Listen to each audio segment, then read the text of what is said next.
Good evening. I'd like to call to order the Thousand Oaks City Council meeting for Tuesday, April 26, 2011. If you'd all please rise and join me in saluting our flag. Ready? Begin. Allegiance To the flag of the United States of America, the republic for which it stands, under God, indivisible, with liberty and justice for all.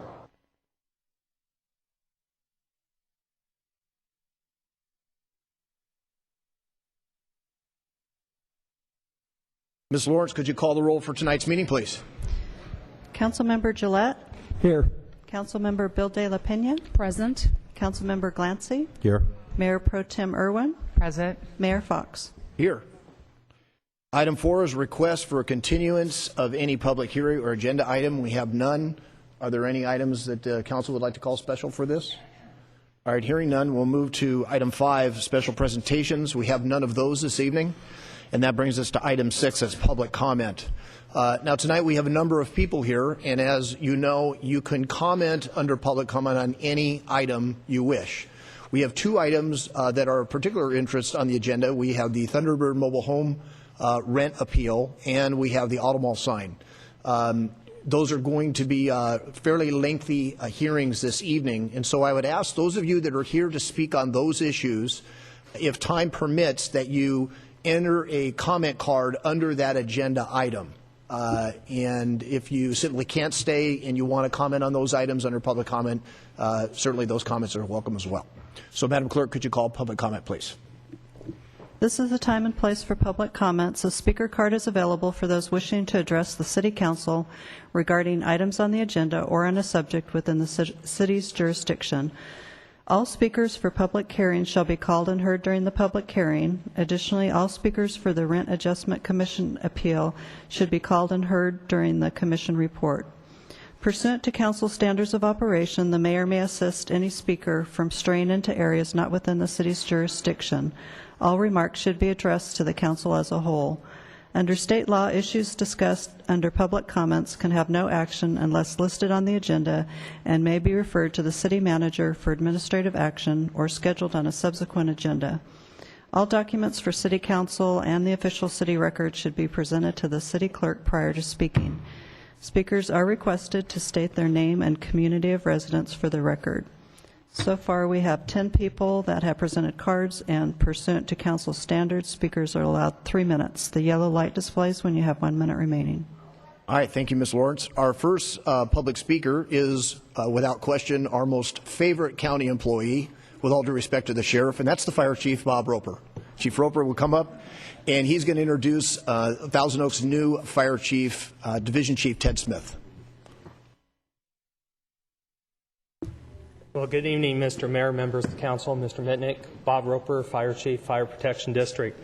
It's my honor tonight to introduce the new Division Chief, Ted Smith, who is going to act as your Fire Chief for the City of Thousand Oaks.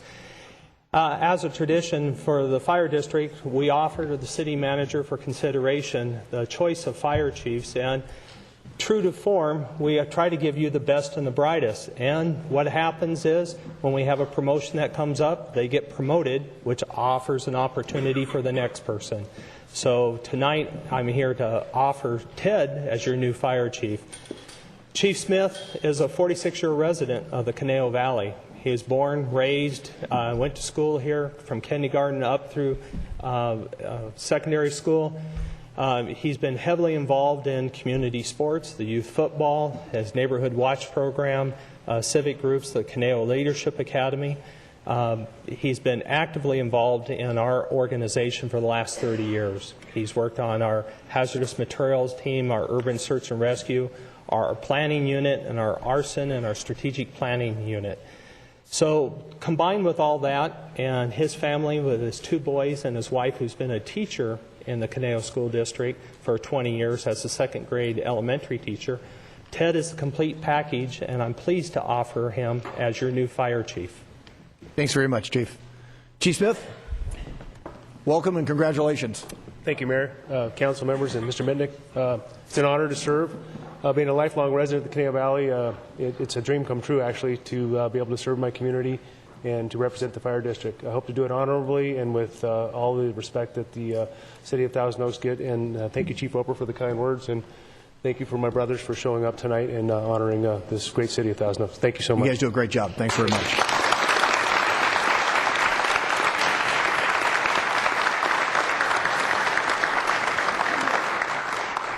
Our next public comment is Clara Knopfler, followed by former Mayor and Supervisor Frank Schillo.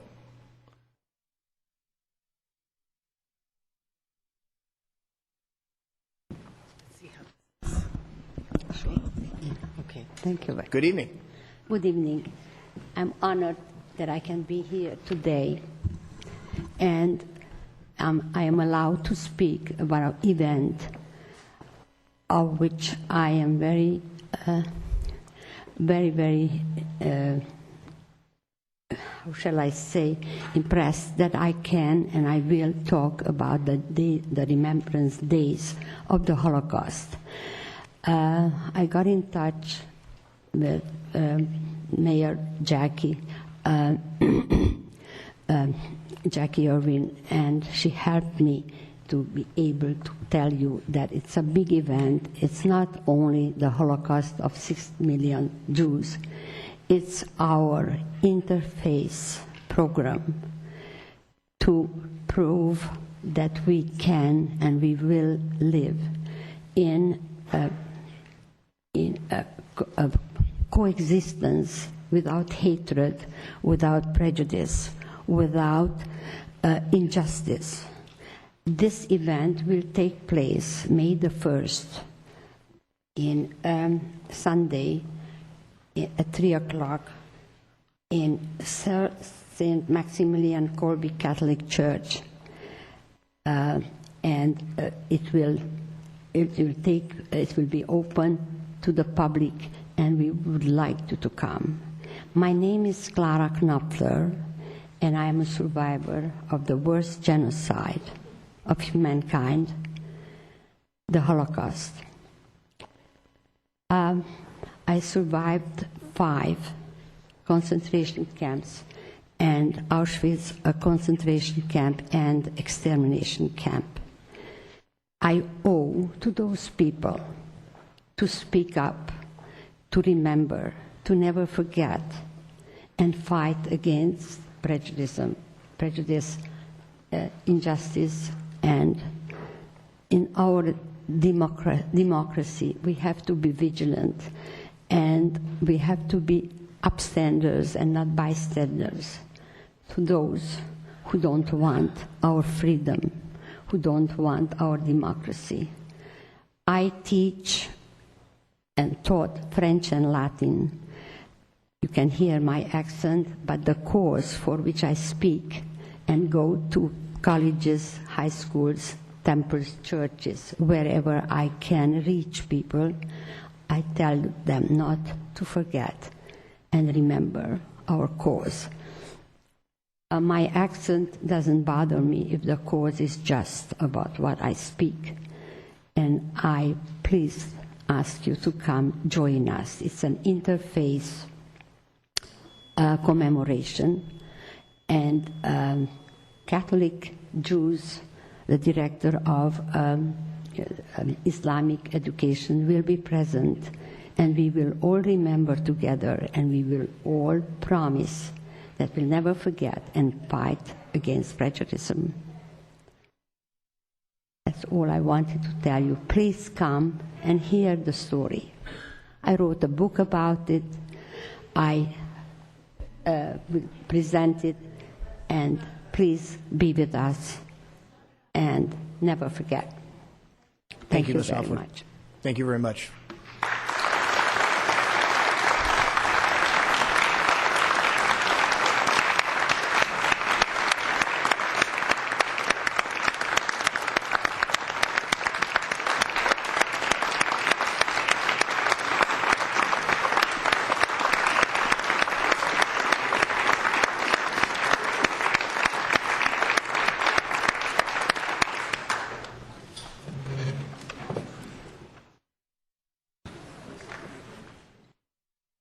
Former Mayor and Supervisor Frank Schillo, followed by Edward Lemma, followed by Frank Akery. Good evening, sir. Good evening, Mr. Mayor, members of the council, city manager and staff. Frank Schillo, Thousand Oaks, and also chairman of the Regional Art Museum in formation. As you may know, the Caneo Las Virgenes Future Foundation in 2009 did a study, a survey, to determine if there was a interest in the community for a permanent location for the visual arts. And that had a high, almost 90% of the respondents said yes. But since we are now separated from them and now a nonprofit, our own nonprofit organization, we did a feasibility study with people specifically in our community, and the feasibility study is being passed out now, and Mr. Ed Lemma is going to explain to you the results of that feasibility study. And I just wanted to introduce Dick Johnson over here, who is our new vice president, and turn it over to Mr. Lemma, who is the president of DSG Corporation. Thank you. Thank you very much. Thank you. Mr. Lemma, good evening. Thank you, Mr. Mayor, and members of the council. Thank you, Frank. I think you received a copy of the full feasibility study. With your permission tonight, I'd like to refer to these notes for the presentation. I'll try to keep it as brief as possible. But we conducted the feasibility study from October 2010 through March 2011.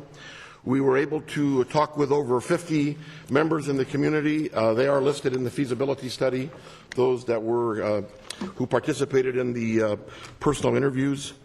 They were asked their opinions and comments about the image of the Regional Art Museum, the case for it, the leadership, the potential for leaders and donors, and also a plan for the campaign. The Regional Art Museum scored very high in comparison to a profile which we have worked on for over 37 years to kind of compare what would be a successful formula and how the RAM interviews would compare to that. You can see in all of the categories that are listed below the questions that the RAM interviews exceeded or came well within the actual profile. We did develop some conclusions for this and some recommendations. We believe that the necessary factors for a successful Regional Art Museum are in place. RAM has a very positive image. 88% of the participants felt that it would be the right thing for the community. The community supports the idea of locating the museum at Civic Arts Plaza. The task force, who's been working very hard, was commended. Approximately 20 individuals mentioned that they would be willing to help on a committee. 15 of those are coming to a meeting in early May to start that process. And while the community felt that the $30 million is available over a 5 to 10 year period, that it's going to take major cultivation to do that. So we have recommended a smaller goal for the first phase of this campaign, which is started and will go through December, of $1.5 million to $2 million to actually start the process for the campaign. Mr. Lemma? Yes. We need you to wind up, please. Okay. There are some recommendations below which you can read and kind of give you an idea of how we're going with the project. Thank you very much. Thank you, sir. Frank Akery, followed by Steve Brogdon. Mr. Mayor, council members, city staff, it's time to get excited. It is Canal Valley Days time. This is our 55th year, and there's governments that don't last 55 years. But Canal Valley Days does, and we are in our second phase. We're really excited. A lot of new things going on this year. We had 50 merchants last year. We have 100 merchants this year. That's a lot of participation. God, I got to talk fast because we only got 3 minutes. We've begun to kind of look back and look forward at the same time. I've brought just a fabulous group of people here. David Sanford is part of our future. He's an example of someone who grew up in Thousand Oaks. He is our president of our junior executive board. So we've begun to pass the torch. We've begun to get the young people excited. He was a great athlete in town. And he's going to present some banners that we started to build for our circus tent, beginning with Jungle Land. That's an actual circus banner we love. Donna Fargo, which we think is amazing. And that's her when she was young, obviously. And then who can forget Crash Corrigan? It's brilliant. Every year we're going to do 3 banners. We're going to have a Hall of Fame that's going to be amazing when you walk in. We're planning on building a small western town, and we're going to continue to grow that through the nonprofits and empower the young folks to build this western town every year, just to get them going, because it's our town, right? It's their town. Next, we're having motocross jumping, and it's actually a serious event. These are death-defying motorcycle jumps. They're going to be in a arena, and they're X Games champions. They're not like local guys. These are the world's best jumpers on the planet are going to come, and they're going to give an exhibition, and that's going to be amazing. Then we have rodeo, but it's not rodeo, it's shodeo. So shodeo is a rodeo with just all the glamour and grace of a show, of a kind of a Broadway show, but it's serious. Mary Catherine's going to talk about that and how that benefits our community. Mary Catherine McBride. Hi, everybody. Mary Catherine. Good evening. Thank you for having us. The Shodeo is the performances of the extreme entertainers of a rodeo. And I have spent the past year working with the Flying U Rodeo to bring some of the best entertainers in that field to town that are coming in on Friday, May 6th.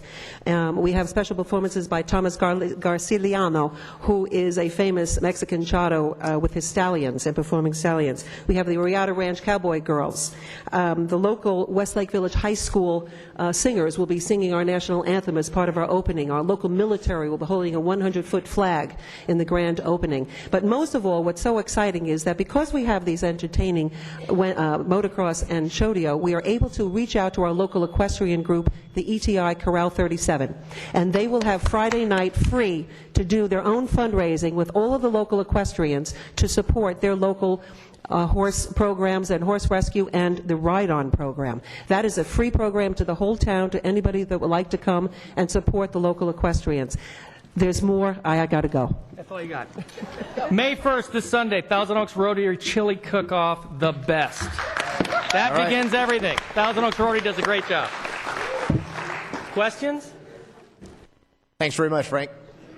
Oh, Mr. Gillette.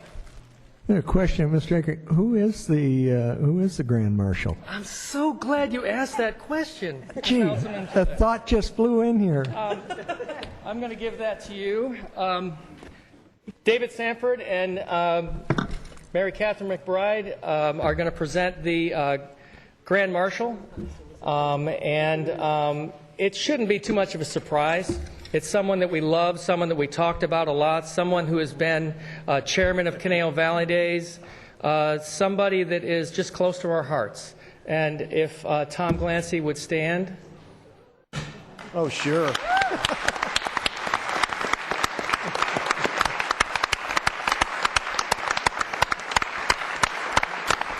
It's nice to see the youth pass it on. To get the buttons passed out, we got to get out of here. We got to set up. Let's go. Thank you. Thank you so very much. Thank you. Tom, congratulations, I think. Thank you. Thank you. Thank you. All right, thanks very much. We got to go. Everybody be there. Come here. It ain't Thousand Oaks if it ain't Conejo Valley Days. Great job. Steve Brogdon, our library director, followed by Richard Odom, followed by Dick Huss, former Mayor Dick Huss.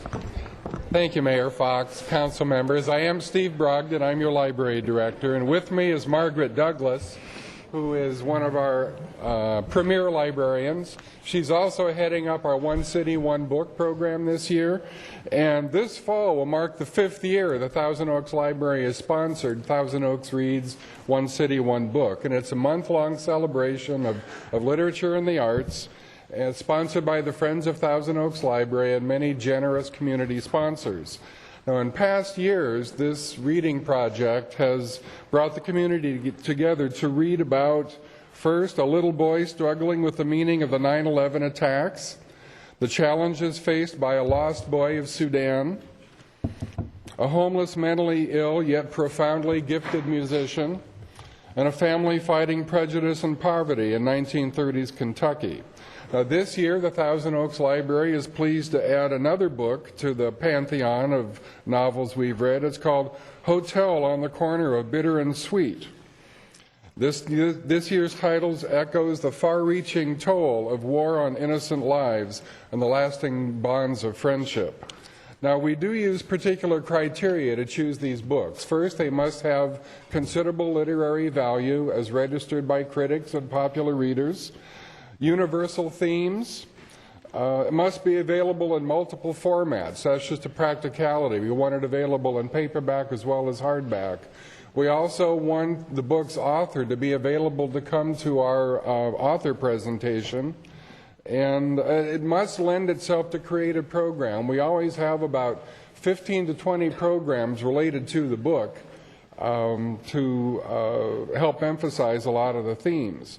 So at this time, I'd like, and we also have books for the council, but at this time I'd like to introduce Margaret Douglas so that she can tell you a little bit more about this year's selection. Margaret. Good evening.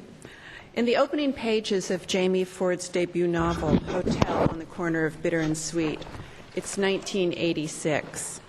Henry Lee comes upon a crowd gathered outside the Panama Hotel, once the gateway to Seattle's vibrant Japanese community. As Henry watches, the owner opens a dusty, brittle Japanese parasol, and this simple act takes him back 4 decades to the 1940s, to the height of World War II. Our One City, One Book Committee is currently creating a rich palette of programs inspired by the book's themes. And this autumn, we'll offer music and film events, an essay contest, art and costume cultural events, a California Lutheran University faculty panel evening, community book discussions, and much more. And the culminating event brings the author, Jamie Ford, to the Thousand Oaks Civic Arts Plaza on November 12th to discuss his book, his life experiences, and respond to readers' questions.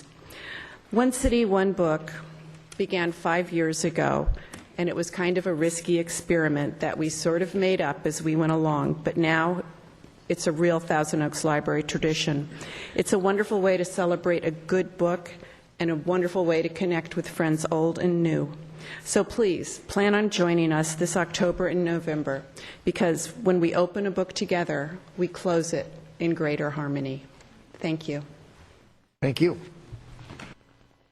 Richard Odom, followed by Richard Puss, former mayor, and Dr. Richard Elsley. Good evening, sir. Yeah. Mayor Fox, members of the council, I would like to address with respect a couple of comments that Mayor Pro Tem Irwin made at the end of the last session. First, you referred to the auto mall as having compromised. Now, a smaller than originally requested sign may be a compromise, or it may be a negotiating tactic.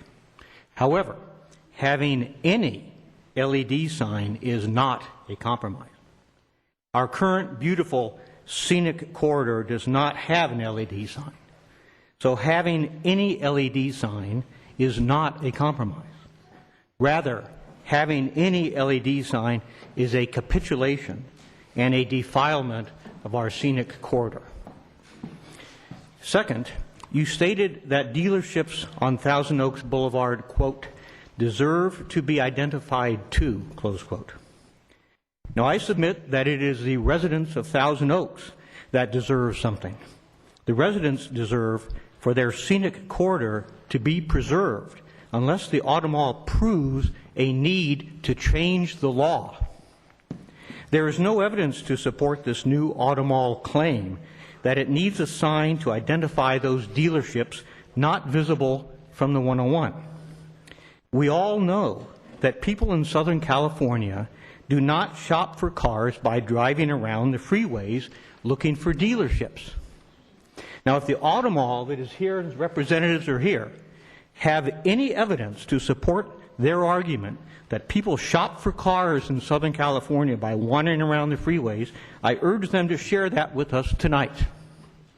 And while they're doing that, and because they are allowed to speak at length 2 times at each meeting, the Auto Mall should also tell us, 1, why the Auto Mall has not produced any financial analysis to show the supposed benefits of the proposed sign, and 2, why the Auto Mall has never produced any empirical evidence to prove that a larger sign or an LED sign would increase sales.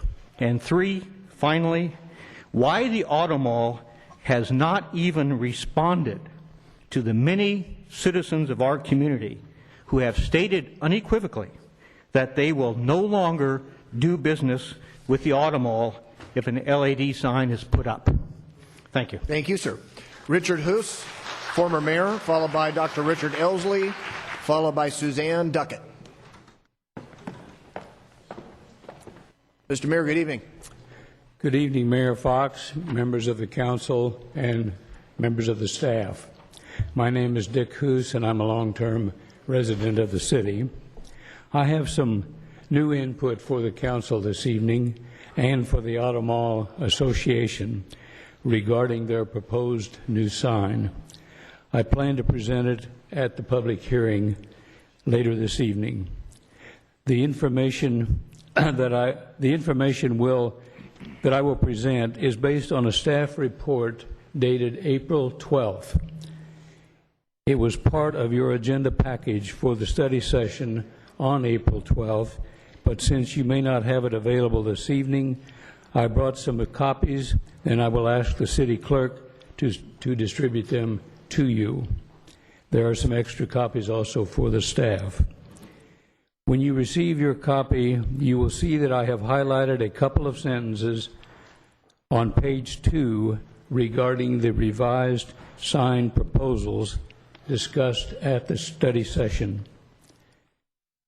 It states the new sign incorporates a smaller reader board that will be limited to identification of dealerships and brands, time, temperature, and website, and not advertise products, pricing, or services. In addition, the proposed sign would be limited to identifying only businesses located within the Auto Mall area and would not provide any other, for instance, public service types of messages. I hope that you will all have time to reread those highlighted words before we get to the public hearing later in your agenda. Thank you very much. Thank you, sir. Richard Elsley, followed by Suzanne Duckett, followed by Nick Kidwai. Doctor, good evening. Good evening, Mr. Mayor, members of the council, city staff. My name is Richard Elsley. I'm a resident of Thousand Oaks, and it is my pleasure to be here tonight to tell you about 2 upcoming events from the Discovery Center. For TOTV, I have a handout here to show. First one is this Thursday, 2 days from now, Thursday evening, is the next talk in our Science Speaker Series, in which scientists come in, talk about the cutting-edge work that they're doing, and do so in a way that anybody can understand and enjoy. The topic this time is mathemagical moments. Dr. Glenn Whitney, the executive director of the Museum of Mathematics in New York, is going to be giving the presentation about all the fun and useful things that come out of math. And there will be hands-on participatory things for the people in the audience to do during the course of this. Thursday evening, April 28th, 7:30 to 9 p.m. at Baxter Healthcare on Lakeview Canyon in Westlake Village. You can get tickets online at sciencespeakerseries.org, or you can buy tickets at the door. Please come. The second item, the second event, this summer for 2 months, the Discovery Center is going to bring in an honest-to-goodness museum-quality traveling exhibit. It's called Math Midway. It's also developed by the Museum of Mathematics, and it will be a building full of carnival-like activities for kids as well as adults that will be fun and will teach something about mathematics. Almost as much fun as Conejo Valley Days, perhaps. That will be from June 18th to August 12th, and it will be located right next door to Big 5 in the middle of Thousand Oaks. So look for more advertising on that and bring the whole family. So I welcome everyone in the community to come to these two events. Thank you. Thank you, sir. Suzanne Duckett, followed by Nick Kidwai, followed by Llewellyn Summers. Good evening, ma'am. Good evening. Suzanne Duckett, Thousand Oaks. Since I understand that you're going to be voting for the Auto Mall sign and give them everything that they're asking for, including the advertising of their website, which is absolutely the most unsafe thing. I just can't even imagine doing that. I would like to read my story. Once upon a time, in the city of Thousand Oaks, there was a pizza company boycott. A boycott had never been familiar to this community before. The alarm was sounded, the city woke up, and a different pizza company was used. Today, that pizza company is well known and appreciated. However, the boycotted pizza company was finally sold at a big loss. Wake up, Thousand Oaks Auto Mall. Reconsider your LED sign proposal. Hello? Is anyone there? And I'm going to answer, probably not. So with that in mind, I would like to recommend two places that I go to. One is German Tech, and it's directly across the street from this facility, so it's easy to find. Now, Merrick has only sold used cars there before, but now he is willing and open to the idea of selling new and used cars of any kind. They don't have to be German. He'll do any kind of car sales. He also does wonderful repair work.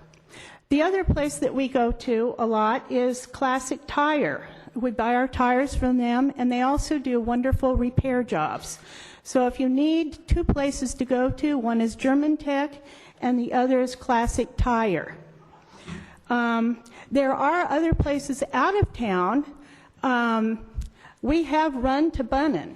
So Bunnan in Ventura is, I don't know about their Oxnard facility because I think they kind of compete. So I would like to recommend Bunnan in Ventura. Thank you. Thank you. Nick Kidwai, Luann Summers, and our final speaker is Carolyn Guiho. I begin in the name of God.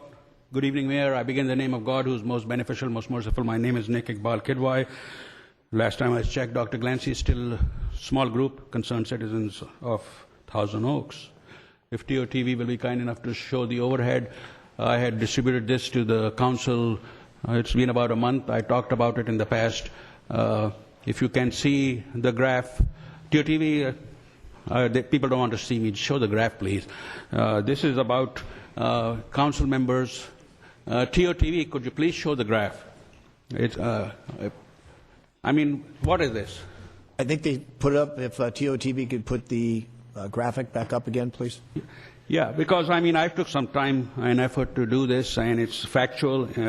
It shows the tardiness of council members, and I don't place any blame on any council member. I congratulate Dr. Glancy and Dr. Gillette for a perfect record in 2010. But the problem is that the meetings start too early. I mean, Dr. Gillette was on the Park District. It meets at 7:30. Council meeting used to be at 7 o'clock. They were moved to 6:30 and 6 o'clock. And today, at 5:30, I almost had an accident coming here because of rushing from Santa Clarita. People have to work for a living. And this council used to meet every week. There's no reason to cram all this agenda. And you are making 55 grand now. I mean, it's ridiculous. It's not a part-time job for those council members who only just attend council meeting. It's a pretty good hourly rate.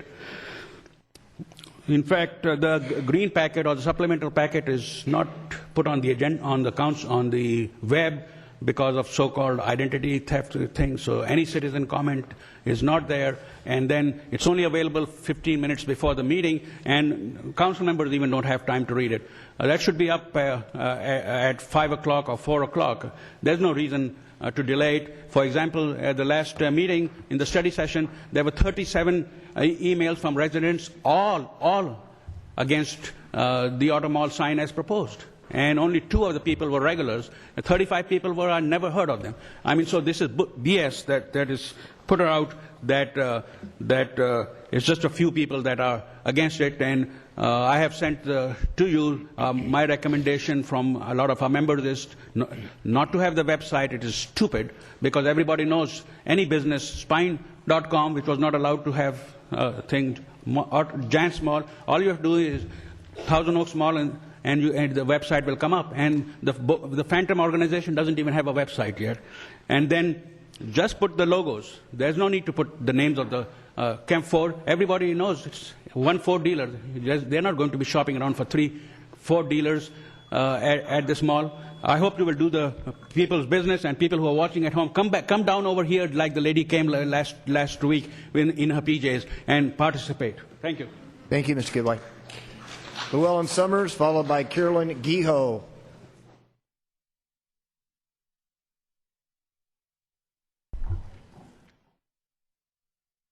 Good evening. Good evening.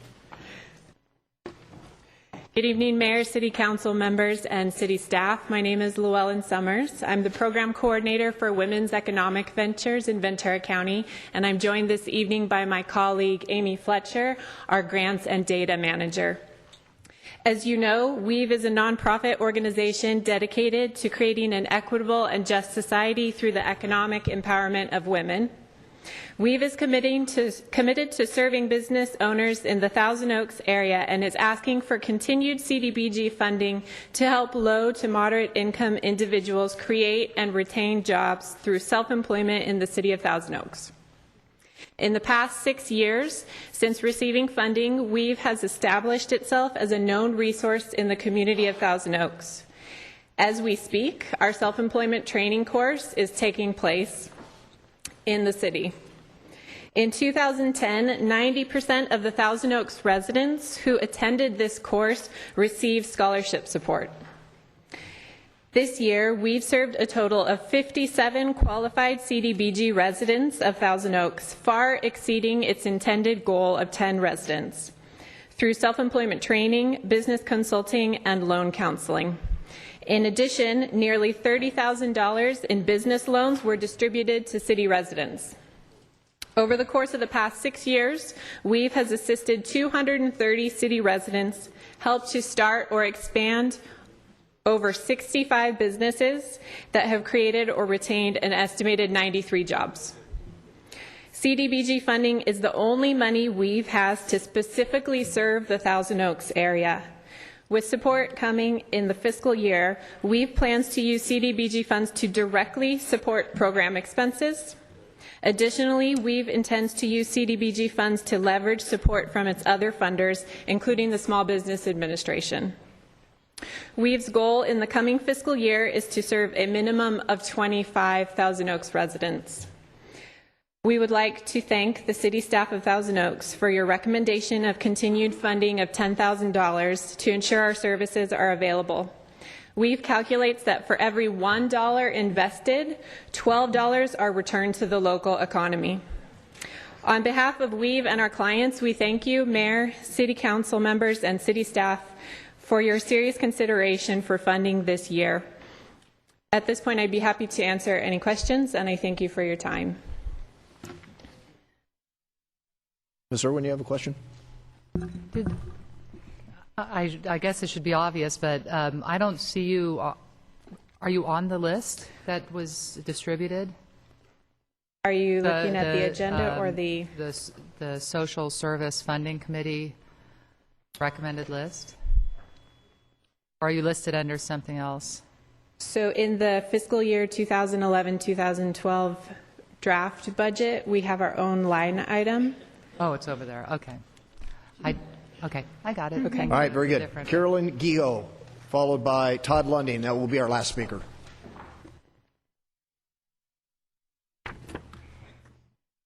Good evening, ma'am. Good evening. Carolyn Guillot, Thousand Oaks.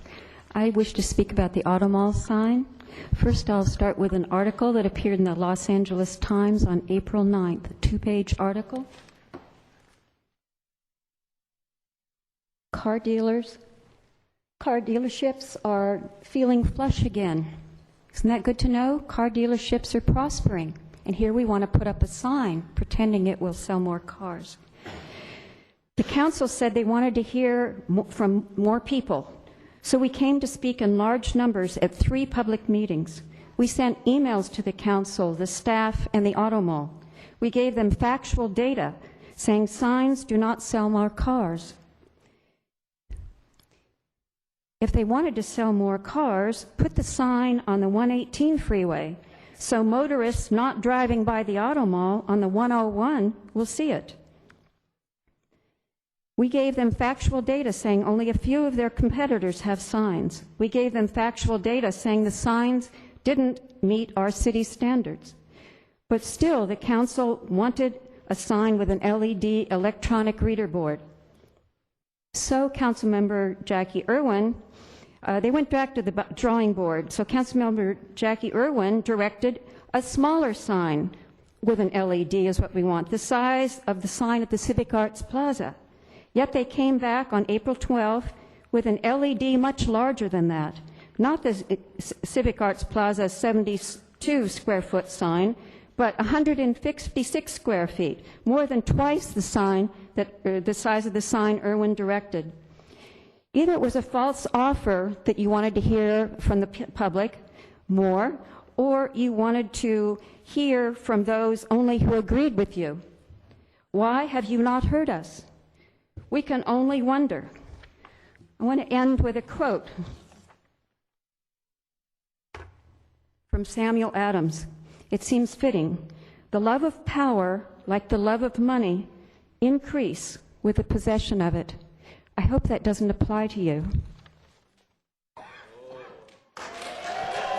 Thank you, ma'am. Todd Lundy is our last speaker. Mr. Lundy, good evening. Good evening. Good evening, Council. Todd Lundy, Thousand Oaks, 58-year resident. Thank you. I gave staff a package to give to you, and I would really like you to pay attention. This is the Denver Post. Now, I'd like you to read this about Colorado Springs, and don't vision it as a story. This is your future in about 5 years. Also, there's a billboard mythology, okay? On the second page, I believe it's the third paragraph down, I can now look you right in the eye and say, yes, these billboards do cause accidents. And there's a study that proves that they increase accidents by 35%. I have also produced, I was hoping for Mr. Prescott to be here. I would like these 4 questions answered, please. And also, if LA or TOTV would reflect. Can you read that? No. Okay. This is a study that was done September 11th, 2001. This is a federal government study. I called the agency and I said, do you have anything earlier? And they said, no. But the validity of this report stands because it hasn't been changed in over 10 years. This report proves that this does increase accidents. Now, I've heard it called a reader board. Now, I've done a lot of work. I know more about signs than I ever wanted to know. And a reader board, I could pick up a piece of wood, write for sale, stick it in my yard. That is a reader board. We have thousands of reader boards out here. Stop signs, do not enter, beware of dogs. That is a reader board. What you have out front and what you're trying to put down here is a digital billboard, which is not allowed. Now, what I feel is we're being, and it's only my feeling, I'm not an attorney, but I feel that the English language is being used to go around the people here because we have a sign ordinance that says no billboards out there unless the people voted in. Now, somehow a reader board got around those votes, and now we have one in the front, and now you're considering it out here. Now, I don't want to do it, but what I would like you to do is, one, decline this special permit, and send them back without a reader board. 2, let's see. What I'd like you to do is, wait a minute. No to the sign. Yeah, well, basically no to the sign. But what I need you to do is ban all new signs of this type. Okay? And there's a reason for that. I like you guys, and I need you to ask me one question why. Because, well, let's just say for self-preservation. I'm serious. I need to speak to you just for about 30 more seconds. Go. Let's go. Okay? I called Washington today, and I talked to a man at the Justice Department, and they seem to take voter rights very serious. Now, I think that this has been used to go around voters' rights. Now, that's only my opinion. But if they offered to send me a complaint, and I said I may call them back. But I think you need to ban these signs now. That means you get to keep the one you have out in front of the Art Civic Center. I do not want to hurt this city. But think about it. If we have more accidents out there, it might be someone killed, and it might be one of your family, my family. It may be a neighbor that you wave to. But you can't sell enough cars to sacrifice a human life. Thank you for hearing me. Thank you, sir. All right, item 5. Item 7 is a closed session. We're going to hold that till later in the agenda. Item 8 is the City Council and Redevelopment Agency consent calendar. Do we have any items that anybody wishes to call special? Ms. Irwin. 8C. 8C. Any others? Ms. Bilda de Pena. J, as well as, one moment, please. Is it 7 or is it 8? It is listed as 7 over here on Exhibit A. Well, it's 8 on the agenda. Okay, then it's a typo here. F as well, please. F as in Frank. Any others? It says 7. All right, so we have item 8C, 8F, and 8J called special. Anybody want to move for the balance of the calendar? Dr. Glancy. Yeah. Thank you, Mr. Mayor. I move the balance of the calendar. Oh, we do have a speaker card. Thank you, Mr. Kidwai. Okay. We'll hold that. Nick Kidwai. Nick Kidwai, resident of Newbury Park. Certainly do not want to take up time and speak on the consent calendar, but for the record, this is the mother of all things that are wrong in the city, and if people would look at it more carefully, we would not have this chamber full, and no need for it, because we would have a good and clean government. Your rules say consent calendar, matters listed on consent calendar are considered to be routine and will be approved in one motion. They are considered routine. And this is in 4,000 cities, counties, boards. You do not put controversial things, and especially money items, taxpayer items on the consent calendar. And it says further that it can be removed, which the mayor just went about, by any item by the consent of one council member.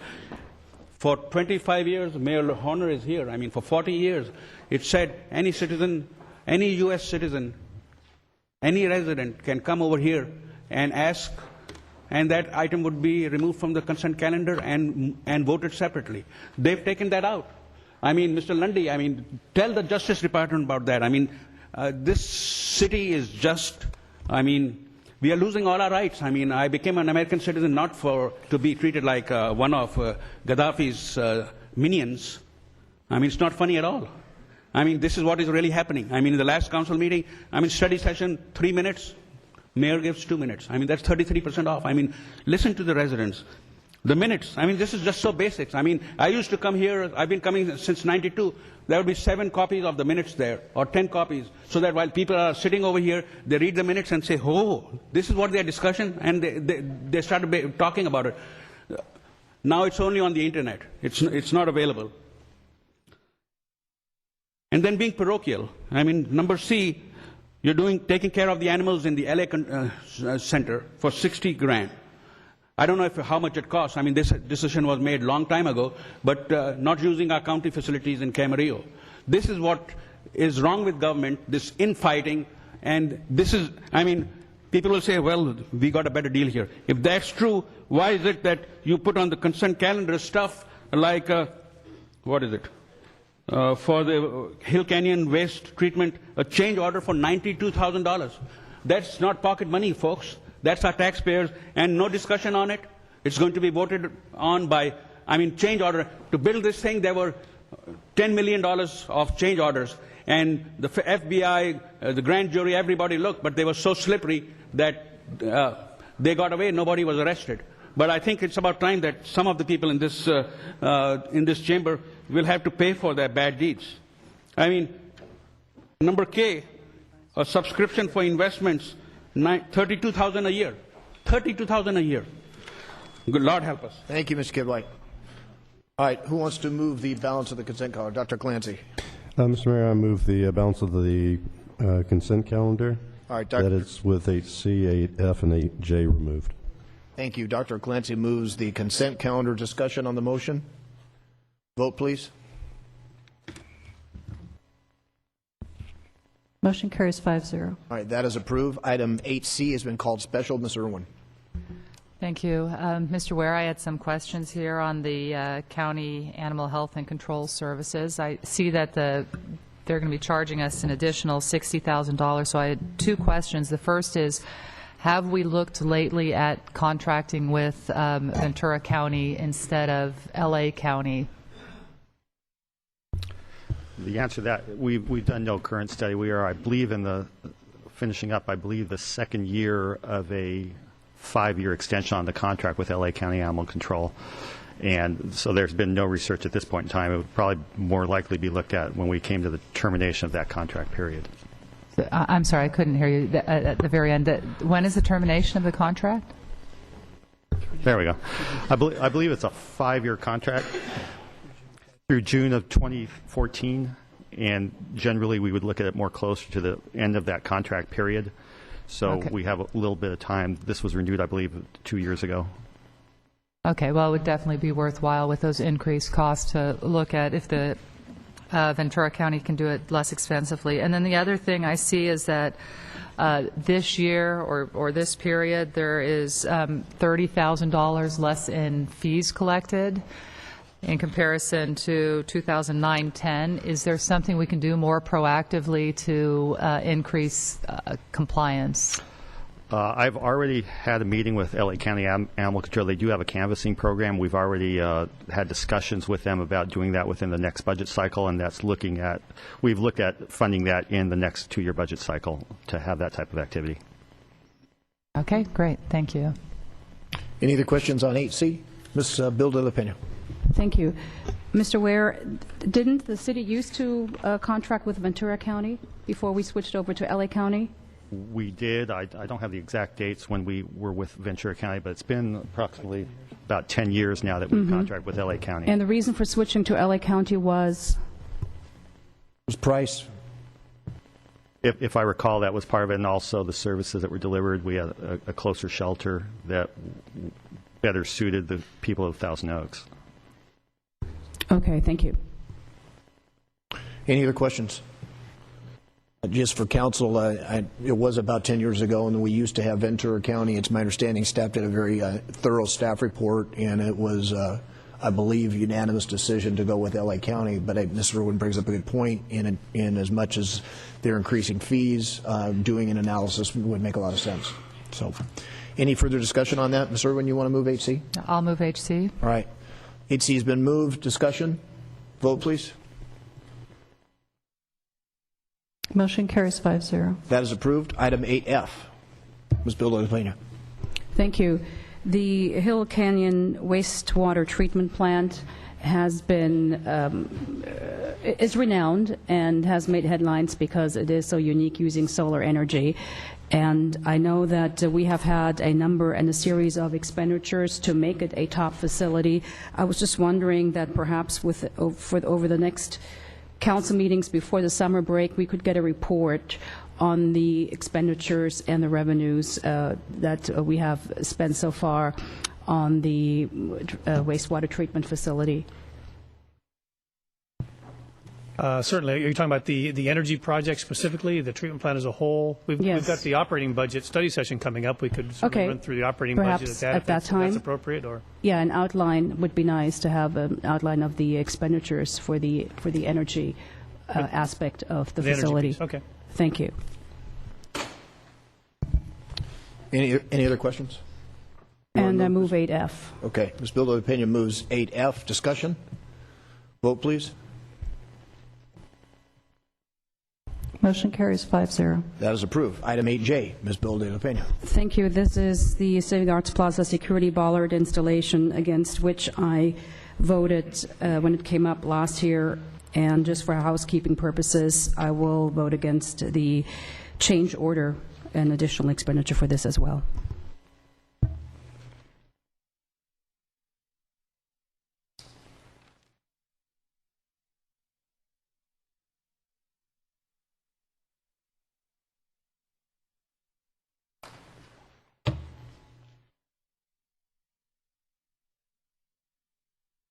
Was there a question? I didn't quite... No, somebody has to move that item because I will not approve it. I understand. Mr. Gillette. Thank you. This is consistent with that entire program, which was Ms. Bildale Payne is correct. She did vote against it at the time. Mrs. Irwin and I brought that forward, and I'll move item J. It's consistent with the total program that was approved by the council. Mr. Gillette moves item 8J. Discussion on the motion? Dr. Glancy. Thank you, Mr. Mayor. If I may ask Mr. Gillette or Ms. Irwin, if this is not centered around the needs for public safety concerning security. This, Mr. Mayor? Yeah, go ahead. This entire project was directed at separating pedestrians from vehicles, and it's part of that project. There's going to be more discussion as far as the operation of it, but at least the physical facilities are now in place to do that. Thanks. All right. I move that. Mr. Gillette moves item 8J. Discussion on the motion? Vote, please.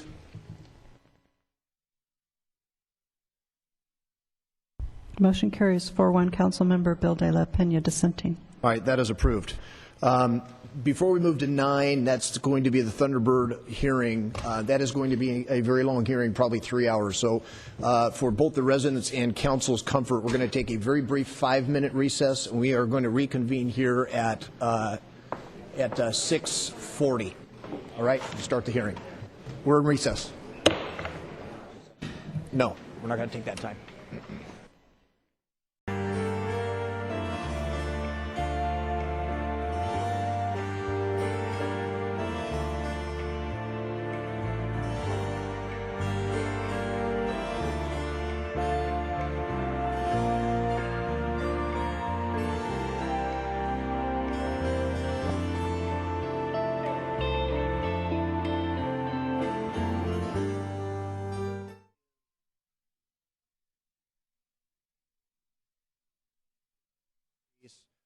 For Thunderbird Oaks Mobile Home Park. That's case number RA 2010-001. The appellant is AVMGH Limited. Ms. Lawrence, did you have more information on that? As far as how the I have that. proceeding. Any other this is an appeal and therefore not a public hearing. Do we have anything else? Correct. All right. Correct. Okay. I just have some comments I want to share with the public about how tonight's appeal process will be conducted. This is an appeal of a rent adjustment commission decision granting a just and reasonable rent increase for Thunderbird Oaks Mobile Home Park. A rent adjustment commission appeal hearing is not a public hearing, but an opportunity for parties to present arguments and counter-arguments on the appeal. No new evidence is allowed at this appeal hearing. I'm going to say that again. No new evidence is allowed by law at this appeal hearing. City Council must rely on the evidentiary record established in the Rent Adjustment Commission proceedings to form the basis of their final decision. This is how tonight's hearing will be conducted. The report will be provided by Chris Norman, Assistant City Attorney to the City of Thousand Oaks. Mr. John Prescott, Community Development Director, and Bill Hatcher, Senior Planner. We will then have questions of the City Council of City Staff. Then the speakers will occur in this order. The applicant, appellant, will be provided 20 minutes to present their arguments, if you will, to the City Council. Then the tenant representative will be provided 20 minutes to present their arguments and make their appeal to the City Council. Then we'll have public speakers. Each speaker will be provided 2 minutes to present to the City Council. Then we'll have staff responses and further questions of staff, if any. Then the applicant and the appellant will have 10 minutes for rebuttal, and then council discussion and a motion or vote. Now, there are some additional comments I want to make. First, on a personal note, many of you know that live in the park. My mom and dad live in the Thunderbird Mobile Home Park. So while I will be administering and conducting tonight's hearing, I will be abstaining from the vote. I will not be voting in this. The city attorney has advised me that while there is no legal conflict of interest, the fact is my mom and dad live there, and so I will not be voting on tonight's hearing. Second, many of you know that there's a mediation being conducted on the mobile home park rent adjustment issue. As acting as the mediator, I will not be able to discuss any of the information that we discuss in mediation. That's for council's information as well as the public. All the participants sign a confidentiality agreement, and therefore precludes us from discussing what we're doing in the mediation. Suffice to say, we are moving forward. We are making progress. We have met with all the parties involved, but any particulars of that mediation this evening are outside this hearing and cannot be discussed by myself or the participants in their public comments. Finally, I think council and the public recognize that for many, this is a very, very important issue. It is an emotional issue. I would ask the residents, the public, those here, to respect everybody's perspective, everybody's viewpoint, and allow us to move through this public hearing in a very civil and friendly manner. And I thank you in advance for your cooperation. With that, I'll move it to Chris Norman, who will provide the staff report. Mr. Norman, good evening. Thank you, Mr. Mayor, members of the council, and members of the public. Before we get started, I would like to point out in the supplemental packet is staff's prepared resolution for this item. We have a PowerPoint presentation for this appeal of the Thunderbird Oaks Mobile Home Park. I'm going to give a quick background of the park. It's located on Conejo School Road. It was approved by the city in 1974 for 161 spaces and was initially occupied in 76. The city's rent stabilization program, there are 3 authorized ways to raise rents. The most common is the automatic annual increase, which is limited to 75% of the CPI based on what rents are in 1986. There is a capital improvement application process. And finally, there is a just and reasonable return application process, which is the subject of this appeal. The purpose of the rent stabilization ordinance is twofold. It's to safeguard the tenants from excessive rents while providing landlords a just and reasonable return.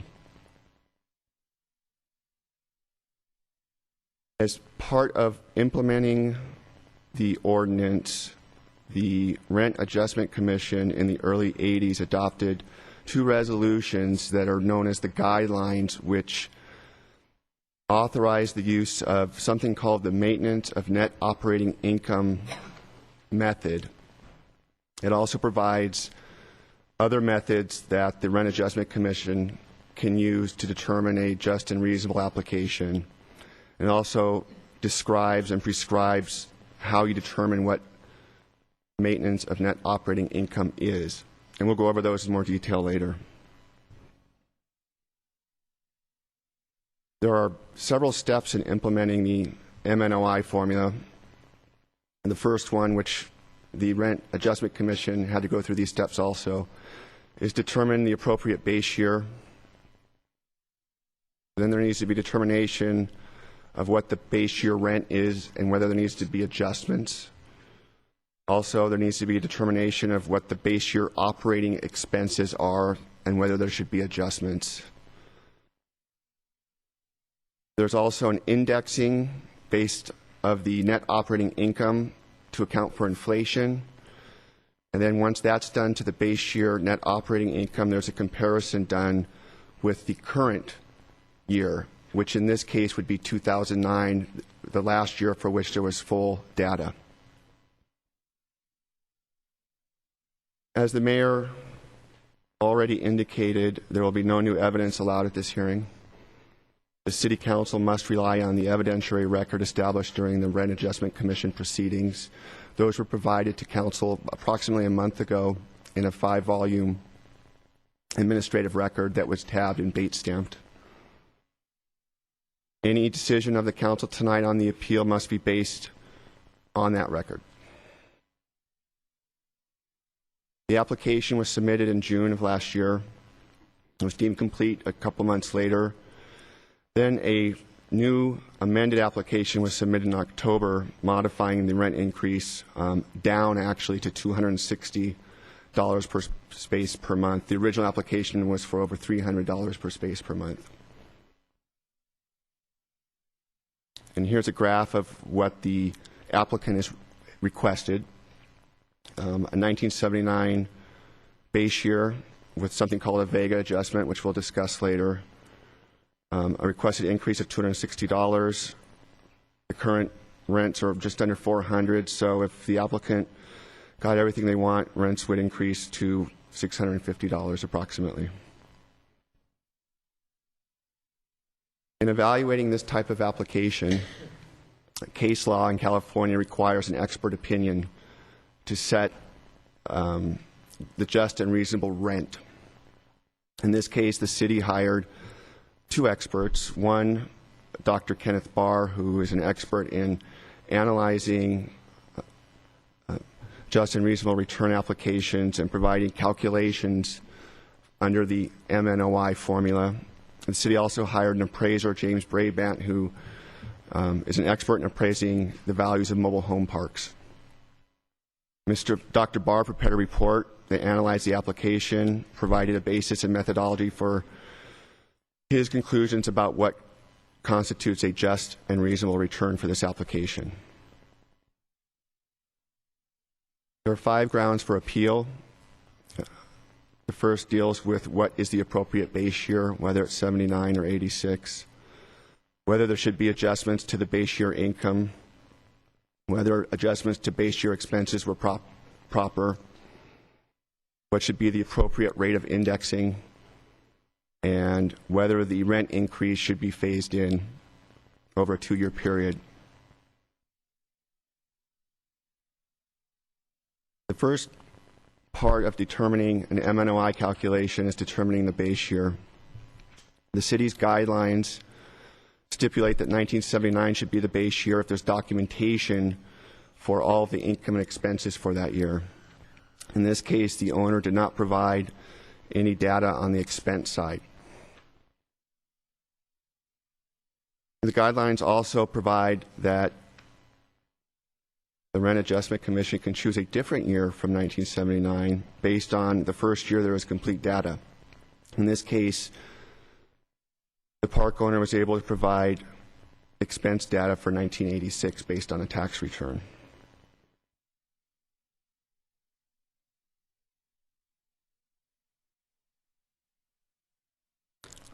Based on Dr. Barr's analysis, the Rent Adjustment Commission determined that 1986 should be the base year because that was the first year there was full data.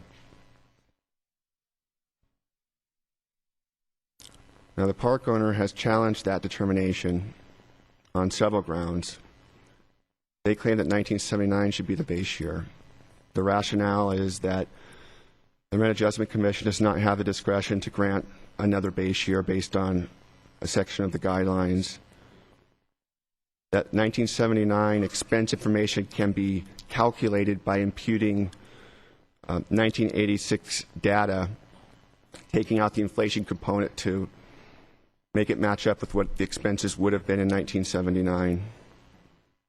And there was some testimony from the city's expert stating that it would be appropriate to consider 1979 as an acceptable year. Staff's response to these appeal points are that the Rent Adjustment Commission relied on specific sections of the guidelines 3.1 and 3.7 to determine that it had the discretion to choose a base year other than 79. The Rent Adjustment Commission concluded that there was no information available for the 1979 expenses, and the city's expert, Dr. Barr, stated that using 1986 as a base year would meet the requirements of the regulations.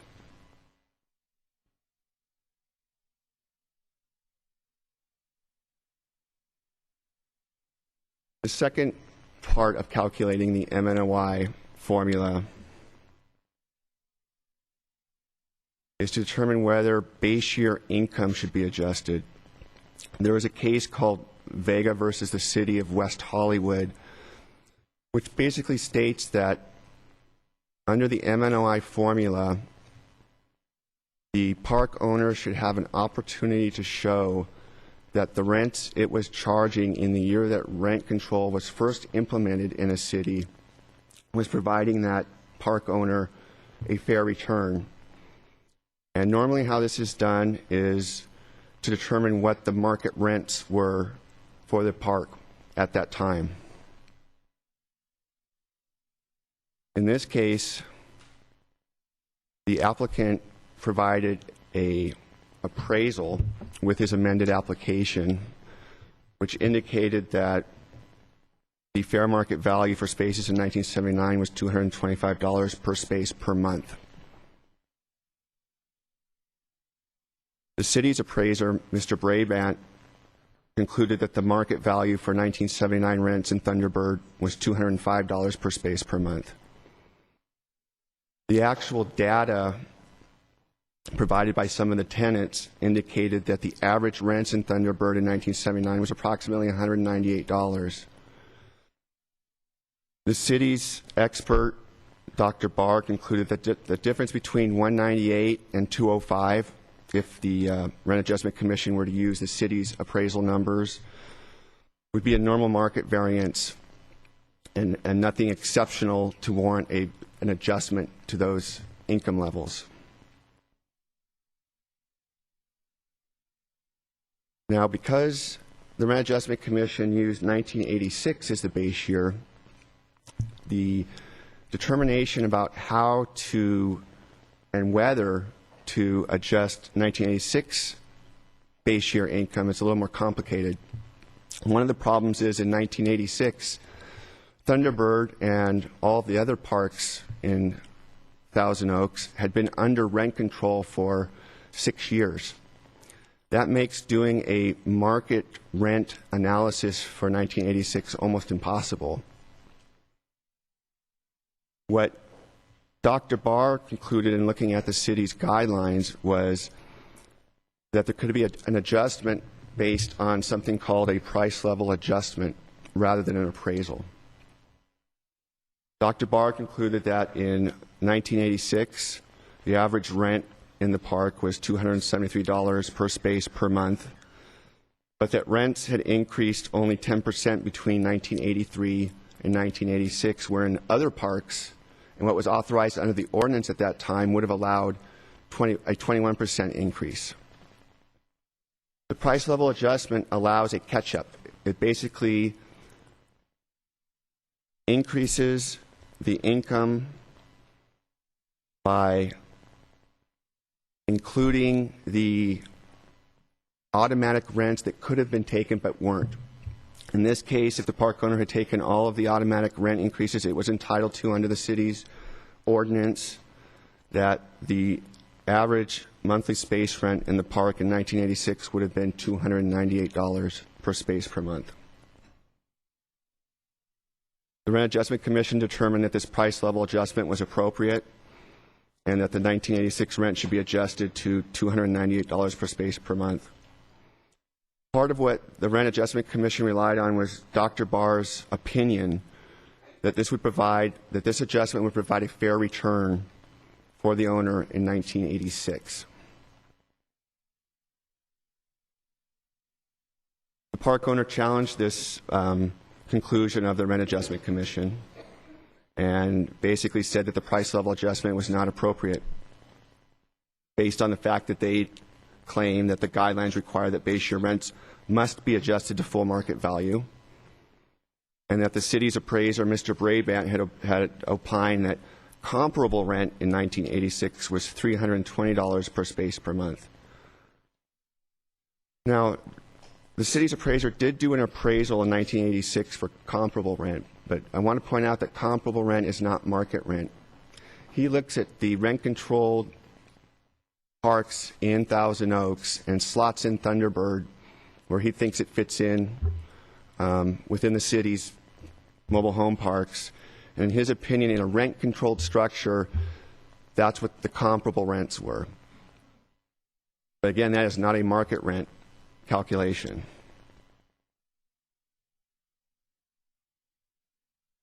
Staff's response to this point of appeal is that this is a little complicated, so I'm going to walk you through it a little slower. Because the 1979 rents in the park, according to Dr. Barr, were at market level, that by increasing rents to the $320 level, according to the comparable appraisal of Mr. Brabant, that would give the owner a higher than required increase for purposes of fair return analysis. But giving the price level adjustment meets the fair return standard, according to the opinion of Dr. Barr.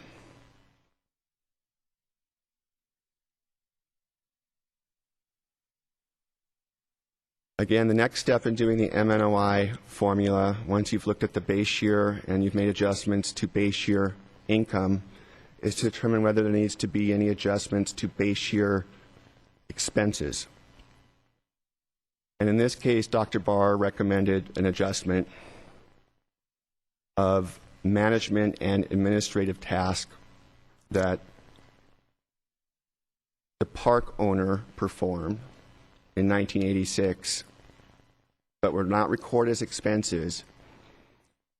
And those same levels of service were provided by an outside firm in the comparison year, which is 2009. When you look at the numbers provided by the park owner in this regard, the increase in those management and administrative expenses from 86 to 2009 went up 442% compared to the CPI increase of 99%. Dr. Barr determined that there was no substantive quality or quantity of difference in those management tasks being performed in 86 and 2009. In order to make an apples to apples comparison, and that's what the MNOI does, it compares what was going on in this case in 1986 and compares it to what's going on in 2009 to determine whether or not the park owner is maintaining some type of net operating income that is indexed to some type of inflation factor. Dr. Barr determined that the main cause of this increased management expense was due to the fact that now the park owner in 2009 was paying someone to do it, so he could claim it as an expense item in that year. He was not doing so in 1986. So in order to kind of equalize the analysis, Dr. Barr determined what those management expenses, had they been charged to an outside party in 1986, what would they have been given the CPI difference? Basically backing out CPI from 2009, backing it back out to 1986. And he recommended that those expenses in 1986 be adjusted upward. The Rent Adjustment Commission agreed with Dr. Barr on this point. Now, the park owner challenges this determination. He claims there should have been no imputation of those management expenses that were being provided by the park owner in 1986, on the grounds that the guidelines don't specifically provide for that type of calculation. He claims that the level of service in 1986 was substantially different than in 2009, substantially less, and that imputing those expenses penalizes the owner for keeping expenses low in the park. Staff's response to this ground is that it is correct to impute management expenses in this case. There was substantial cost difference from 86, and these are the numbers. In 1986, those management expenses were $30,000, and in 2009, they were $167,000. Just to give you another metric for measuring that difference, in 1986, those expenses would have represented 5.9% of rental income at that time, while in 2009, they represent 21.7%. Further, Dr. Barr concluded that there was no evidence provided by the park owner establishing that there was any quality or quantity of service differential between 1986 and 2009.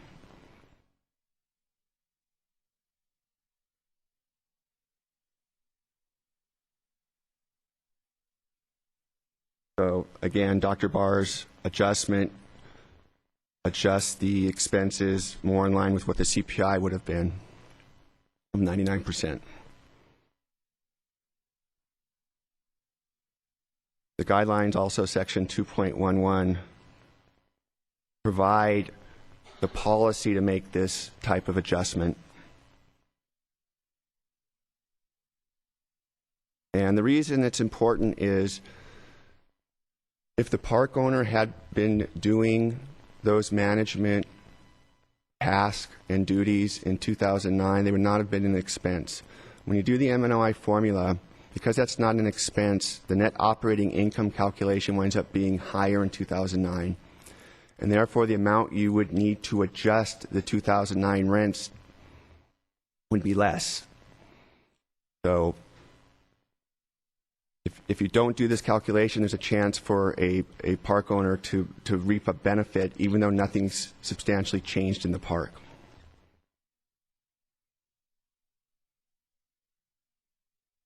After determining the base year, making adjustments to base year expenses, and making adjustments to base year income, the base year net operating income then needs to be adjusted by an indexing ratio in order to maintain that net operating income. That's where you get the name for maintenance of net operating income formula. There are rationales for indexing at less than 100%. And I should point out that the city's ordinance and the city's guidelines do not provide an indexing ratio. A lot of other jurisdictions do provide a specific number, and some of those are as low as 40%. Dr. Barr provided a couple rationales for why it may be appropriate to index at less than 100% CPI. One is the low-risk nature of mobile home parks. They're typically stable, providing a nice cash flow because of the high occupancy rate and low turnover. The leveraged nature of investment in a mobile home park allows for the potential of a growth in equity that may exceed the rate of increase of net operating income. Also, courts have been very clear that indexing rates as low as 40 and 50% meet the constitutional standard under this type of formula. And again, the purpose of M&OI is to provide the park owner a reasonable return. And courts have sanctioned the M&OI formula and the lower CPI indexing ratio. In this case, the Rent Adjustment Commission determined that the 50% CPI ratio was appropriate and would provide the park owner a fair return based on Dr. Barr's opinion. The park owner challenges this ground. They claim that the index ratio must be 100%. They cite a case, Berger versus City of Escondido, for this proposition that you're only allowed to index at less than 100% if your regulation states that. And they claim that the city's expert, Dr. Barr, did not provide a policy rationale for indexing at less than 100%. Staff's response to these are pretty clear. It's the case that they cite, Berger, actually allowed an index ratio of 40%, and that was not stated in that city's regulation. Courts have routinely allowed an indexing ratio of less than 100%, and Dr. Barr provided ample rationale for the indexing, as I previously mentioned, at less than 100%. After running the calculations based on a 1986 base year with adjustments to operating expenses, an price level adjustment to base year income, and indexing at 50% of CPI, the Rent Adjustment Commission, based on Dr. Barr's calculations, determined that a $62 per space per month increase would provide a fair return to the park owner. They also determined to phase in this increase over a 2-year period. A one-time $62 per space per month increase would constitute a 15.7% increase over existing rents in the park, which were about $394 per space per month. There are many seniors living in this park who live on fixed incomes, and one of the goals of the ordinance is to protect residents from excessive increases. The park owner challenges this. They claim that there's no specific provision in the ordinance or the regulations for a phase-in, and that therefore there was no authority to phase in the rents. Staff's response to that ground is staff agrees that there is no specific provision, but the purpose of the ordinance, again, one of the central purposes is to safeguard tenants from excessive rents. A 15.7% increase could be excessive for this group of residents, and a 2-year phase-in would help mitigate this impact and carry out the policy of the ordinance, but still provide the park owner a fair return. Just quickly going over what the Rent Adjustment Commission determined. I've said it several times, but I'll emphasize it one more. They determined that 1986 was the appropriate base year because of the lack of data for 1979. They agreed with Dr. Barr that a price level adjustment for 1986 base year rents was appropriate. There should be an adjustment to management expenses in the 1986 base year to equalize the expenses in those years. They determined that a 50% index ratio provides a fair return. The Rent Adjustment Commission ultimately decided to increase rents at a $62 per space per month. They determined that was just and reasonable, and that should be phased in over 2 years at $31 per year per space per month. Okay, this table here provides other calculations that Dr. Barr provided. Dr. Barr was tasked to provide a range of alternatives for the Rent Adjustment Commission to determine based on several things. Dr. Barr did conclude that either 1979 or 1986 could be an appropriate base year, that the Rent Adjustment Commission could make the adjustments both to the income and expenses or not, that they may want to index at 100%, 75, or 50%. So he provided a range of choices, and council, if it is persuaded by the evidence in the record or by the park owner's argument today that it wants to go a different direction than what the Rent Adjustment Commission did, could rely on these calculations to provide a different rent increase. This table represents all of those variables, and if someone has a question on this, we can go over these in detail, that could have been provided if 1979 were the base year, based on a 50, 75, and 100% indexing ratio. The next slide shows the different calculations for a base year of 86 based on whether you do a price level adjustment or alternatively increased base year income based on the comparable appraisal done by Mr. Brabant. So those are the numbers there. Staff's recommendation in this appeal is to approve the resolution provided to you tonight, denying the appeal and sustaining the Rent Adjustment Commission's decision, granting a $62 per space per month rent increase to be phased in over 2 years and not to exceed $31 per space per month in each year. Staff is available for questions. I know that was a lot of information, so I'm waiting.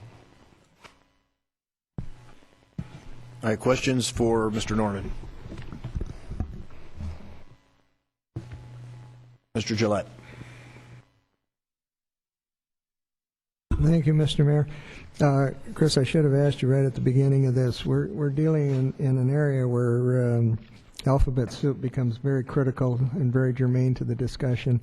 There are 3 specific acronyms that I wish you would touch on for clarification so there's no misunderstanding. RAC, the Rent Adjustment Commission, what is it? How does it get there? Who are they?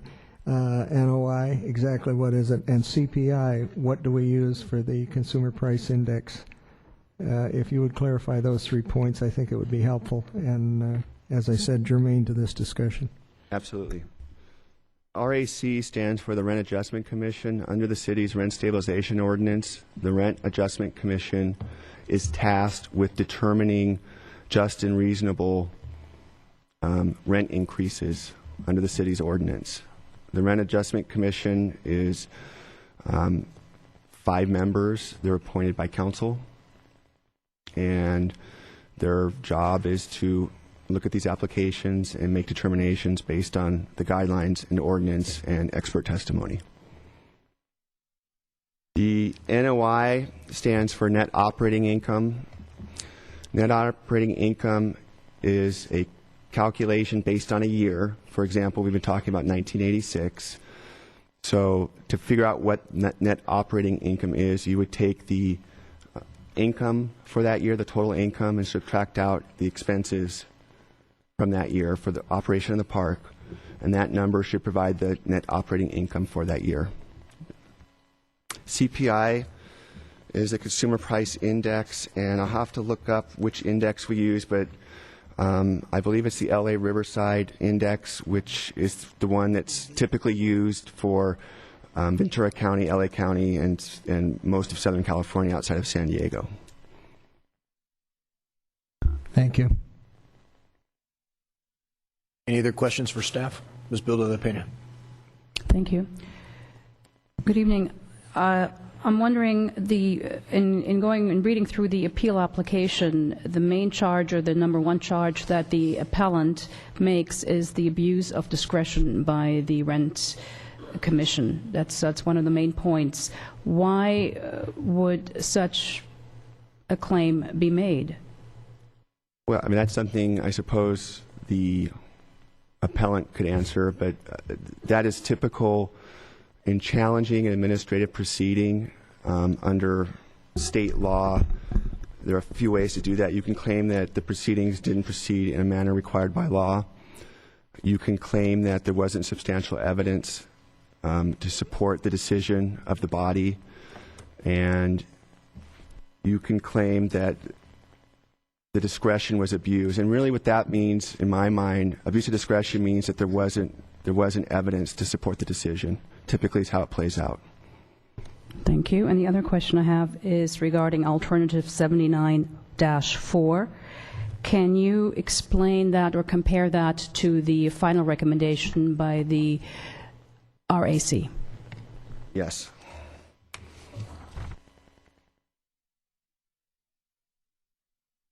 Let me put it back on the...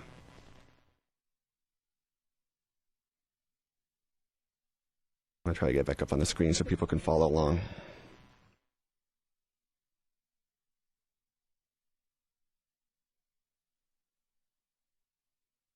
I get there directly. I can't get there directly, so I have to bear with me for a second.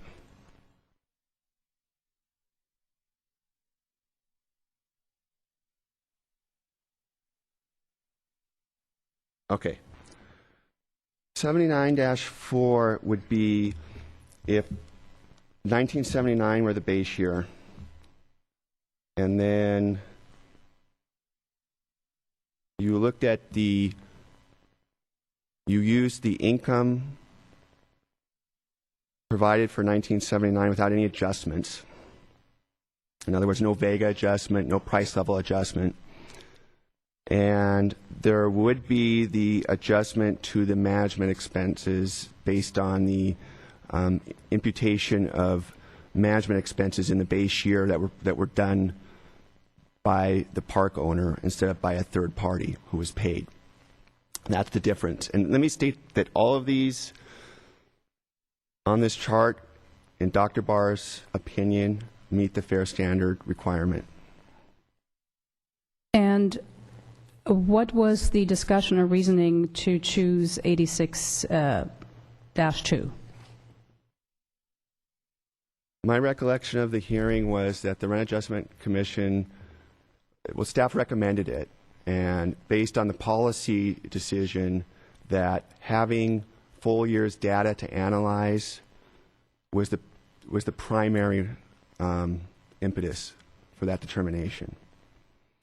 Another way to look at it is in 1979, if they don't have data for that year and they want to back out inflation to come up with a proxy for it, it really allows park owners to choose any year that they have information available, and it could lead to cherry picking a year that provides them a windfall. Thank you. Any other questions for Mr. Norman? All right. We will now move to the applicant appellant, and that is Boyd Hill. Mr. Hill, good evening. You have 20 minutes to make your case. I can finish in less, Mr. Fox. Okay. Thank you.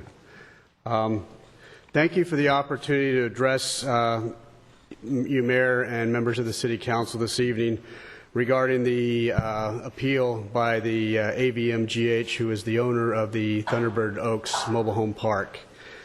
This appeal is from as you've heard, from the Rent Adjustment Commission's decision on what is entitled a just and reasonable return rent increase requested for the mobile home park. And as I think everyone here has had a chance to read the brief, and I will not go into the specifics as to what a just and reasonable return is, but it refers to a return on investment.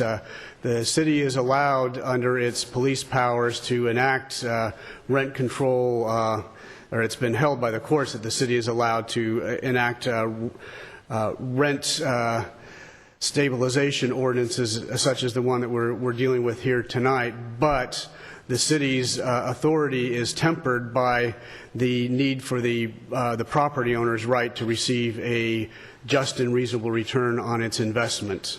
And so that's what we're dealing with here tonight. I think both the city staff and the applicant agree that the city's adopted maintenance of net operating income approach should be used to provide the park owner with a constitutionally just and reasonable return as applied for.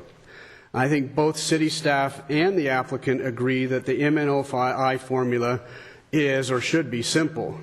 I heard some comments from staff tonight that it's more complicated than that, but if I read the staff report correctly, I think they agree with us that it presumes that the park owner was making an adequate return on investment in the year prior to the imposition of rent control. Thus, all that is necessary to do is compare the current year net operating income with the inflation-adjusted base year net operating income to see if the pre-rent control net operating income has been maintained for the current year. Very simple. Shouldn't be that complicated. But while the applicant provides a straightforward maintenance of net operating income analysis, the city staff recommendations entirely emasculate the maintenance of net operating income formula and replaces it with a hybrid formula designed to achieve a result that would be achieved under a different return on investment approach. The city staff approach does not use pre-rent control net operating income. Instead, staff recommends a base year 7 years after the adoption of rent control, fails to use market rent to determine income for that base year, uses an artificial more than double actual expenses for the base year, and cuts the inflation adjustment in half, and then cuts the rent increase obtained under this hybrid formula in half, leaving the park owner with less than 1/8 of the just and reasonable return it is entitled to under the MNOI formula and under the California Constitution. When analyzed carefully, the city staff approach clearly ignores the applicable city ordinance and regulations under the MNOI approach and makes entirely unfounded assumptions not supported by reliable expert opinion or by evidence. And I'll go into detail on each of those points. Let us begin with the city's position on the base year. The city's expert testified, and I'm quoting, that 1971 would be the preferred base year. Not that it was a possible base year, but it was the preferred base year. California case law also provides that a pre-rent control base year is the preferred year unless otherwise provided in the city ordinance.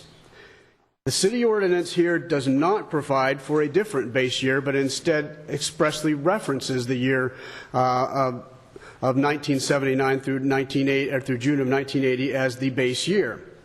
The city regulations require that in order to use an alternative base year, there must be an affirmative showing of good cause that 1979 income and expenses were not representative of the pre-rent control net operating income.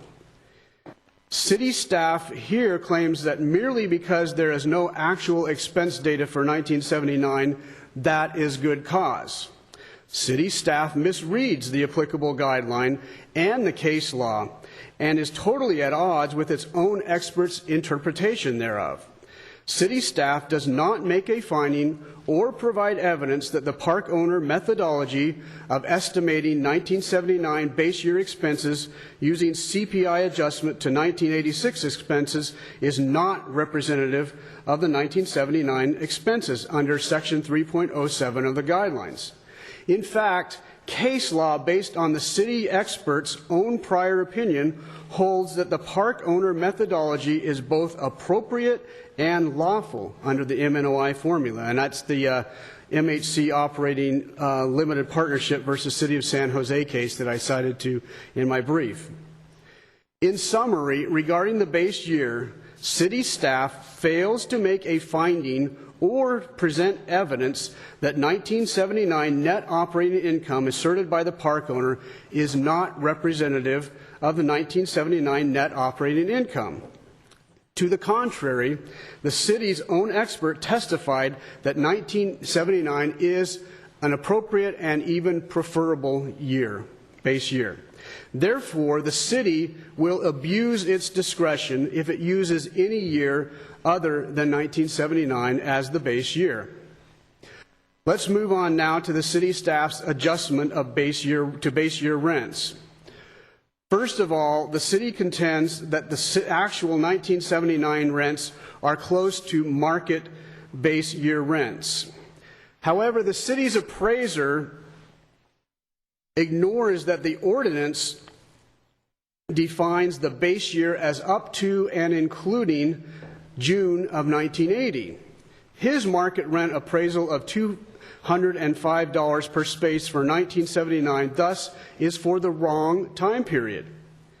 Instead, the park owner appraisal by John Neat of $225 for the time of February 1980 is the only appraisal for that correct time period up to June of 1980. Incidentally, if you adjust the city's appraisal of $205 forward to 1980, it turns out to be $237, more than the park owner's appraisal for the base year.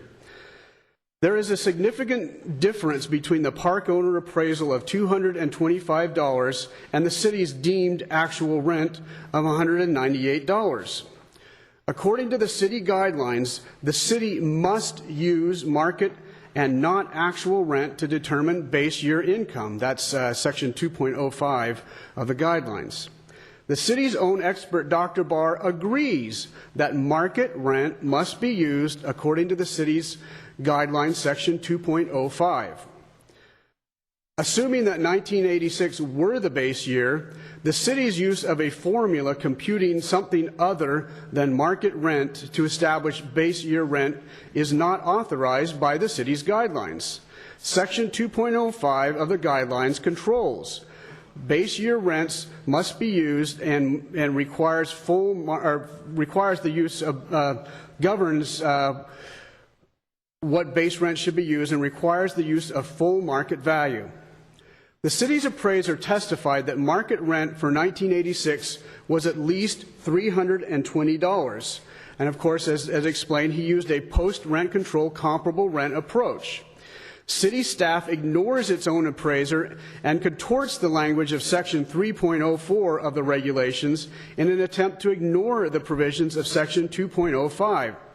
Section 3.04 applies a price level adjustment only after the base year rent and net operating income has been determined, and only when the base rent has not already been adjusted to full market value.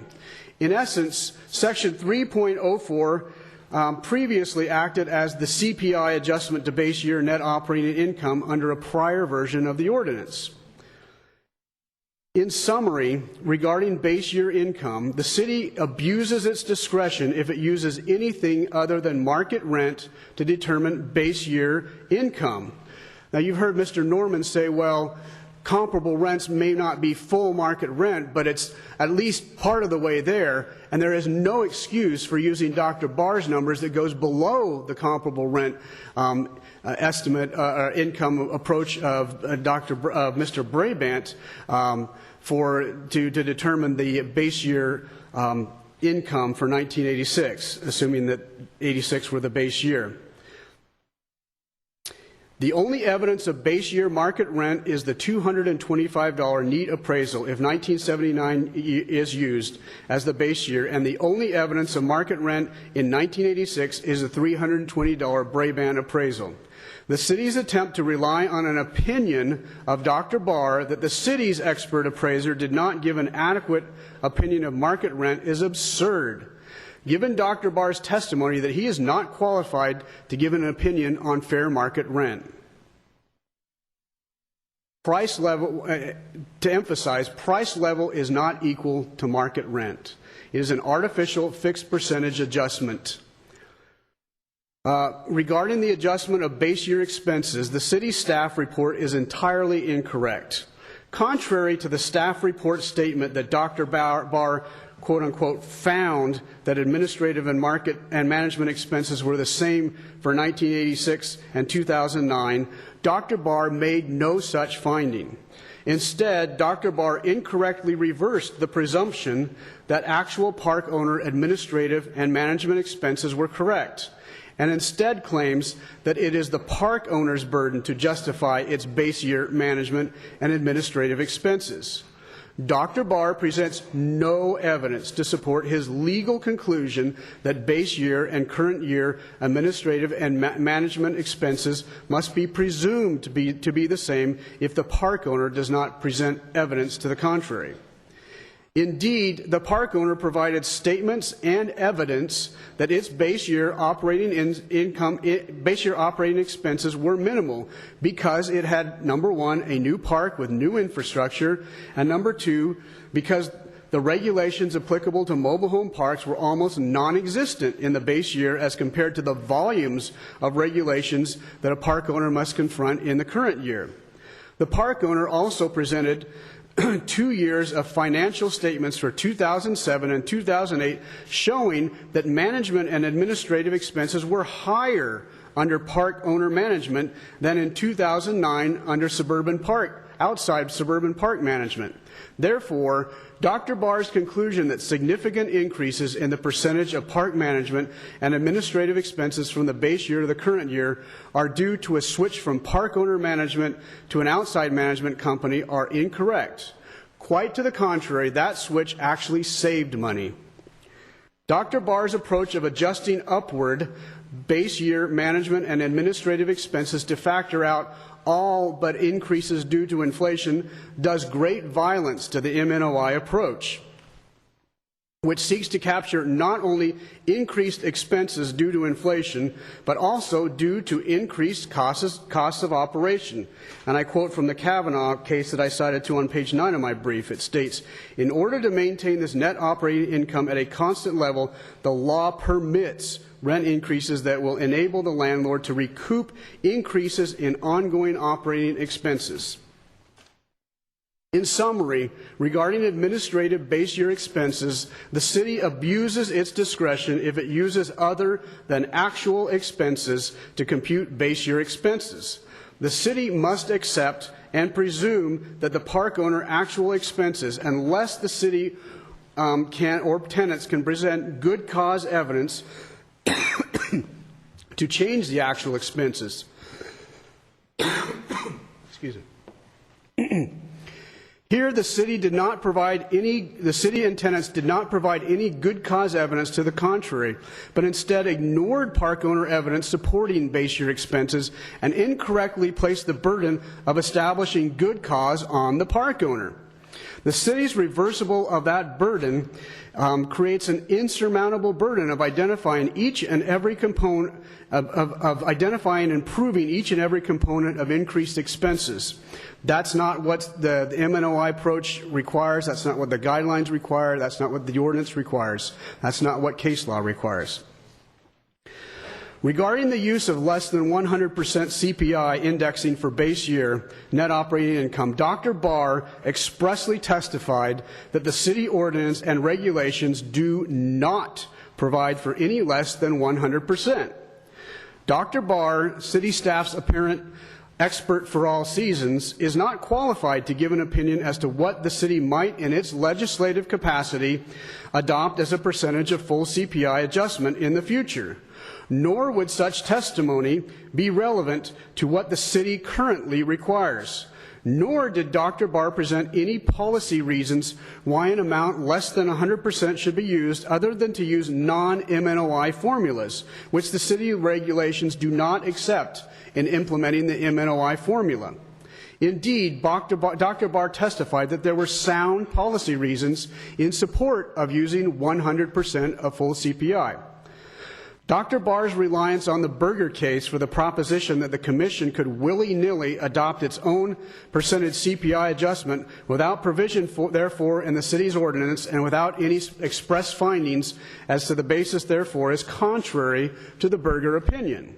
The Berger opinion merely states that the Commission, in that case, was not bound to apply 100%. And in dictum, and I think that Mr. Norman needs to explain what the difference between a holding and dictum is.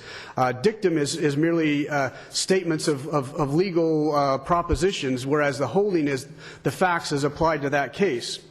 In dictum, the Berger court suggested that the Commission might have discretion to apply less than 100% CPI adjustment to the base year NOI, but also in that dictum suggested that the Commission was bound at the bottom end by the 60% annual adjustment factor in the city regulations and prior Commission decisions applying 75% of CPI adjustment.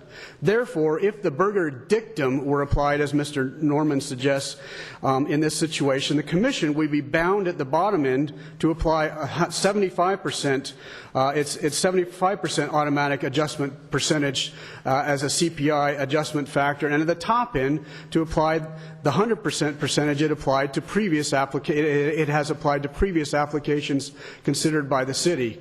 And I could cite you to those applications where the 100% was applied. In summary, regarding the percent of inflation indexing to be applied to the base year NOI, the city would be abusing its discretion and would be acting contrary to evidence if it applies anything less than 100% CPI indexing of the base year NOI in applying the MNOI formula. Finally, the city provides no support other than legal conclusion of Dr. Barr, the expert for all seasons, who suggests that the city has discretion to phase in just and reasonable return rent increases. However, the policy rationale he cites to of safeguarding tenants from excessive rent increases and of alleviating hardship on tenants with limited income are incorporated into the MNOI formula. If the city has unlimited discretion to impose whatever phasing it wants, then the MNOI formula can never obtain a just and reasonable return.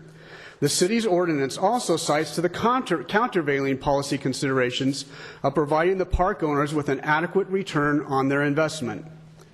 The unbounded discretion approach of the city staff on this matter is most tellingly revealed by its constant refrain that Dr. Barr provided a quote-unquote range of rent adjustment calculations that, in his opinion, meet the just and reasonable return constitutional standard in accordance with the city guidelines. The MNOI formula is designed to avoid just such an approach of a pick your level of rent adjustment decision. It is instead designed to hardwire a non-discretionary particular number based on a specific formula to obtain a just and reasonable return. The city does not have unbridled discretion to ignore the formula and its presumptions and requirements without good cause in the form of reliable and sufficient substantial evidence to the contrary. Now I will attempt to move off the law for a moment and address how the City Council can act wisely in this situation and avoid a train wreck where this matter becomes litigated and the park owner obtains relief in the form of most or all of the $260 amount requested on its application, plus damages based on violation of its civil rights and taking of its property. The park owner has previously and consistently throughout this process indicated that it might accept something less than the full $262 per space. We are not there yet, but I suggest that there are several possible rent increase amounts in the range of suggestions by Dr. Barr that might resolve this matter and prevent future litigation.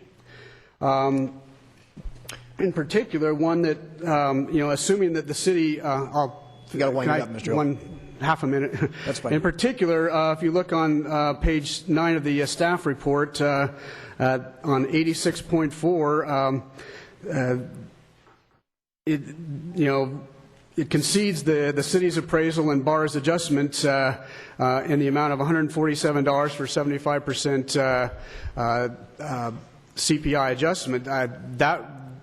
I think I can speak for Mr. Hone in saying that might pass the smell test for him in this particular process.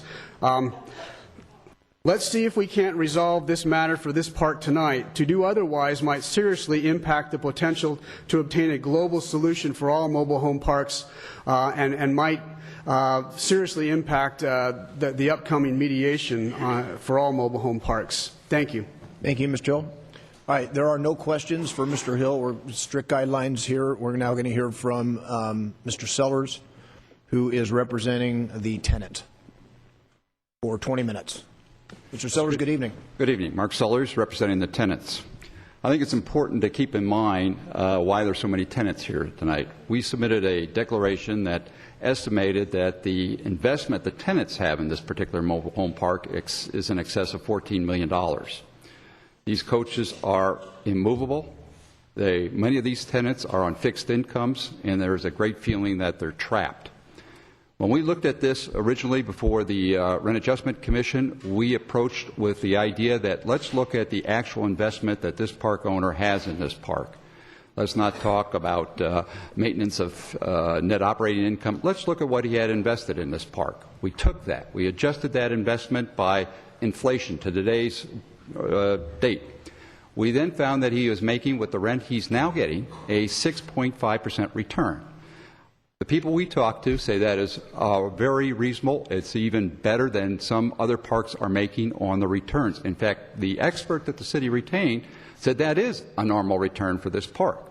So it was our position before the Rent Adjustment Commission that no increase was justified. We did not appeal the decision. We have grown to learn to live with it. But to increase that any beyond the $62 phased in, the tenants cannot live with it. That will be devastating for these particular tenants. We raised many of the points that Mr. Barr found and was concerned about with the application. First is the base year. We agree that the base year should be 1986. This park owner is in charge with the safekeeping of these records. The one thing any park owner would know in a base year adjustment is to keep those records for the base year safe. Make copies of them. Put them in a safe. Keep them safe. That did not happen here.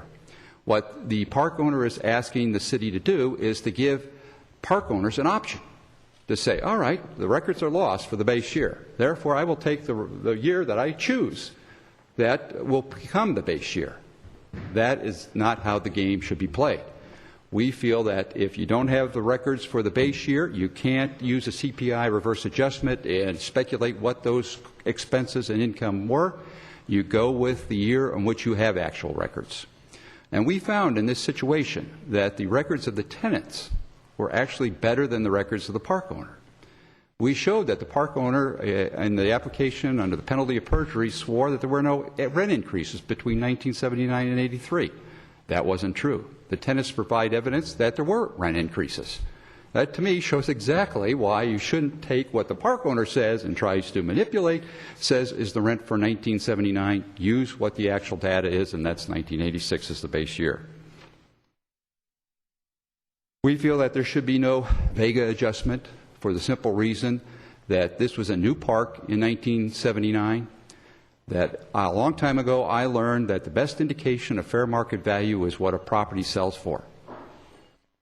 It's not some appraiser speculating years later what was the fair market value in 1986 or 1979. We submitted evidence that showed that the going rent charge for this particular park owner was average $198 per space. Now, what that tells me is there are no facts here to indicate that a park owner would say, hey, I want to make less profit than I can, which is what they're trying to say. He would sell or rent these spaces for less than fair market value. It's our position that it's logical for the park owner to get the most he can, fair market value, and before rent control was implemented in 1979. Therefore, the fair market value in 1979 is $198, not $205, not $230 like the applicant claims. We feel that also comparing this park to Vallecito and the other parks is not realistic. They are not similar parks. This park is below a freeway. It's in a much noisier urban setting than any of those parks, and to simply say that those are similar parks isn't justified. The best evidence you have is that the fair market value in 1979 is $198. No Vega adjustment should be applied. We feel that there's a need to make adjustments for the extraordinarily high administrative expenses. One thing I learned a long time ago is that that's a soft expense. It's not like getting a bill from an insurance company. It's not like getting a bill from a utility company. That's something that you can manipulate. You can say, I'm going to spend 2 hours a day administering this park. I'm going to spend 8 hours a day. That's up to your discretion. Because of that ability to manipulate, the city has a cap on administrative expenses of 8%. It was our position that that cap should be applied. Now, Mr. Barr didn't do that. He came up with a different approach that actually adjusted upward the 1986 and basically left the present 2009 where it is. We didn't agree with that. We pointed that out. But again, we're willing to accept his conclusion and live with that. We think some adjustment is needed for the maintenance or the operation and the administrative expense.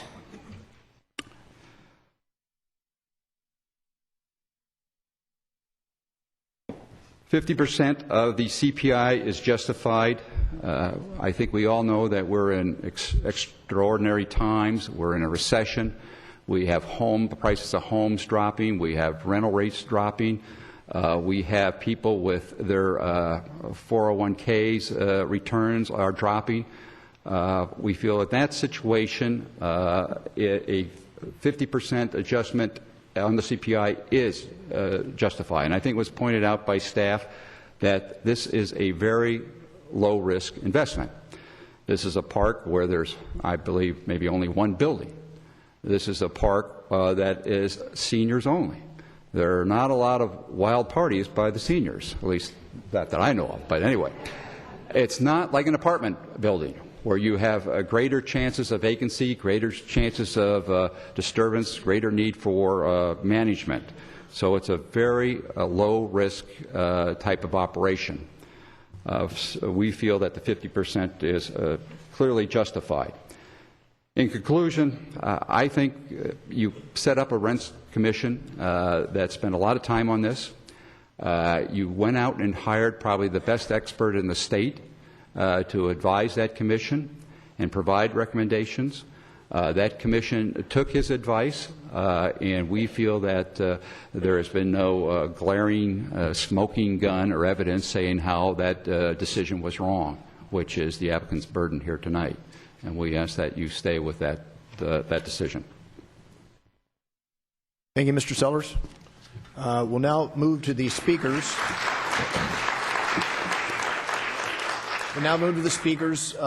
Just keep in mind that the council tonight has to go on the written record, which provided to the council several weeks ago, and we're not really looking at any new evidence. We have to go on the record that was presented at the commission meeting. So with that, I'll call the names. As you hear your name called, come up, and then if you're kind of on deck, so to speak, for some of you baseball fans, we have a reserve seat there for you so we can move through the cards very nicely. Dan Goldstein is our first speaker, followed by Penny Munyan, followed by Marilyn Arand.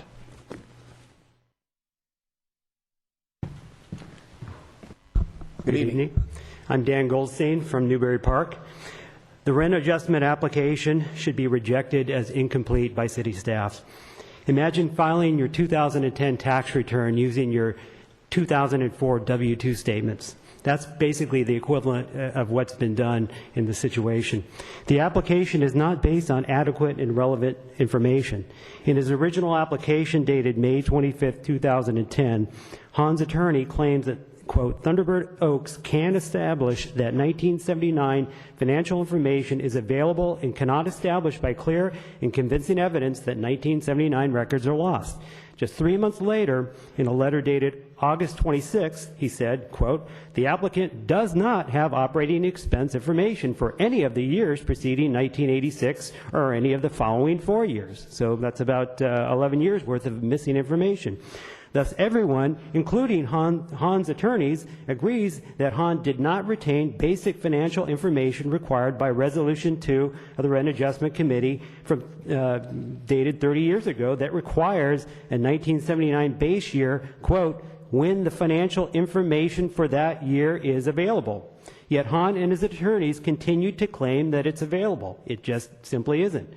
RAC 2 also allows the claimant to use a later base year, the first year following 1979 for which records are available. Han has produced a one-page Schedule C from his 1986 tax return. This is it. There's no accounting ledger. There's no additional financial information. This is it. I don't know if this information is correct. Frankly, I don't think any information has been given to us of any value other than the 2009, 2008, and 2007 years, not the 1979 base year or any year thereafter. So the City Council should reject the application. It's not the city's nor the residents' responsibility to correct the obviously flawed application. In a subsequent letter to the city dated October 10th, Han's attorney states, quote, "It is park tenants who have systematically taken advantage of below-market rents to the great disadvantage of the park owner. If this were true, why did it take 30 years to file this application? If this were true, why didn't Han retain the relevant financial records?" Mr. Goldstein. Okay. Okay, thanks very much. All right. Thank you very much. All right, very good. Penny Munyon, followed by Marilyn Arad, followed by Pat Heckathrin. Okay, you're up. My name's Penny Munyon, and I have lived in the Thunderbird Oaks for 6 years. Social Security represents my sole monthly income. Social Security has not increased for the last 2 years. It's expected that no COLA will be authorized for Social Security recipients for the next 5 years.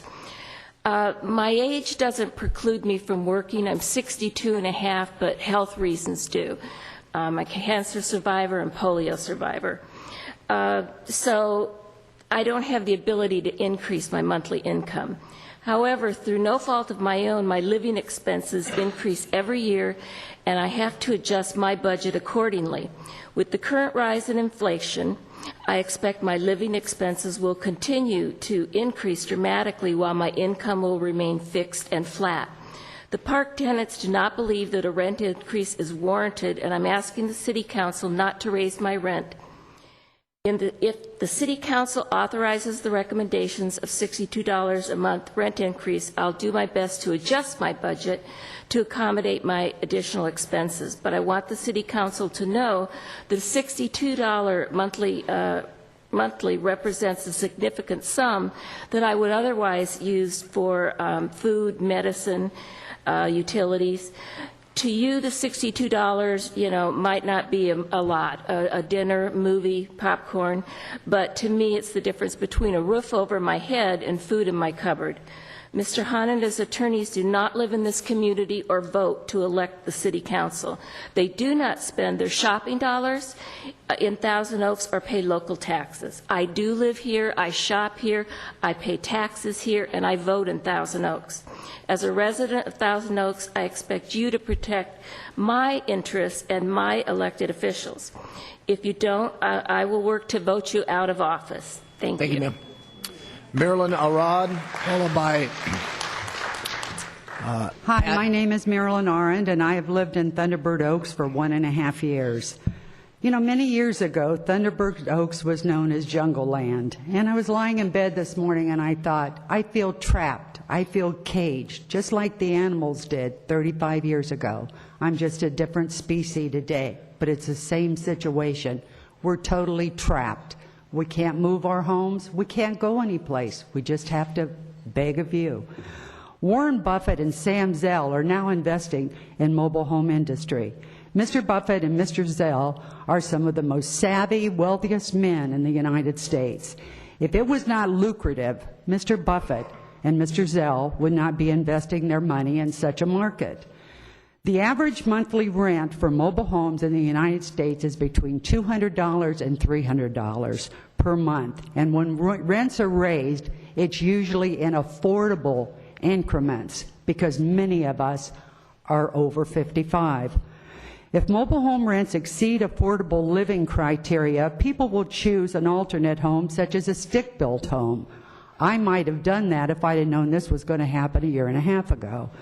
This locked-in tenant base is what enables park owners to enjoy phenomenally stable revenue figures, even in major recessions. We do not live in the Taj Mahal in Thunderbird Oaks. Our park is situated on a piece of land that is fast becoming an undesirable location. The freeway is so noisy and emits so much pollution that I continually have a sinus infection, 4 in the last 1.5 years. And also we're becoming bombarded with subterranean termites. No, this land is not the Taj Mahal. I chose to live in Thunderbird Oaks because it was rent controlled. I could afford it. Your predecessors on the City Council put rent control into effect because they understood gouging. And I'm hoping that you understand that phrase also. We're 70 plus on fixed income. Do your duty. Thank you, ma'am. Pat Hackathorn, followed by Fred Gallegos, followed by Elise Klusman. Hi, I'm Pat Heckathorn. I've lived in Thunderbird 14 years. I feel this is an issue against women. The major people that live in this park are women. We live on a sole income. We raised your children, and now you want to take over 50 or 60% of our income. I think it's a really unfair deal. I also believe that my lady friends and I think it's very sad. The Hone family and their attorneys and suburban management drive or fly in here, tell you what you need to do with our city. They don't, like the people said before, they don't shop here, they don't live here. They have very little interest but their pockets. I also want to leave you with this last thing. I think we can live with $62, but not 1 penny more.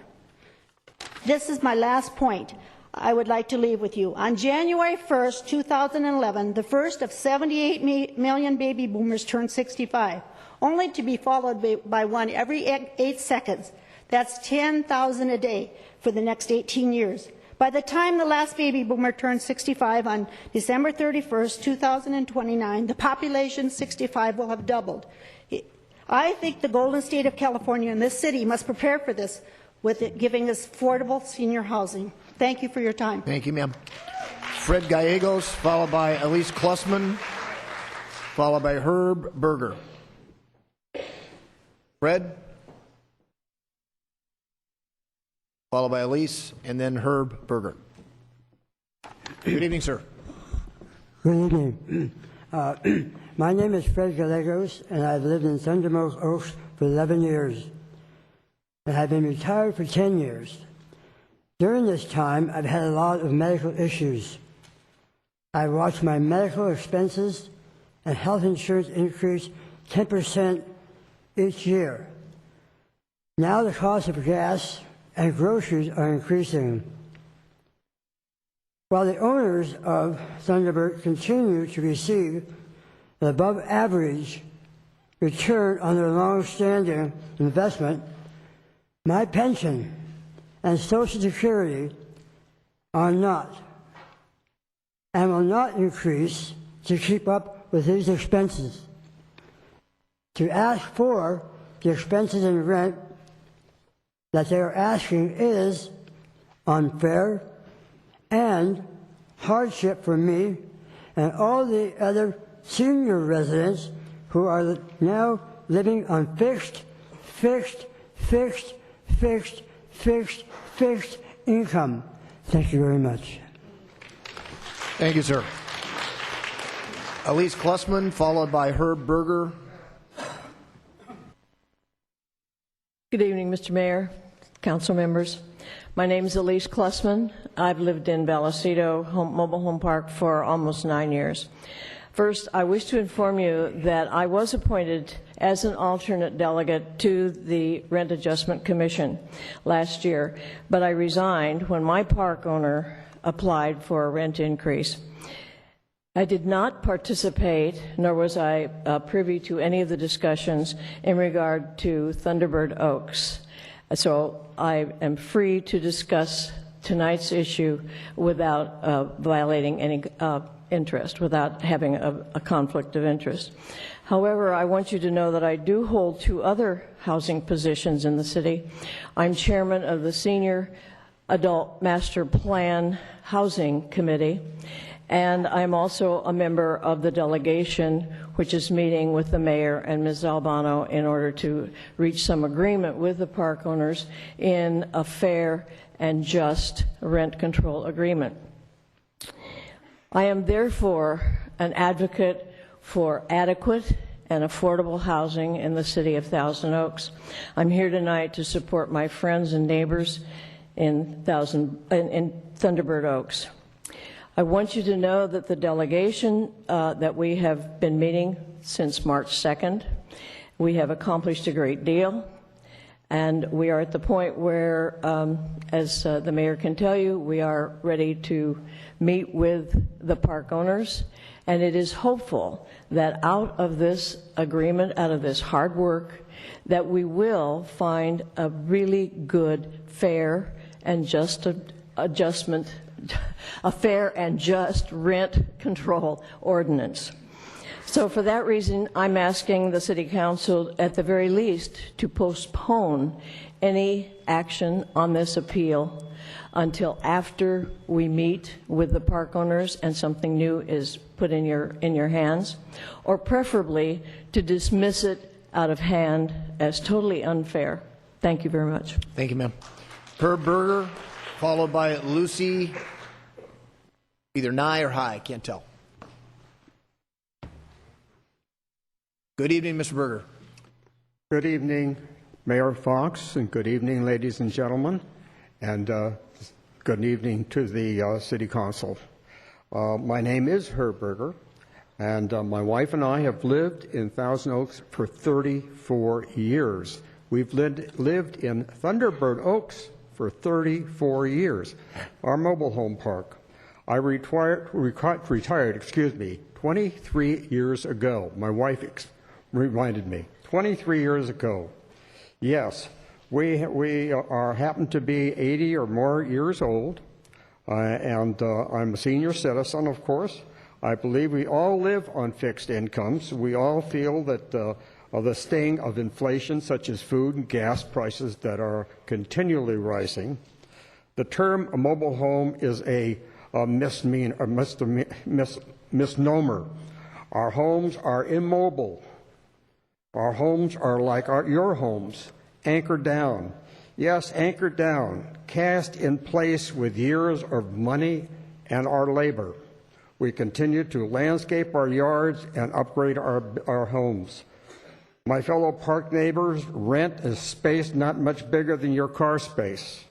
We are captive tenants of the park. We are not free to shop around from one rental apartment to another. We are a small community of good neighbors. For years we have delivered extended family, friends, and churches. We have the same hopes and dreams and good life that you are looking for. I'd like to urge you to reject the park owner's rent adjustment of application, and also accept the Thousand Oaks Rent Commission decision as set forth by Dr. Barr. Let your heart and courage guide you through these decisions, and may God bless you. Thank you. Thank you, Mr. Berger.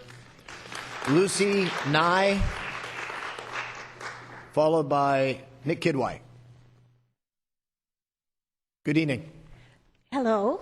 My name is Lucy Nye. I'm a resident of Thunderbird Oaks Mobile Home Park. It is my understanding that for rental communities of this type, a rate of return of 5% per year is the industry standard. The current owner of the park now receives a 6.5% rate of return. Is the proposed rent increase really a necessity or simply egregious? Having been a resident of the park for the past 8 years, I have had the opportunity to deal with management on several occasions. Every time, my expectations have been met without fail. As of 2009, the owner has employed Suburban Park Management Company. As far as I can see, they have brought absolutely no major improvement to the park in either operational capacity or management. Our on-site manager has continued to oversee all tenant issues, which begs the question, what exactly is Suburban Park doing other than reaping a fee at the expense of us tenants?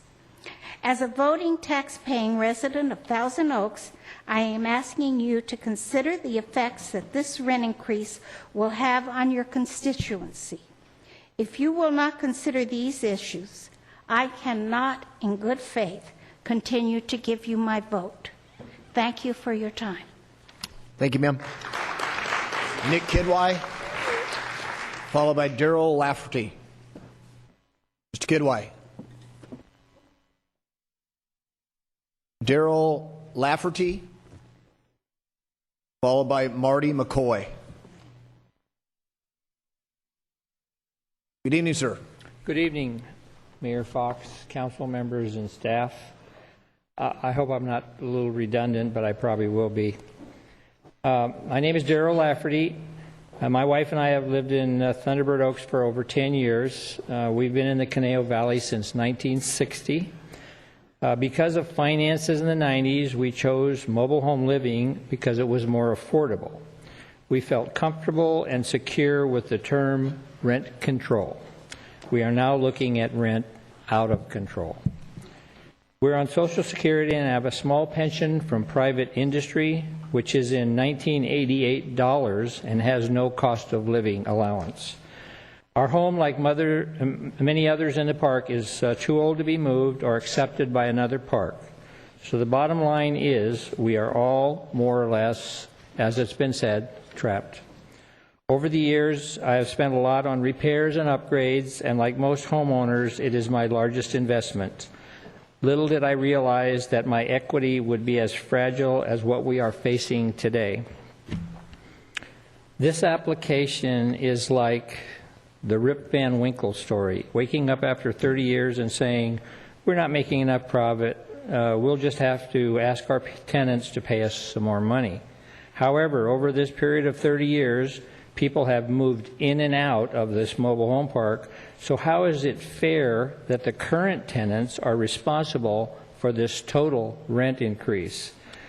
According to the city's expert, as it's been said, this park, by all standards, is making a better than normal return of 6.5%.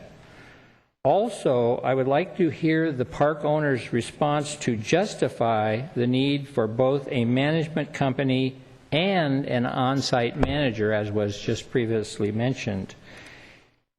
In conclusion, $260 a month is too much, too late, and punishes the current tenants for 30 years of mismanagement and not controlling their costs.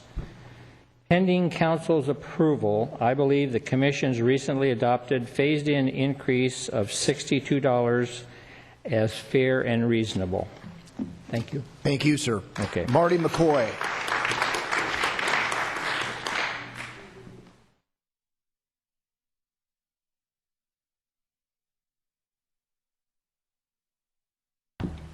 Good evening, Mr. McCoy. Good evening, Mayor, council members. How are you? I've been a occupant of the Thunderbird Park for the last 8 years.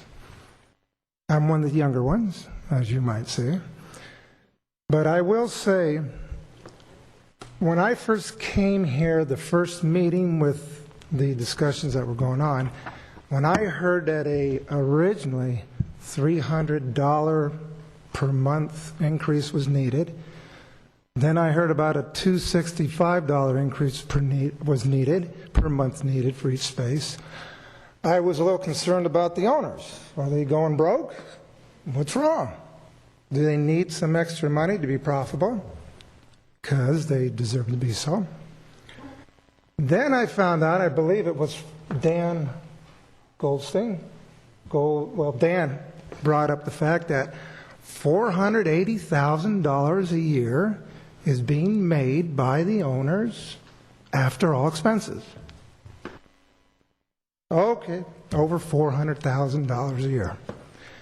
And I said to myself, they're doing pretty good. Now they want an additional, $265 per month per space. They're going to make an extra $500,000 on that. Now they're negotiating, it seems, $142 per month on each space. That's about over $240,000. I just did some quick calculations. I'm in the business of numbers. So what I'm seeing here is excessive profit wanting. I don't care if it's a 6% return, a 5% return. I'm looking at the overall profit. I do believe, my feeling is, with the senior citizen community, a very precious community, unspiritual, unethical, particularly immoral, to try to gouge profits from fixed income seniors. Thank you very much. Thank you, sir. That concludes our speaker cards. We are now going to go back to staff for further questions, and I'm going to begin with Ms. Albano, the city attorney.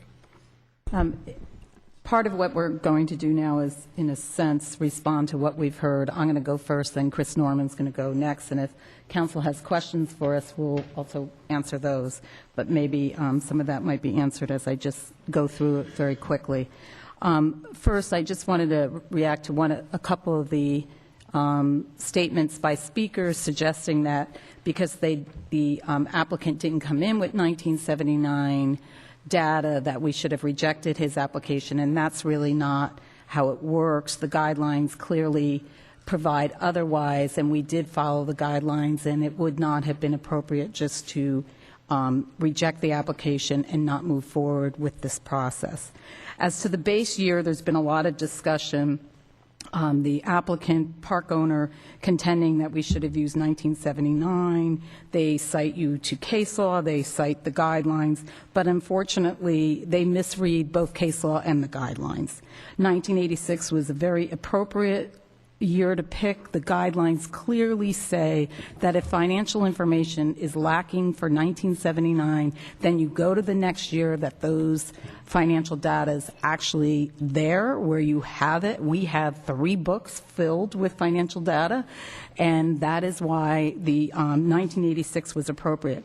In fact, the case cited by the applicant here tonight in their brief actually supports our position, because in that case, the court upheld that city's regulations, which said you had to use the base year and nothing else. Ours is the reverse, and it's allowable. And what the courts really look to is, are you ultimately coming out to a just and reasonable, and are you following your guidelines? And we've clearly done that here.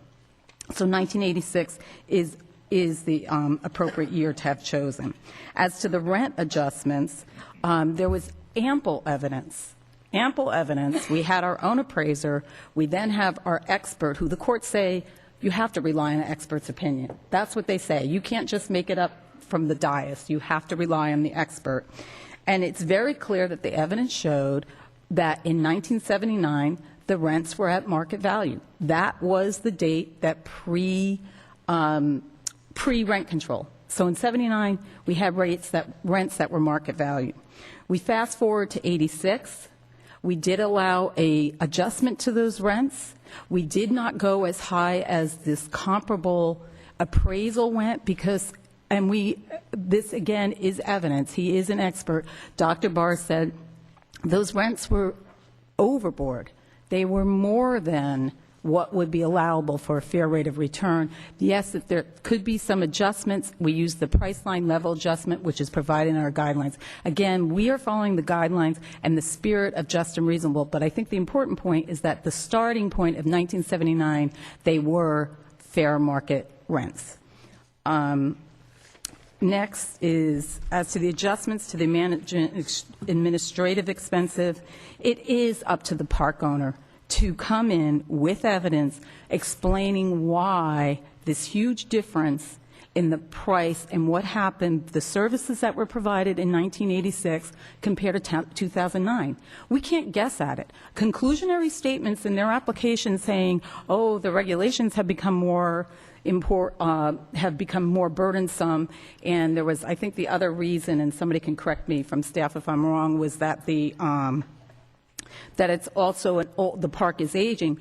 Those are just conclusions. There was no evidence, and it really was up to the park owners to bring forward some evidence. Without that, Dr. Barr was totally appropriate in finding that there was no evidence of any real change in services, and therefore did the adjustment back and accounted for management services back to 1986. And our guidelines specifically provide for that as well. Lastly, as to the rate of indexing, doesn't matter how many times the park owner says there's no, Dr. Barr didn't give information to the commission on why you could index for less than 100%. He clearly did. He did it in his written report as well as when he testified. And those examples, the policy discussions of the risk freeness of the investment, as well as some other examples were given tonight in the PowerPoint, which was from Dr. Barr's report and his testimony.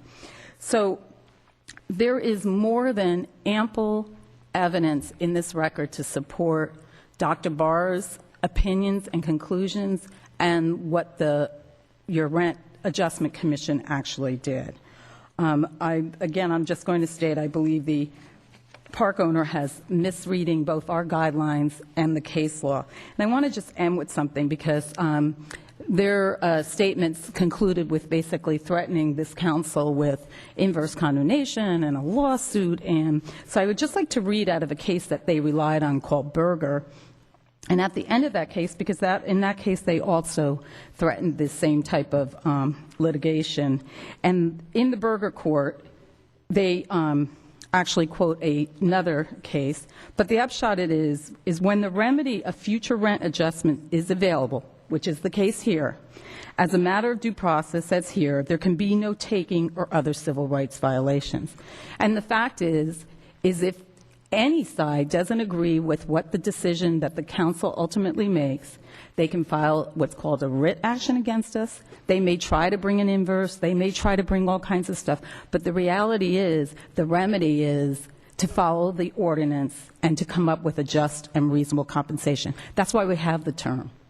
So I just wanted to end on that note. I know that Chris Norman wanted to follow up on another issue that was raised by the tenants. Thank you, Ms. Albano. Mr. Norman? Thank you, Mr. Mayor. Mr. Sellers mentioned a different type of methodology called the rate of return on investment, mentioning a 6.5% rate of return. A couple things why that wasn't considered. First off, the city's guidelines prefer the MNOI standard, and the MNOI standard has been sanctioned by the courts. Second, Dr. Barr did address it in his report, and he does not think that methodology is a good one to apply all the time in every situation, because it allows the park owner to set the rent by determining how much to invest, and that's hard to control. And so it's kind of circular. You put the power in the park owner to determine what the rents are by how much he puts into the park.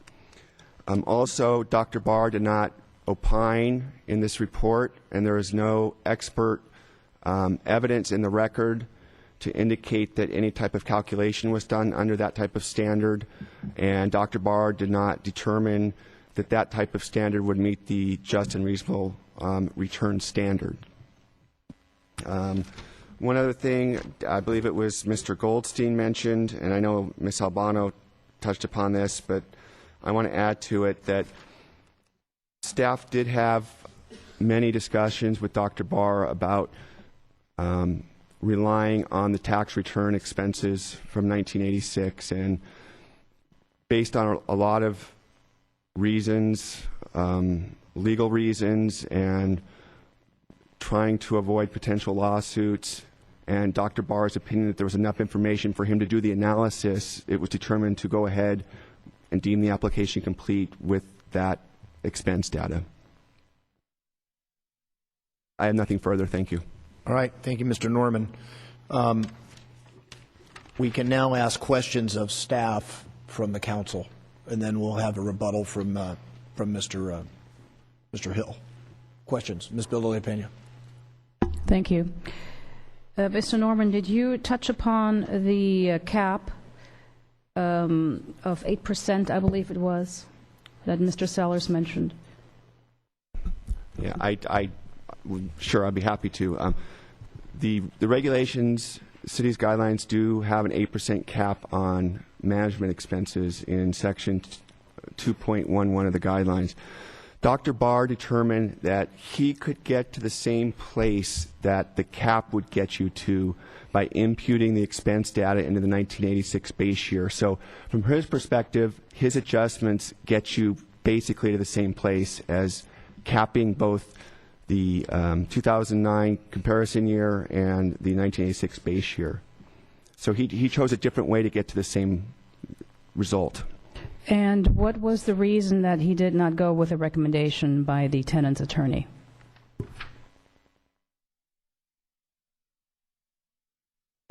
Okay, you mean for the rate of return?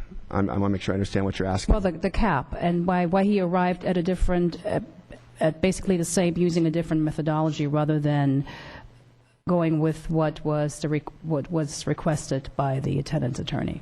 I'm not sure why Dr. Bard did it that way. It may have been because it was just easier to do the calculation. I really don't have an answer to that. He did it that way, and I think the important part to take from it was that it accomplishes the same goal as the 8%. And then my other question is regarding the rate of return. The proposed increase is about 16%, 8% each year. And what would the rate of return be with this recommended increase? I don't know. I'd have to calculate that. I don't have that calculation. No one's done that type of calculation. Just by the nature of doing MNOI, when you do the MNOI, you don't necessarily do a rate of return along with it, even though I suppose if we had a few minutes, we could calculate it. Okay, let's see. I think that would be it so far. Okay, any further questions? Again, just to remind the council that the information that we're receiving tonight is going to be based on the record that was presented at the hearing, not necessarily testimony that we heard tonight. If it wasn't part of the record, then that is outside the scope of the council's evaluation. Mr. Gillette, do you have questions? Okay. Any further questions? All right. Mr. Hill, you have 10 minutes for your rebuttal. All right. We heard that last time. I thought it was 10 minutes. Anyway, just to address Mr. Sellers' points, he said that there was a burden for the park owner to keep records. Well, if you read the original ordinances enacted in 1980, it said that this would be a temporary ordinance only, and if the ordinance were applied any longer than a period of a few years, then it would be a taking of the park owner's property. And so the park owner had every reason to believe that the city was correct in its promise that this ordinance would only be a temporary ordinance going for only a few years, approximately 3 to 5 years, I think was what it stated in the original ordinance. So for the city to now come back and say we didn't keep records, we should have known that 30 years from now this ordinance would still be around, is ludicrous.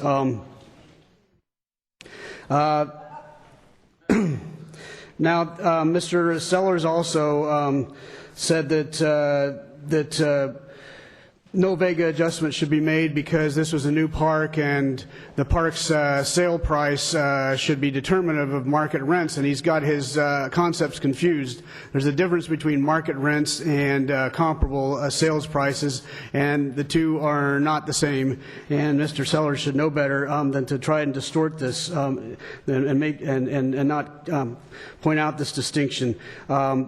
What Vega attempts to adjust for is precisely this type of situation where you've got a new park where the park isn't yet full, and so the park owner has to make concessions on rent to fill up the park, and so that Vega adjustment was entirely appropriate in this situation. Mr.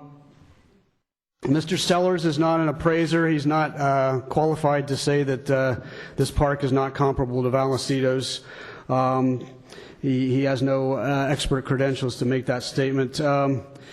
There is no. He also states that they needed to make adjustments to expenses for high management and administrative expenses because to avoid manipulation. Well, there is absolutely no evidence of manipulation in this instance, and I would I venture that Mr. Sellers could not point to a single instance of manipulation, and I think that's been kind of an underlying theme and tenor, is that there's somehow been manipulation. No, there's not been manipulation. The park owner managed the park at a very low level of administrative and management expense in 1979 because it was a new park. That's it, and because there weren't excessive regulations like there are now on mobile home parks. there's been a lot of talk about the, and both the city attorneys and Mr. Sellers claim that there should be an 8% cap on management of administrative expenses. If you read the regulation, it does not say that. It says if the park owner decides to capture in the current year management expenses because they're managing the park by themselves and are not incurring those expenses, then you have to make sure that they're comparable with the base and current year. But that's not the case here. We're not doing that. And if you read the regulation, it's very clear that it does not apply to this situation. Let's see. Wanted to reiterate a point that the park owner made to the commission, and it's my fault for not making it at the very beginning, and that was the statement and the promise by the park owner is that as long as the park owner is treated fairly in this process, no existing tenant will be displaced as a result of inability to pay the rent increases, and I think that's still his position. Mr. Hone pays taxes here, and Ms. Albano, the city attorney, tried to compare our she calls it a threat, I call it a promise, that if we don't get a fair rent increase here, that we will have to file an administrative and takings claim. In Berger, what they were trying to do was recover for past foregone rent increases, and there the court said you can't do that. Berger never said you can't have a taking for an improperly applied rent control ordinance where the ordinance doesn't give you, it constitutes a regulatory taking by not giving you a just and reasonable return going forward. And that would be the basis of our taking claim, not going to claw back foregone rent increases. Those are gone and past, and we're not here to do that. And I think some of the tenants also tried to make it sound like what we were trying to do was punish them for past sins. We're not. We're trying to come up to current market level. If you look at the city of any of the other cities in Ventura County, you'll see even Camarillo, with its much less nice mobile home parks, has rents at the level of $650 or thereabouts. So what we're asking for is not something extraordinary. We're asking to be put on an even par with other parks in Ventura County. Let's see. Ms. Albano stated that the guidelines say that if there's no 1979 data, you must use a later year. That's not what the regulation says. The regulation says that the park owner can elect to use a later year. But the other regulation that Ms. Albano doesn't cite to is 2.05, which says that you must, or I think it's 2.05.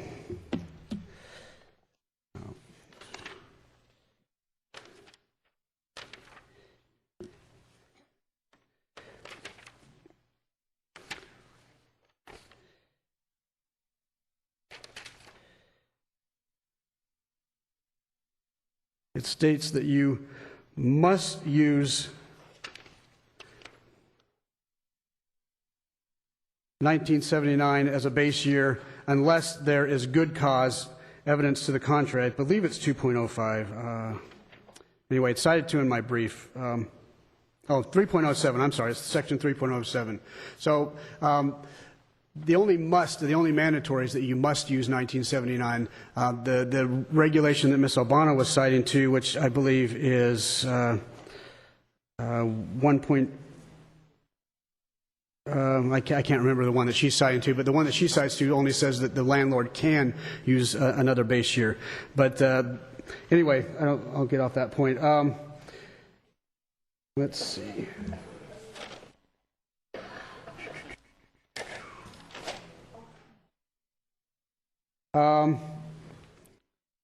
Once again,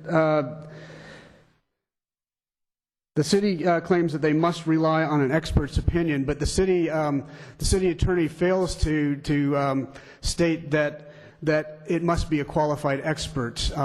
That's the evidence code requires that an expert that is going to testify on market rent or market value must have expert credentials. Mr. Barr admitted he did not have expert credentials to testify on market rent. And they're relying on Dr. Barr, not on their expert appraiser, Mr. Brabant. Mr. Brabant testified that 1986 market rent was $320 per space. Therefore, the city should have relied on Brabant, not Barr, as the only qualified expert to testify on 1986 market rent.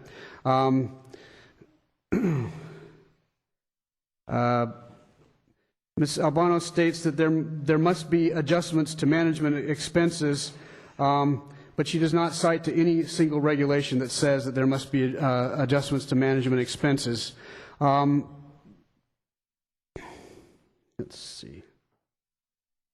The city says that it did not use a rate of return on investment, that it was not considered because it was not part of the MNOI approach, and that Dr. Barr disfavored the return on investment. Yet that is exactly what Dr. Barr relied on as his quote-unquote policy rationale, was on a rate of return on investment formula to determine that a 50% CPI adjustment should be used. So there's a real inconsistency in the position of the city staff on this matter. In conclusion, we ask that the city give us at least some portion of a just and reasonable return on rent increase, not the willy-nilly amount that was justified by contorting the guidelines and the ordinance at the Rent Commission hearing. Thank you. Thank you, Mr. Hill. All right, that concludes our speaker cards, staff presentation. Now the desk is open for council discussion and or a motion. Mr. Gillette. Thank you, Mayor Fox. I'm prepared to move forward with a motion at this time so we get something on to discuss. Very good. I'm going to avoid the opportunity to respond to some of Mr. Hill's specific words and phrases. And I want to thank all of the participants on all sides of this issue for their restraint and demeanor during this highly sensitive discussion. I also want to thank Mrs. Albano and the City Attorney's Office, Mr. Norman, Mr. Prescott, and the Community Development Department. This has been a very long and complex process. Now, the good side is, because of my current personal situation, I've had an awful lot of time to read and gotten a whole new education. With that thought in mind, if I could ask the city attorney to keep an eye as I try and go through and follow my notes to make sure that look for adequacy and completeness in responding with this motion. The movement is to establish findings of the City of Thousand Oaks City Council as we go forward. And the motion is that the City Council finds the following. The city's expert, Dr. Kenneth Barr, who is not an expert for all seasons. Now, I said I wasn't going to do that. Had the requisite expertise to render opinions regarding fair return, and that his analysis and testimony were credible. Additionally, there is good cause to use 1986 as the base year, as this was the keeping with the intent of guidelines 3.01 and 3.07. And it's appropriate to adjust 1986 base year rents to $298 using the guideline price level adjustment mechanism, and 1986 base year management and administrative expenses $84,117 based on Dr. Barr's calculations and guidelines 2.11. Additionally, it's appropriate to use the 50% index ratio based on policy reasons articulated by Dr. Barr. Using the 50% or consumer price indexing provided a fair return to the park owner based on the opinion of Dr. Barr.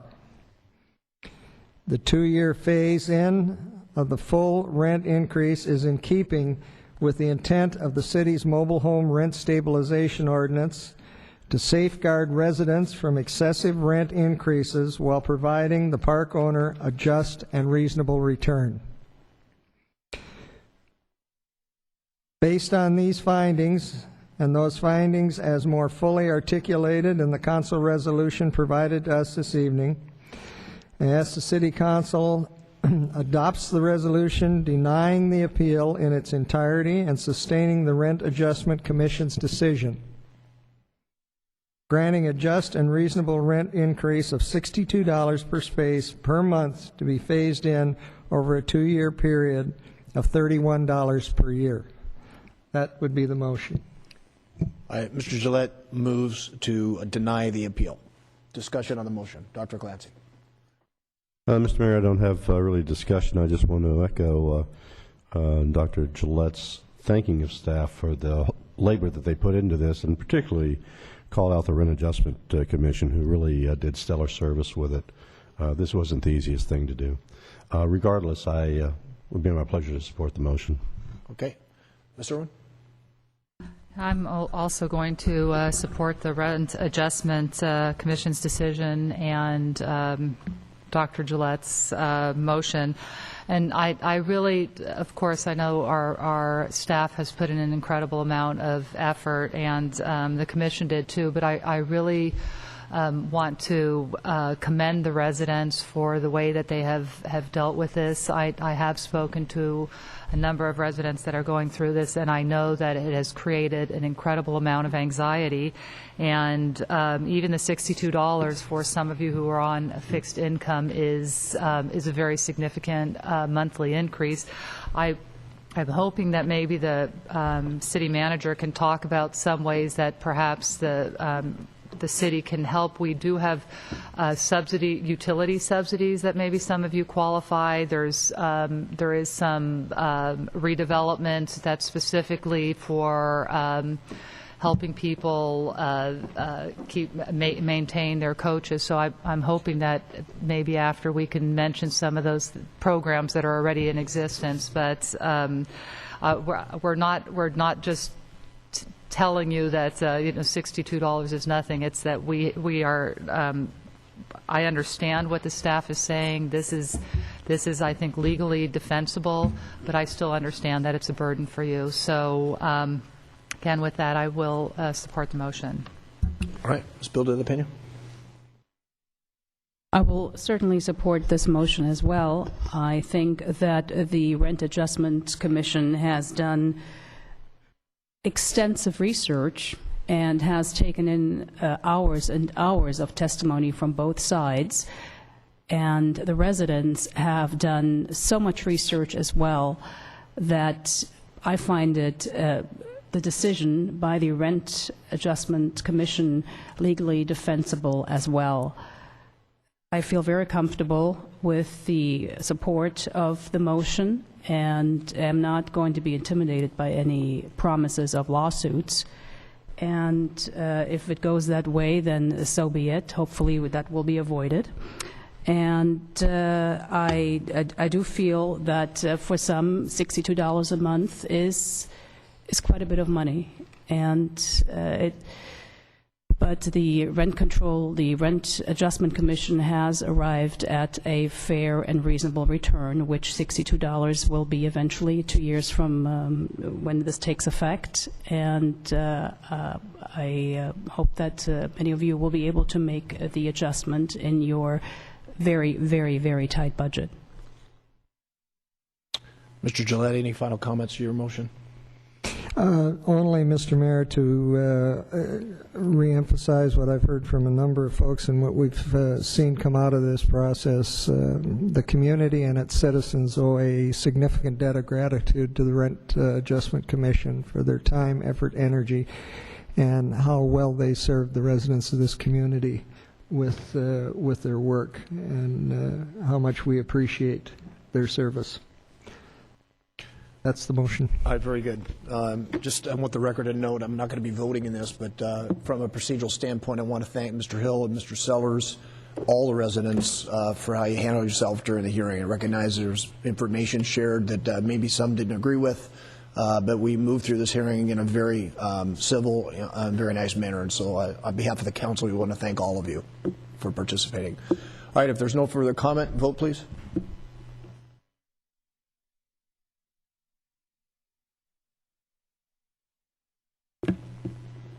Motion carries 4-0 with Mayor Fox abstaining. All right, so that motion is approved and the appeal is denied. What?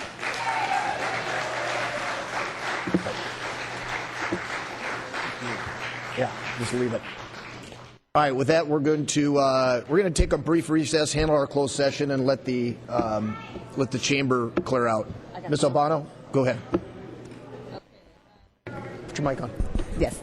Mr. Mayor, members of the council, members of the public and staff, council will be going into closed session.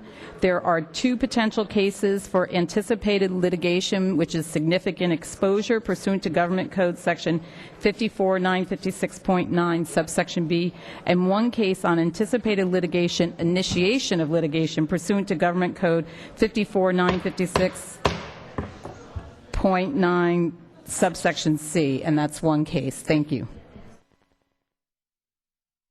I was wondering, we do have another very controversial subject coming up. People have already been waiting for 3 hours. Is there a timetable that we can set for this particular closed session?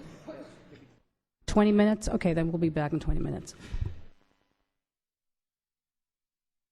April 26, 2011. Ms. Albano, did you want to report out? Thank you, Mr. Member, members of the council. There is nothing to report out from the closed session. All right, thank you very much. Moved to item 10A, that's our public hearing for this evening. The Thousand Oaks Auto Mall Municipal Code Amendment and Concept Design. Ms. Lawrence. Hearing advertised as required by law is open to consider agenda item 10A, Thousand Oaks Auto Mall Municipal Code Amendment and Concept Design Resolution for a freestanding identification sign for the Thousand Oaks Auto Mall, MCA 2009-70433. A speaker card is available for those wishing to address the City Council regarding this public hearing. All documents for City Council and official city records should be presented to the City Clerk prior to speaking. Speakers are requested to state your name and community of residence for the record. 36 people have presented speaker cards, and pursuant to City Council standards, applicant is allowed 15 minutes with a 5-minute rebuttal. Remaining speakers are allowed 2 minutes. The yellow light will display when you have 1 minute remaining. All right, thank you. Mr. Prescott, you going to handle the staff report? That's correct. All right.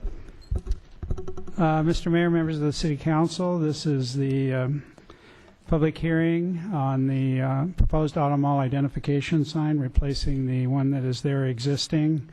It's in the format of a municipal code amendment that would amend the sign ordinance, and then also adoption of a conceptual design resolution, which are in your packet. I'd also like to refer you to the supplemental packet. On page 11, we have a memorandum that we are recommending or suggesting the City Council consider an additional provision in the ordinance relating to the reader board, and that would basically control the colors that are used on the reader board, the brightness levels or the fluorescent levels, if you will. By requiring a uniform sign program application. That's something we do with shopping centers, for example, where there are going to be multiple signs from individual tenants.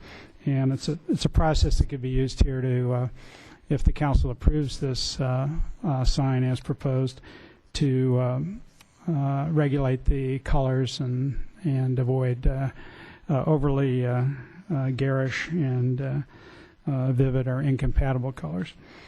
So we have a suggested language there if the council wants to consider that.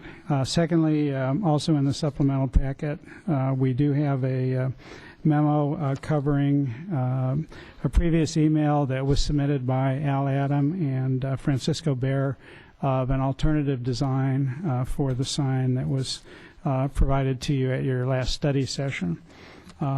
As we note in that memo, the focus of our report is now the application that the Auto Mall Association is submitting for the City Council to consider. They have had their workshops with the public. The council's had 2 study sessions and given some guidance to the Auto Mall, and they are asking the council to consider the specific design that's included with your packet. But this is one of the alternatives, and then the other alternative submitted by Signs Now and Signature Signs is actually was an attachment to one of the previous reports, so that's already in your packet. Also this evening, we have just handed out, I've asked the city clerk to hand out a couple of documents that are referenced in either the conceptual design resolution or by reference in other parts of the report. And those are Resolution 91-172, which is the city's guidelines for development within the 101 and 23 freeway corridors, commonly known as the Freeway Corridor Design Resolution. And then Chapter 9 of Title 8 of the Municipal Code, which relates to freeway signs. That's 2 pages. So those were just handed out on your dais.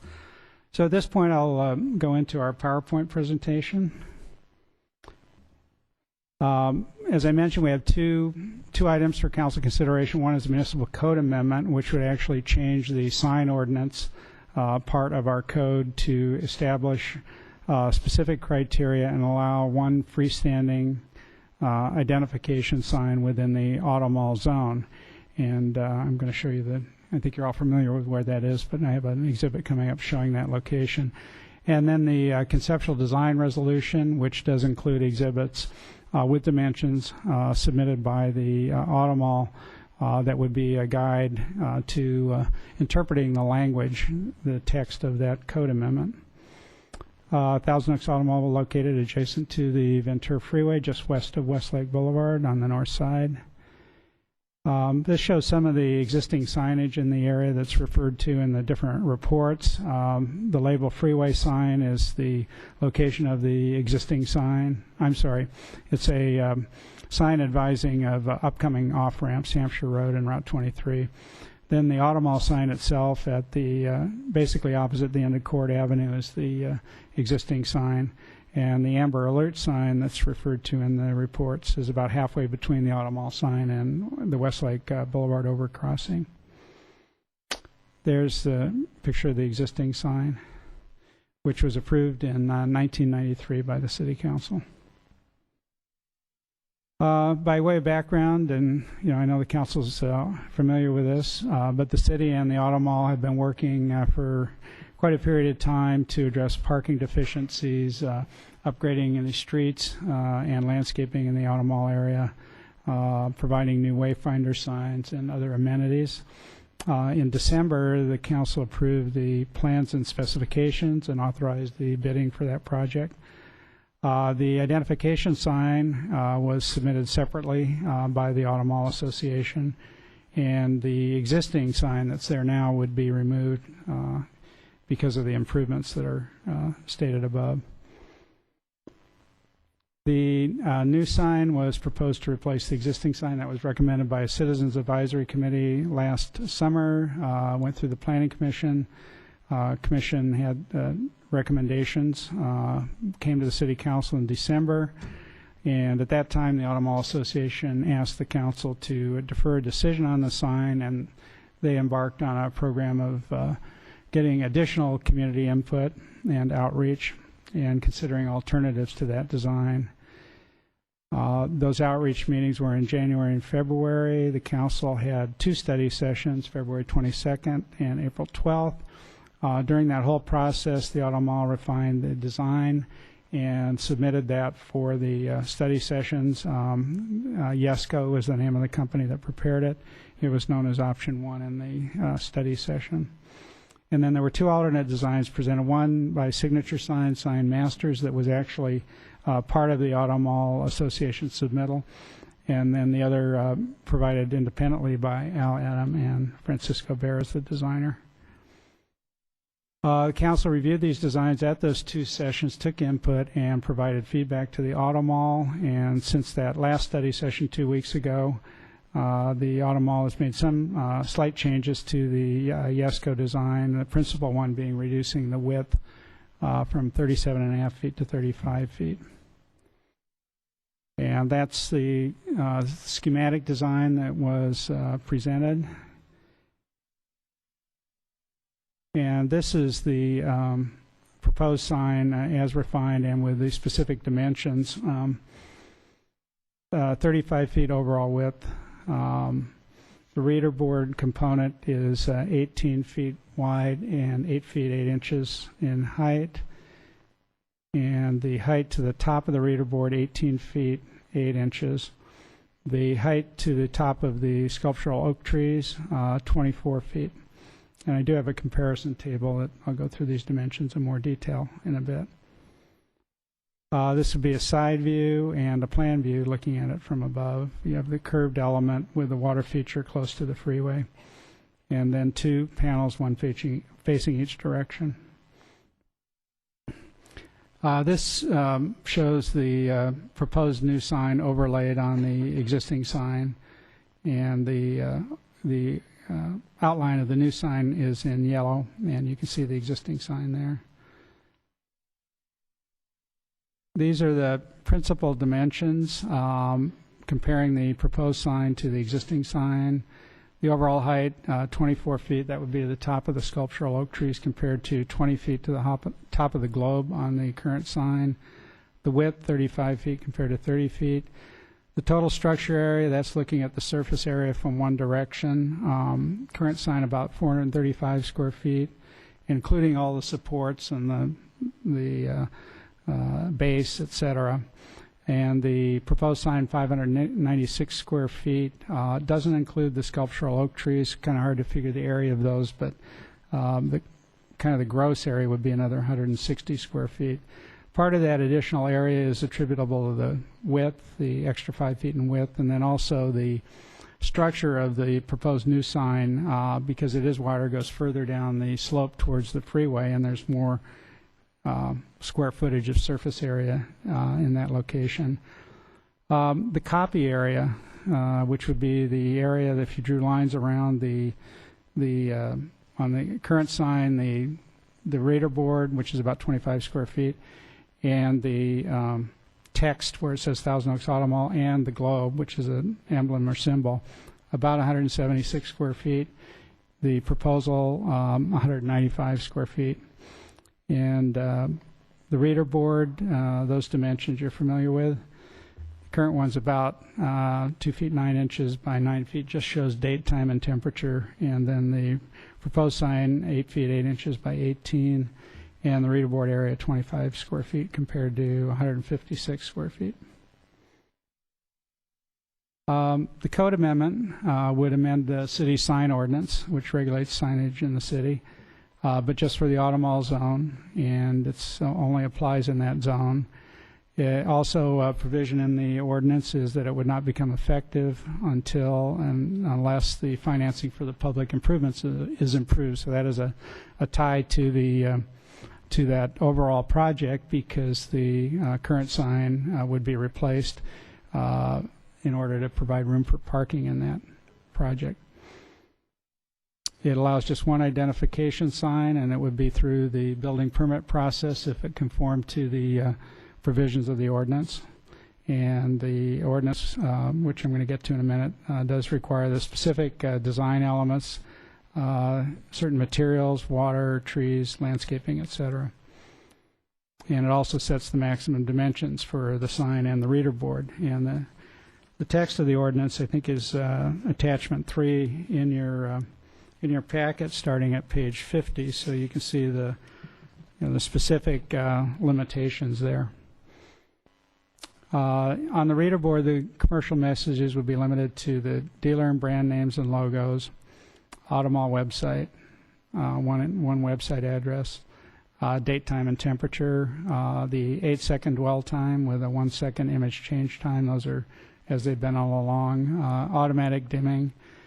And these would comply with the current FHWA guidance, but the provision of the ordinance also requires that sign to comply with any future guidance that is actually adopted before building permit is issued, in case those are updated. The conceptual design resolution, there's an Exhibit A to that resolution, which is the current auto mall proposal, and it's the slide I showed you earlier with the specific design of the sign with dimensions. And those are also included, those dimensions as standards in the ordinance. The recommendation is council's held 2 study sessions on this for purposes of allowing input and allowing the Auto Mall Association to refine their design and to provide feedback to the association. And if the council determines that the sign is in line with that guidance, then staff recommends introducing the ordinance and adopting the resolution, which would be subject to becoming effective when the ordinance is effective. And that concludes my presentation. I'll be happy to answer questions. All right, thanks very much, Mr. Prescott. Questions for staff? Ms. Bill de la Pena. Thank you. I read that tonight's meeting was time sensitive. Can you explain why it was time sensitive? Well, I think the public hearing was decided before the study session, and the notices were published. Were actually published at the time of the study session. But in addition, the other project is moving forward. That has a pretty tight time frame that perhaps other staff can address in terms of the landscaping and the parking project. And who will answer that then? I can answer that. The project also entails formation of a community facilities district, and that timeline still includes about 60 to 90 days. The bids which were open in early March for the construction project of the street improvements are good for 150 days. So there's some time windows here that we need to meet. Based on those parameters. And we couldn't go forward with those things without making a final decision on the sign?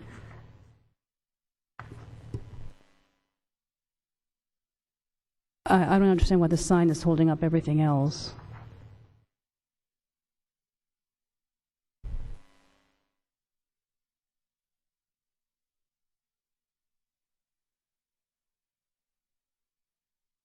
Yes, I'm sorry.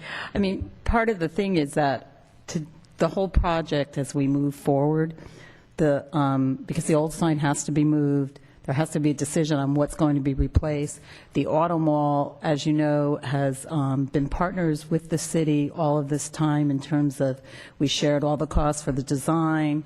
Moving forward, they are being asked through the CFD to fund the public improvements. All the public improvements that are going to be done, as you know, the Redevelopment Agency put $2 million towards that, but also put money towards a loan that would help fund the CFD.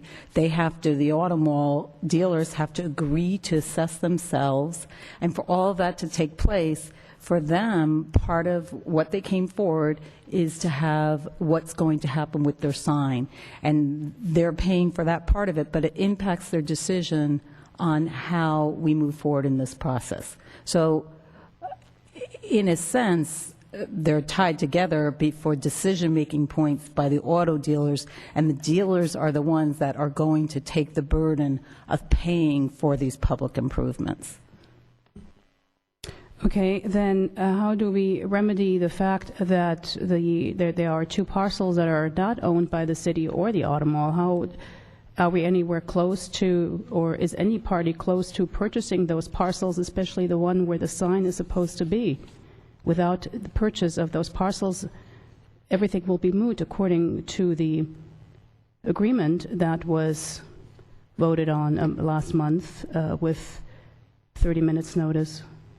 Well, the agreements, we actually did have them agendized, so there was a little bit more, but neither here nor there. The negotiations continue. That's very typical in almost all our public works projects that we do. We move ahead, we're doing design, we do a lot of things, and we continue to do the acquisitions. We're working on that. That's all I can say about that. We don't negotiate in public on issues like that. Those discussions continue. Everything revolves around ultimately having a project, meaning we have the land, we have the bid that came in and is only, is open for a certain amount of time, that we form the CFD. Everything has to be in place. So if the council approves the sign, one of the provisions in the ordinance, as Mr. Prescott already said, is that it will not take effect if the financing mechanism for the whole project doesn't go forward. And ultimately, there's not going to be financing for a project if there can't be a project. I think that's the best way for me to put it. Okay, and did we get any hard copy of the pictures that were presented tonight? The ones that had the logos? I don't see any hard copy. Did I miss them? The pictures that are in the PowerPoint are also in the resolution attachment 3. So those would be, attachment 5, and packet page 62 has those. Attachment 3? It's in attachment 5 to the staff report, and it's packet page 62. Oh, yeah, that. No, but tonight I saw new pictures. The overlay and then the one that said Silver Star. I hadn't seen those before.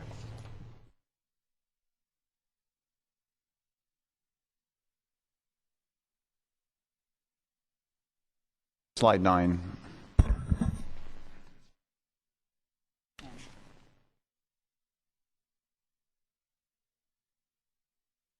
Slide 10. Okay, yeah, they're black and white. They're not in color. And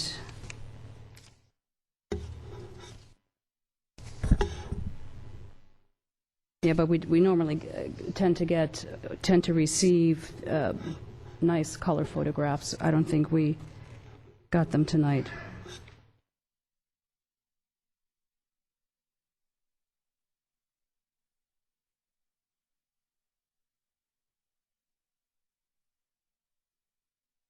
Yeah, packet page 68 is the one that shows the proposed sign overlaid on the existing sign.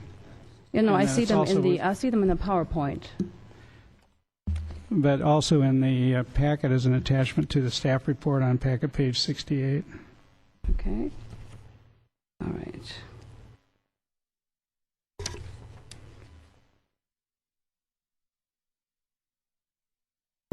Yeah, they're black and white. Okay.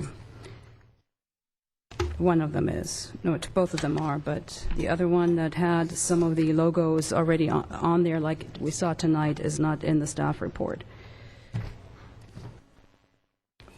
What I'm getting at is that we couldn't view those pictures prior to tonight's meeting because they're not in the staff report. So we're also presented at the last study session, and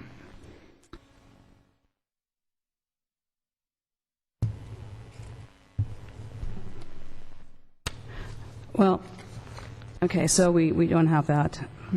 I can show you on the slideshow. Well, the slideshow has them, but we didn't have them prior to tonight's slideshow, is what I'm saying, to look at and to be evaluated. Maybe it wasn't found to be necessary to do that. I'm not sure. Let me move on to the building regulations. Thank you for making copies.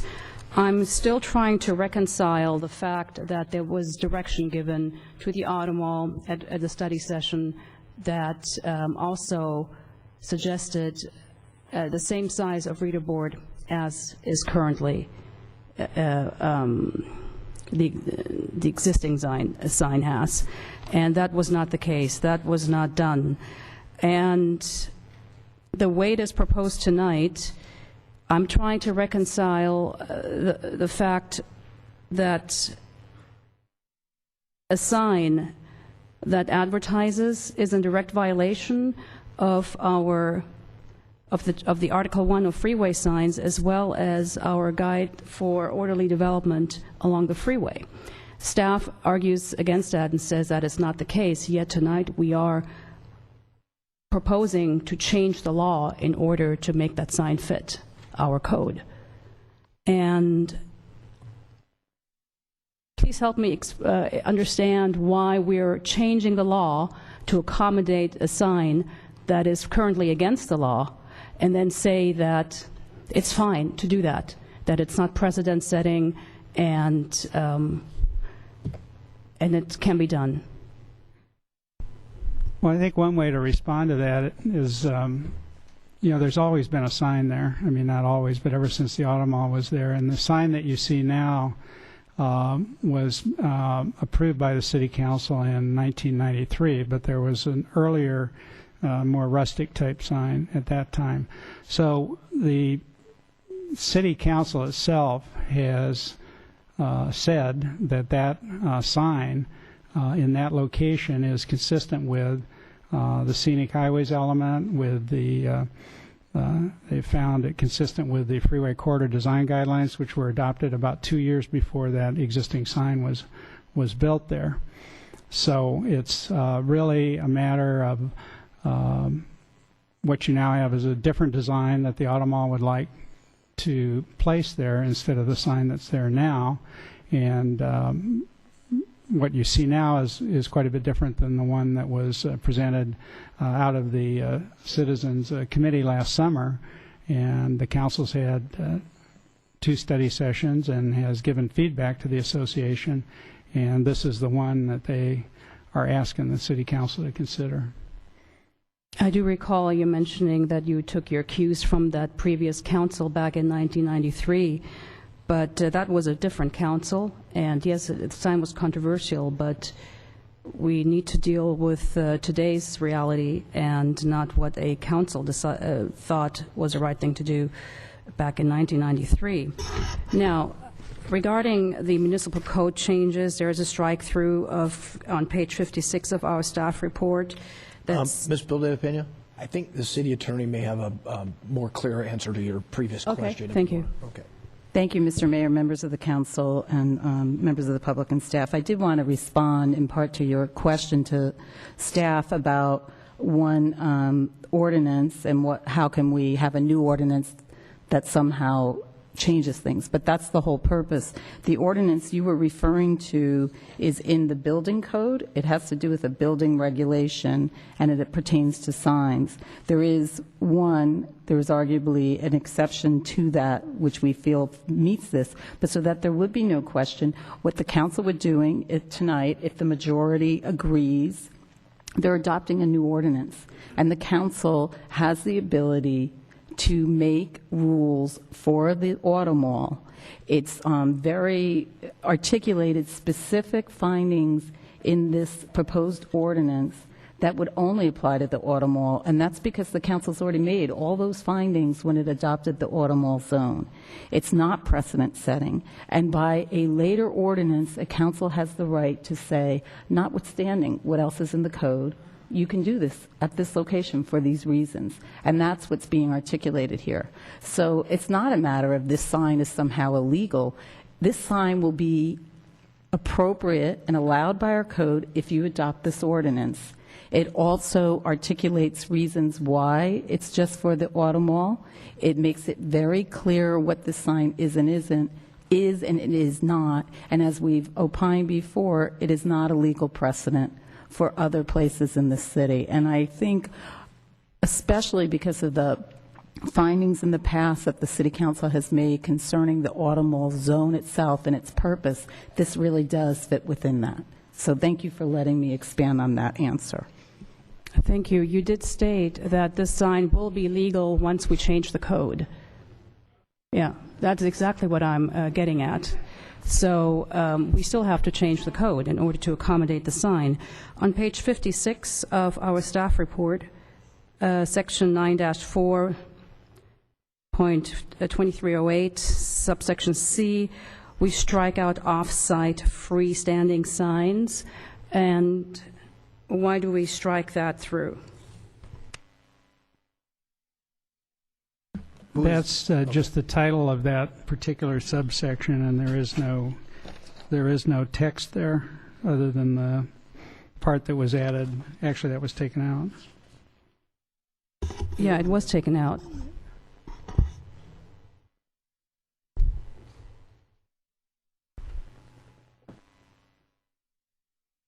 Do we have the original?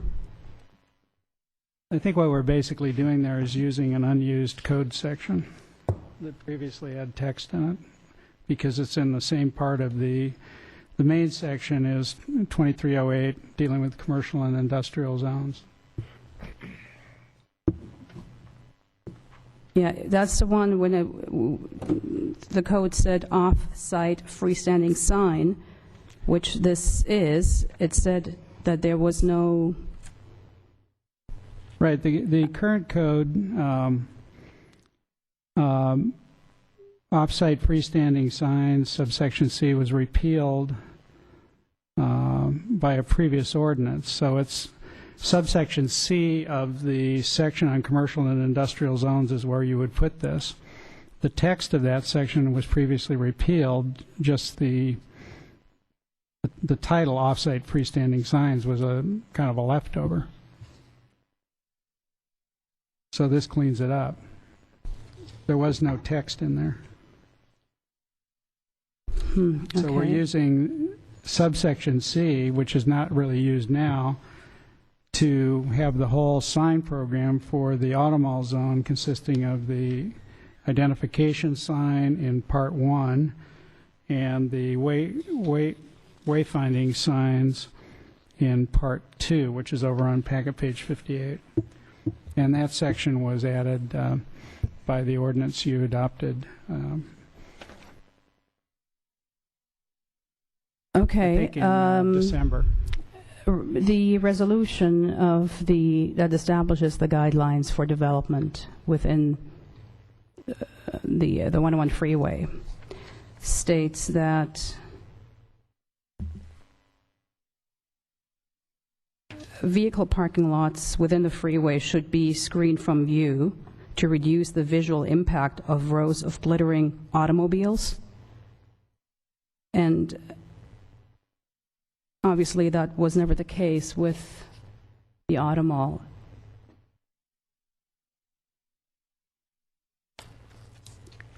Can you elaborate on that?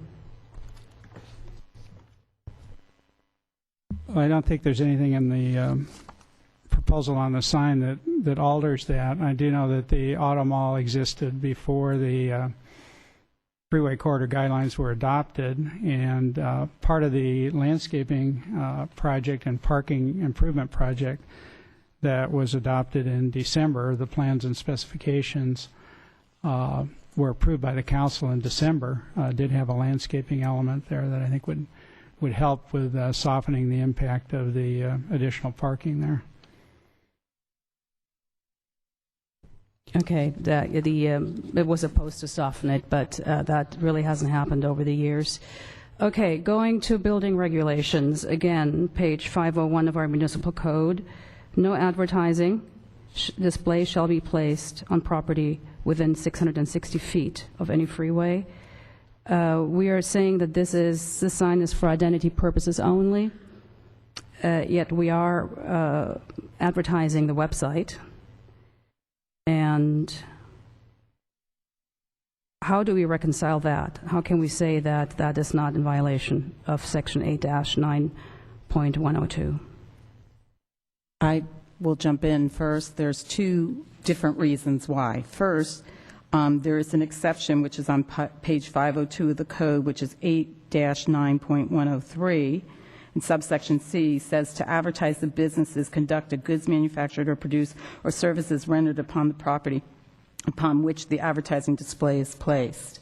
And that when the original auto mall sign that's there now is legal, it's advertising the auto mall, it is the entire zone, that sign is in that zone, it's advertising goods for that zone. It's been treated separately and distinctly by our code.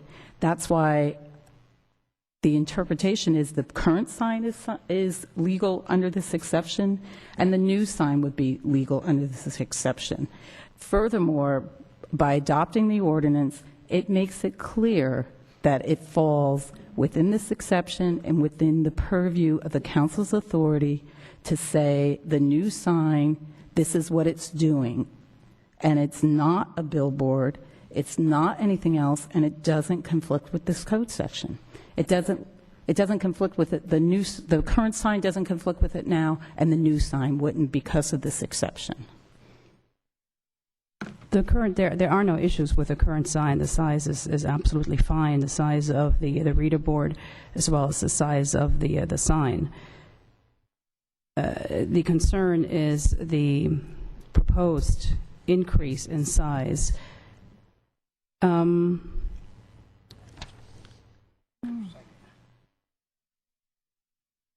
Let's see, 1 second. I'm sorry.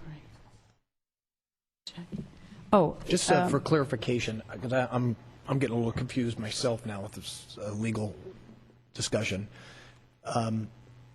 What you just cited from the municipal code really is what I heard you say is the current sign is legal under that exception with no changes. It's operating today in a within city policy. Yes. Okay. And what I also heard you say was that the proposed new sign, if it would be approved, would also be consistent with city policy.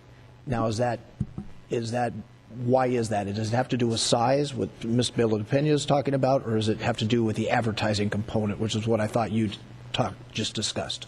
It has nothing to do with size. It has to do with that it fits within the parameters of this exception, that it's advertising the goods for the whole auto mall, Okay. which is, it's a specified zone. Okay. Was that kind of clarify that? Because I heard you go right to size. It clarifies it to some extent, but there is no mention in the code about LED signs. So it says advertise a sale or lease of the property. I don't think anybody would do that with an LED. Specifically, subsection C is the exception that I was referring to, and it doesn't preclude LED at all. It doesn't preclude any type of sign. It's saying if you meet this exception, no matter what your sign, no matter what the size, because we have different parts of the code that take care of that, then you're not in violation of this section, which says advertising displays adjacent to freeway. So it just set out exceptions to that. Because I want you to continue, Ms. Villalpena, I just wanted to clarify the distinction between the municipal code sections that you were discussing dealing with advertising or prohibiting advertising and the dimensions of the sign. They're two separate issues, and they're addressed in two separate areas of the code. That is true, but this is for signs that sit on property owned by the business, but this property is not owned by the auto mall. That is a big difference. Okay. And I know we're trying to buy the property, or the auto mall is trying to buy the property, but right now that hasn't happened yet. So this is the difference. This code speaks specifically to property owned by businesses, and it allows for businesses to advertise manufactured goods and services even. Now, we are proposing that the auto mall not do that. But aren't we then running into a First Amendment issue when, say, not with this particular council or the current auto dealer owners, maybe 10 years from now, people are going to say, we're going to start advertising now, and we're going to sue the city if need be, because this is unconstitutional. And so they're going to then all of a sudden start advertising because the proposed reader board, LED billboard, is big. I was driving up the Antelope Valley last week, and the signs, they were LED billboards all over that were the size of what is proposed, and it didn't look pretty. It really didn't. It took away from the scenery, which is not, I don't think, the intent by the Automall, nor the desire of the residents. We all understand that a sign needs to be built. That's totally acceptable. But how strong will the colors be? How big will the billboard be? The electronic billboard? Those are serious issues. So I just wanted to bring that up, as well as the resolution that states we should keep the 101 freeway clear of any visual blight, and this is according to our own resolutions. And again, I have to state again that we are needing to change our own municipal code in order to accommodate this proposal. Thank you. Any other questions? Dr. Glancy. Thank you, Mr. Mayor. I have one question, I think, for probably Mr. Prescott. A lot of the emails I've received have dealt with a central issue, and that is this being precedent setting. I know you've addressed it in the past, but can you once again, for ears who have forgotten, just why this is not precedent setting, and what are the safeguards against the Oaks coming to us and saying they want to sign because business is slow? Well, I think that, number one, the city attorneys discussed that to some degree, and that is that it's not legally precedent setting, and the reason is that the ordinance you're adopting or would adopt if you decide to go forward with this would apply to the Automall zone only, and the purposes and findings that are incorporated in that ordinance really try to pin it down as to how that is part of the overall program for the Automall zone. That was a zone that the city established just for that area and just for that purpose about 20 years ago. And this would be in line with the existing sign. And there's obviously a debate in all quarters, really, over the things like the reader board and the specific components of the sign. But the central issue is that the sign is for one sign for the Automall, and it is tied to that particular zone. Thank you again, and I apologize for asking you to reiterate that. It's just that it's been repeated so often to me. Even though we have explained it, I'm sure that still there will be some out there who refuse to accept that, but I appreciate your offering. Any other questions? Okay. We are going to go to the speaker cards, and the applicant is the Thousand Oaks Automall. Susan Murata will be speaking for the applicant.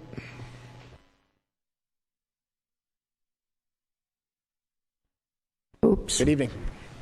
Yeah. Council members, city staff, Susan Murata, current president of the Thousand Oaks Automall Association. I am so happy and grateful to finally be bringing our sign to you tonight for your consideration. I'll try to keep my comments brief, but I do want to bring up a couple of issues, and some of these speak to some of the questions that you asked me at the last council study session.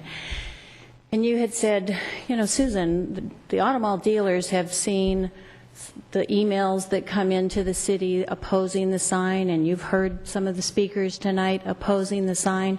And why do you still want to put a sign in when you see that the majority of people don't want this Automall sign? And it is our belief that the majority of people aren't opposed to our Automall sign. And I wanted to speak to that a little bit. Monday morning, yesterday, I came into my office and opened up my emails, and I had a dozen or more emails from residents opposing a big, gigantic reader board sign at the Automall. I brought some of those with me. As a 30-year resident, I strongly oppose a large electronic billboard. Another one, No new flashing LED sign. And this one, there's nothing that reminds me more of how ugly and distracting a video sign can be than the sign that was installed just north of Rosamond, California on Highway 14. I do not want one of these signs in Thousand Oaks. And I responded to this resident, I couldn't agree with you more. The sign in Rosamond is hideous, glaring, and huge. The sign the Auto Mall is proposing is nothing like that sign. And I proceeded to answer each and every one of these emails. I know someone said earlier tonight that we haven't responded, but I answered each and every one of these emails. And the 30-year resident responded to me, thank you. Obviously, if this is the case, then we were terribly misinformed by a postcard we received. Your design sounds great. And I thought, a postcard? And then the gentleman that mentioned the flashing LED sign says, thanks for the clarification. Perhaps I misunderstood. However, I still feel strongly that a sign 3 times as large as the current sign is not needed. 3 times as large? I wonder what this postcard told people. And the city was inundated with emails as well opposing this, but it's because people are reacting to the wrong information, to untruths about what really is being proposed. And time again, when we've had the opportunity to tell the truth and really explain what's out there, people aren't opposed to it. And then there were the emails that also said, I do, however, support the alternative signage designed by Francisco Bear. So apparently, and several of the emails mentioned that, so apparently this postcard also was soliciting support for that sign. But I wonder if the postcard mentioned that that sign is 26 feet tall. The mass of the sign is 26 feet tall. The sign that we're proposing, the mass of the sign is 18.5 feet tall. Did they mention that the reader board on that sign is 60% larger than the reader board that the Auto Mall is proposing and would have 25 logos, colorful logos, lit up in a big square billboard? They didn't. And that speaks to the people that were here that night. And not everybody, because I know there's people that really do not want this sign. And I respect that, and I hope they respect the fact that just as passionate as they are about not wanting it, we're just as passionate about wanting it and needing it. But people that night got up time after time and said, no sign larger than 20 feet. We do not want a billboard littering the 101 scenic corridor. However, when Mr. Adams and Mr. Bear got up and presented their 26-foot sign with a gigantic square billboard face, not everybody, but most of those people applauded and supported that sign. So I have to wonder, what is this really about? Is our sign really that bad? I don't think so. We don't believe that, and we don't believe that the majority of people, when they really know the truth, are opposed to it as well. The Auto Mall hasn't done anything wrong here. We've simply come to the city and said, look, the old sign is going away. We'd like a new sign with new technology, something that identifies the Thousand Oaks Auto Mall. And I've said this dozens of times here, that people somehow have to remember that businesses are residents too. We're just as important. We pay property taxes, we pay business taxes, we employ people and pay them so they can pay their property taxes. We donate to charities. And most of all, we generate sales tax dollars. That is the lifeblood of this city. And we couldn't have the safest city in the country if we couldn't afford a world-class police force. We couldn't buy open space if we don't have money. So businesses are important. It's not a them against us. It's we. We together make this city what it is. It's not just passionate, engaged citizens. It's vibrant, robust business community as well, working together to make this city what it is. It's we. And the Auto Mall has had that we mentality through this entire process. As it was brought up, the 35-foot sign that was developed with a 12-foot by 25-foot reader board wasn't even developed by the Auto Mall. It was developed by a citizens ad hoc committee. And then when that sign, there were concerns about it being too big, what do? Fight for it? No, we scrapped it. We scrapped it. Took it back to get input. People said, come up with an out-of-the-box design. Why do you just have to have a big square sign? Come up with an out-of-the-box sign. And that's what we did. We took it back twice to community outreach meetings and then twice to council study sessions. And out of that process, we came up with an out-of-the-box design. There's no other sign like this in an auto mall.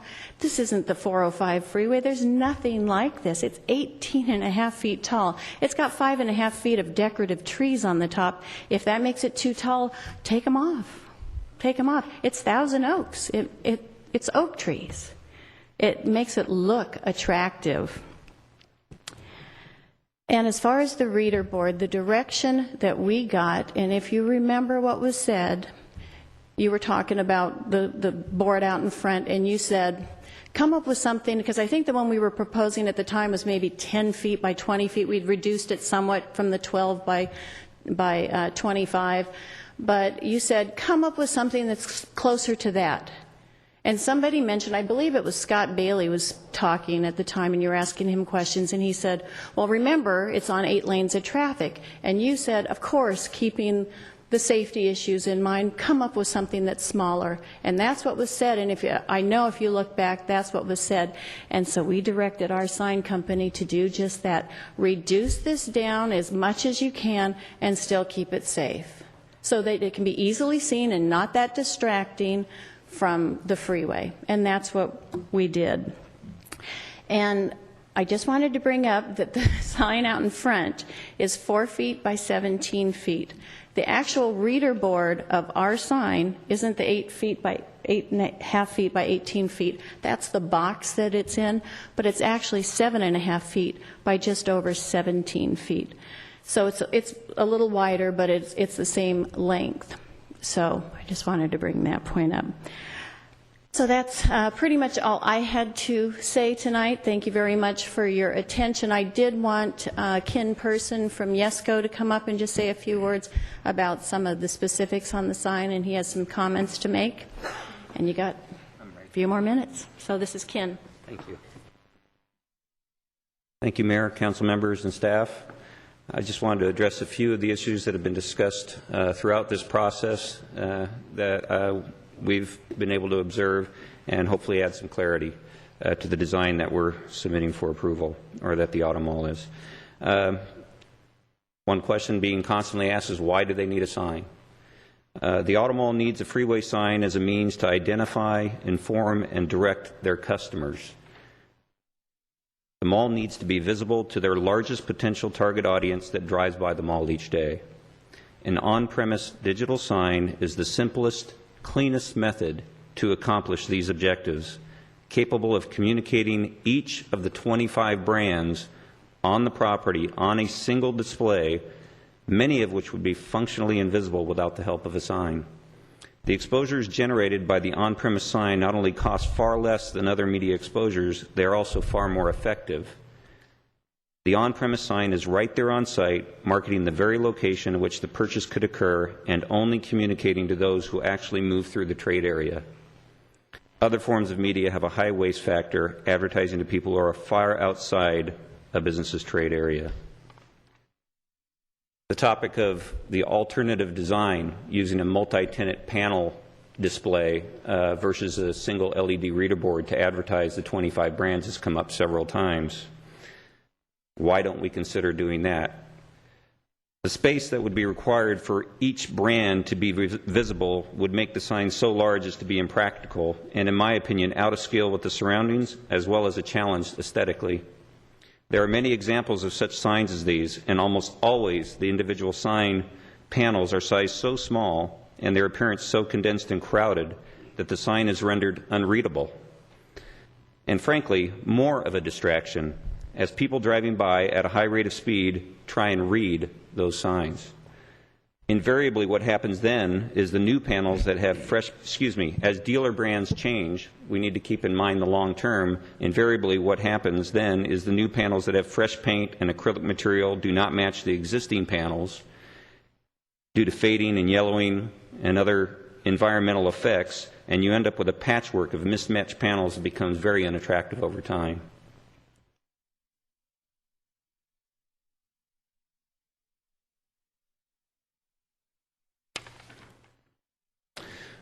The issue of brightness and glare has been a concern. I've heard that expressed. I addressed this, or attempted to, at the last study session. I just want to reinforce what type of controls. Somebody in the crowd tonight mentioned in sort of layman terms, to try to put it in simpler terms, we have a dimmer switch. We have control over the brightness of that sign, but to reiterate, our LED signs are set at the factory to run at 80 to 85% of their full brightness during the day when ambient light conditions are at their highest, and are set to adjust to 10 to 15% of their full brightness at night to compensate for the drop in ambient light conditions. In addition to this, our LED systems, through a photosensitive controller, allow for an additional 1,024 levels of dimming. This dimming occurs as the ambient light conditions change, for instance, on a cloudy day. So the sign adjusts to the ambient light within this factory set range. Finally, further field adjustments can be made if the factory settings end up not being appropriate for the given location. I've heard a lot of comments about, are these signs effective? Show me some statistics that they're effective. But show me credible statistics, because everybody feels that statistics that the sign industry comes up supporting signage aren't credible because they're self-serving. But I don't know who else is going to study this stuff besides our industry. And if you can point me that way, I'd like to see that report. But I can tell you from a company that's been in business for over 90 years doing just this, supplying signs to small business, that our customers have repeatedly given us positive feedback upon the installation of an LED display for their business. Statements like 20% increase and attendance doubled are examples. The Humane Society of Utah, after installing an electronic sign display next to the freeway in Salt Lake City, reported the electronic sign was installed in May, and since then the Humane Society has seen monthly adoption increases as high as 25% more than a year ago. We know that these LED signs give better visibility to tenants, reduce sign clutter, not increase sign clutter. The signs are cleaner. They make retail space more marketable, and they can reduce blight by making businesses more visible and viable. Thank you. Thank you, sir. Any further questions? Dr. Glancy. Thank you, Mr. Mayor. For Ms. Murata. Good evening. Hello. Once again. There's been some degree of heartache concerning the web address on the reader board. Are you committed to the inclusion of the web address, or is that something that you could live without? I mean, in the beginning, we wanted everything. We wanted to be able to display cars. We wanted to be able to display deals. We wanted that. We thought it would be helpful. And through this process, we found out that this isn't allowed by code, and we've dropped it. Again, trying to do the we. It's all about all of us together, trying to do the right thing. I would like to have it on there. I know my colleagues would like to have it on there because some of them aren't as convinced as I am that this still is going to be a viable sign without some type of advertising.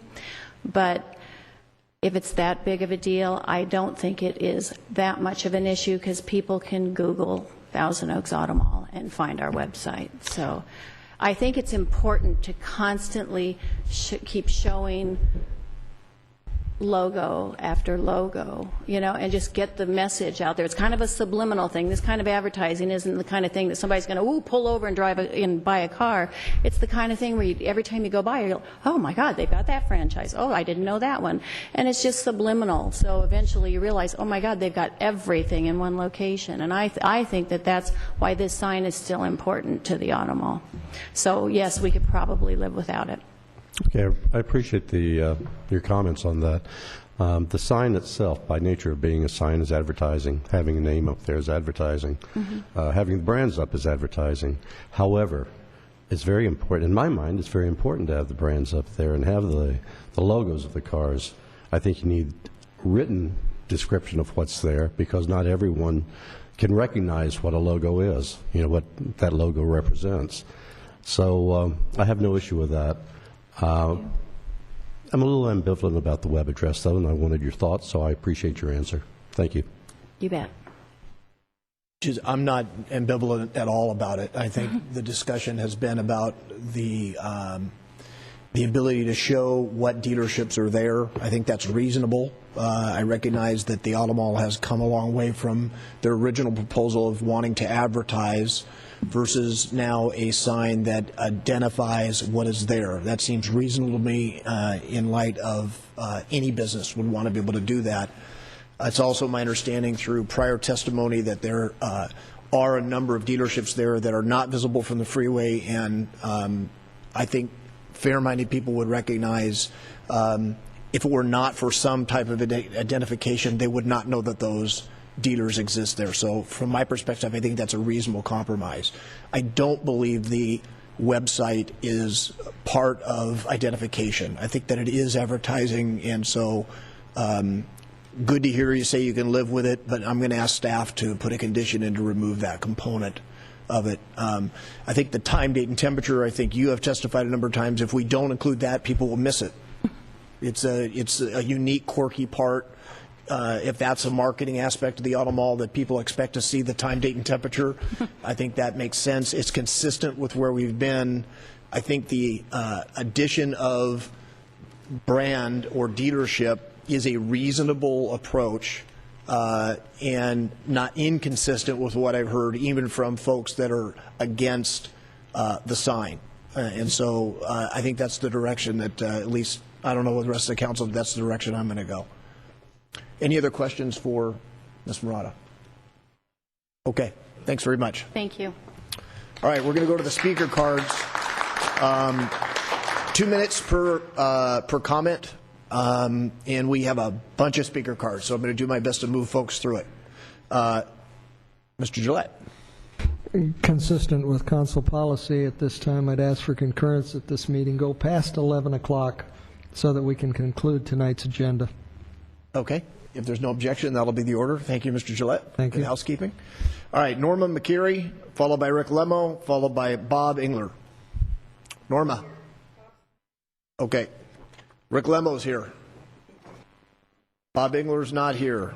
Susie Engler, followed by John Anderson. Good evening, Mayor and Council. Rick Lemo, Newbury Park section of Thousand Oaks. What I hope will be your definitive measure tonight is basically just two things: courage and common sense. I know this is a very important decision. It's a major decision. This isn't a life or death decision by any means. One of the things that you've been able to do as a city council is gain the majority of people's trust so that you can make a decision, and every vote doesn't go to the people. If the people decided everything, many people might be deciding on all the false information they've had about the size of the sign. Some folks say that stats prove the Auto Mall signage needs to prove that the Auto Mall sign relates to sales. I think common sense can rule there. Is anyone going to spend $500,000 to $750,000 on a sign if it cannot help further the business and make the business a better success and also better for Thousand Oaks?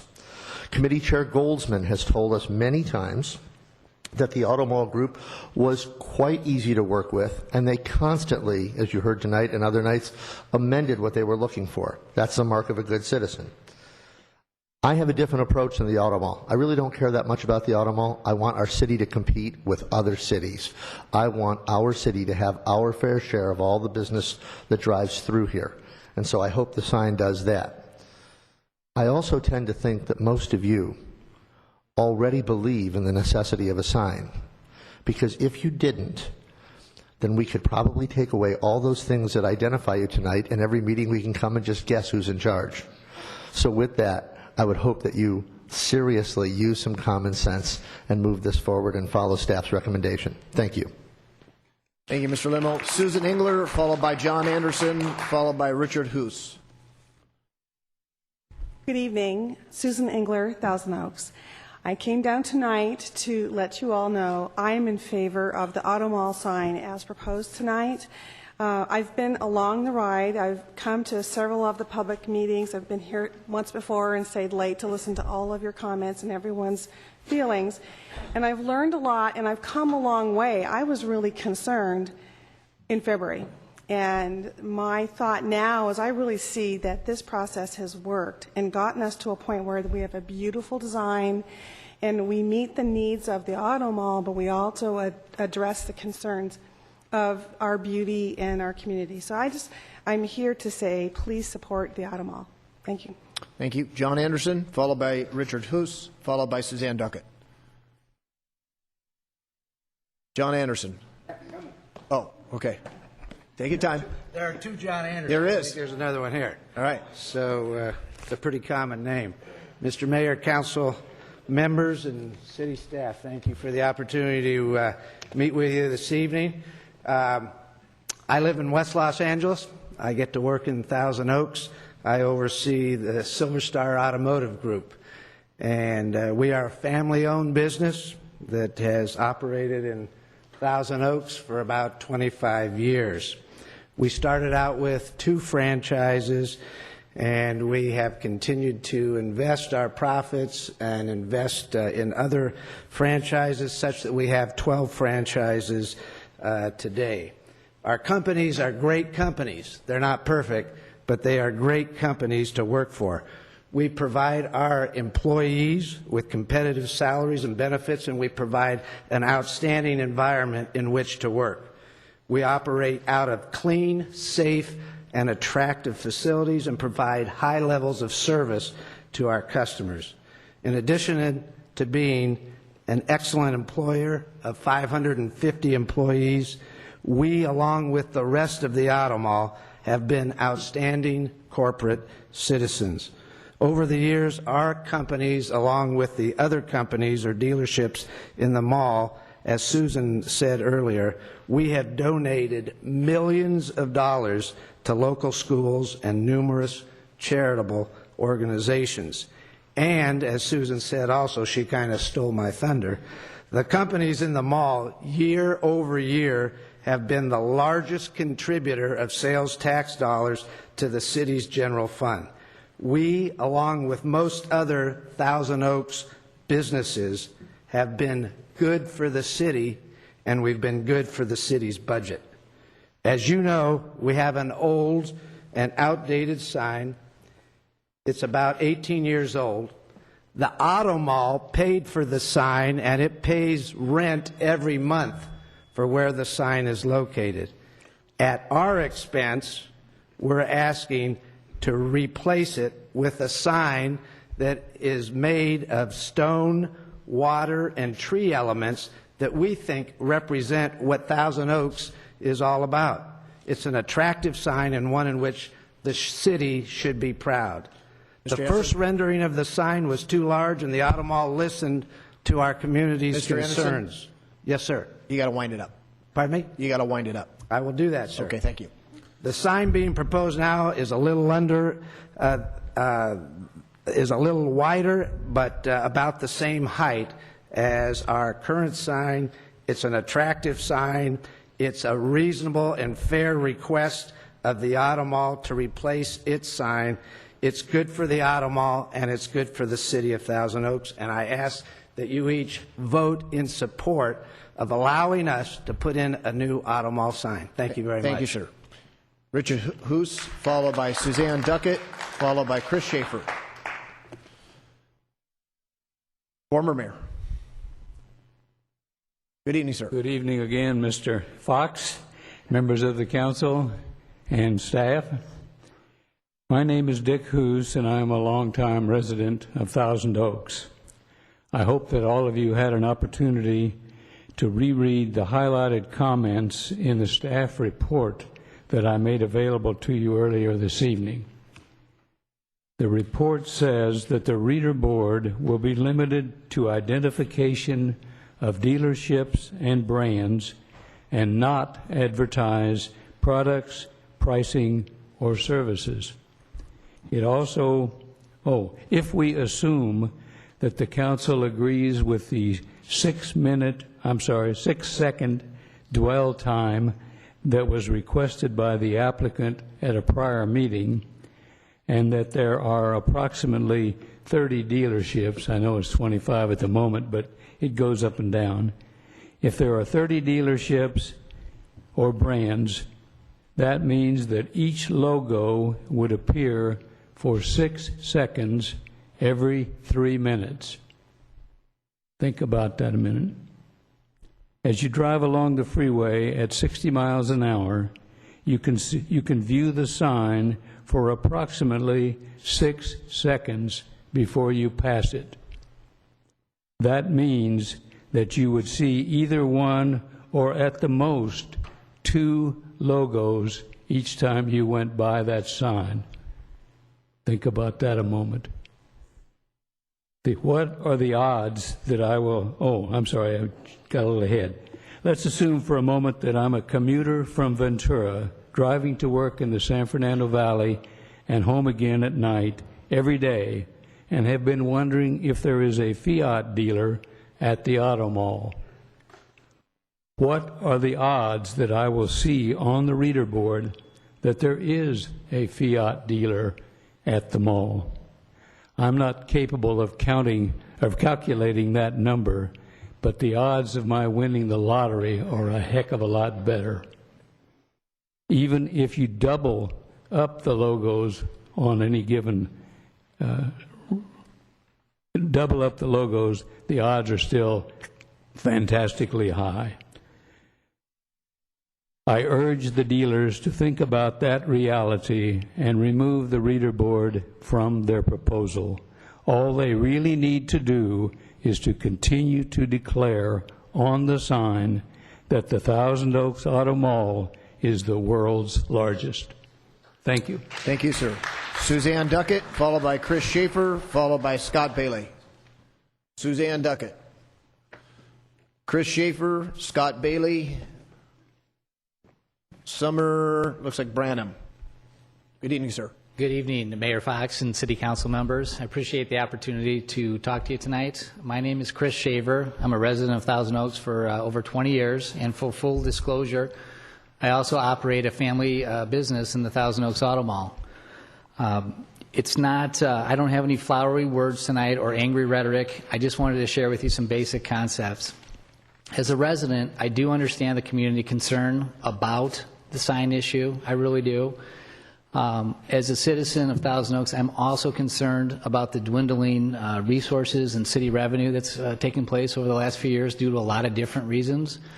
And more importantly, I'm concerned, what does that mean to the city's services that are offered to the residents of Thousand Oaks? It's a real concern.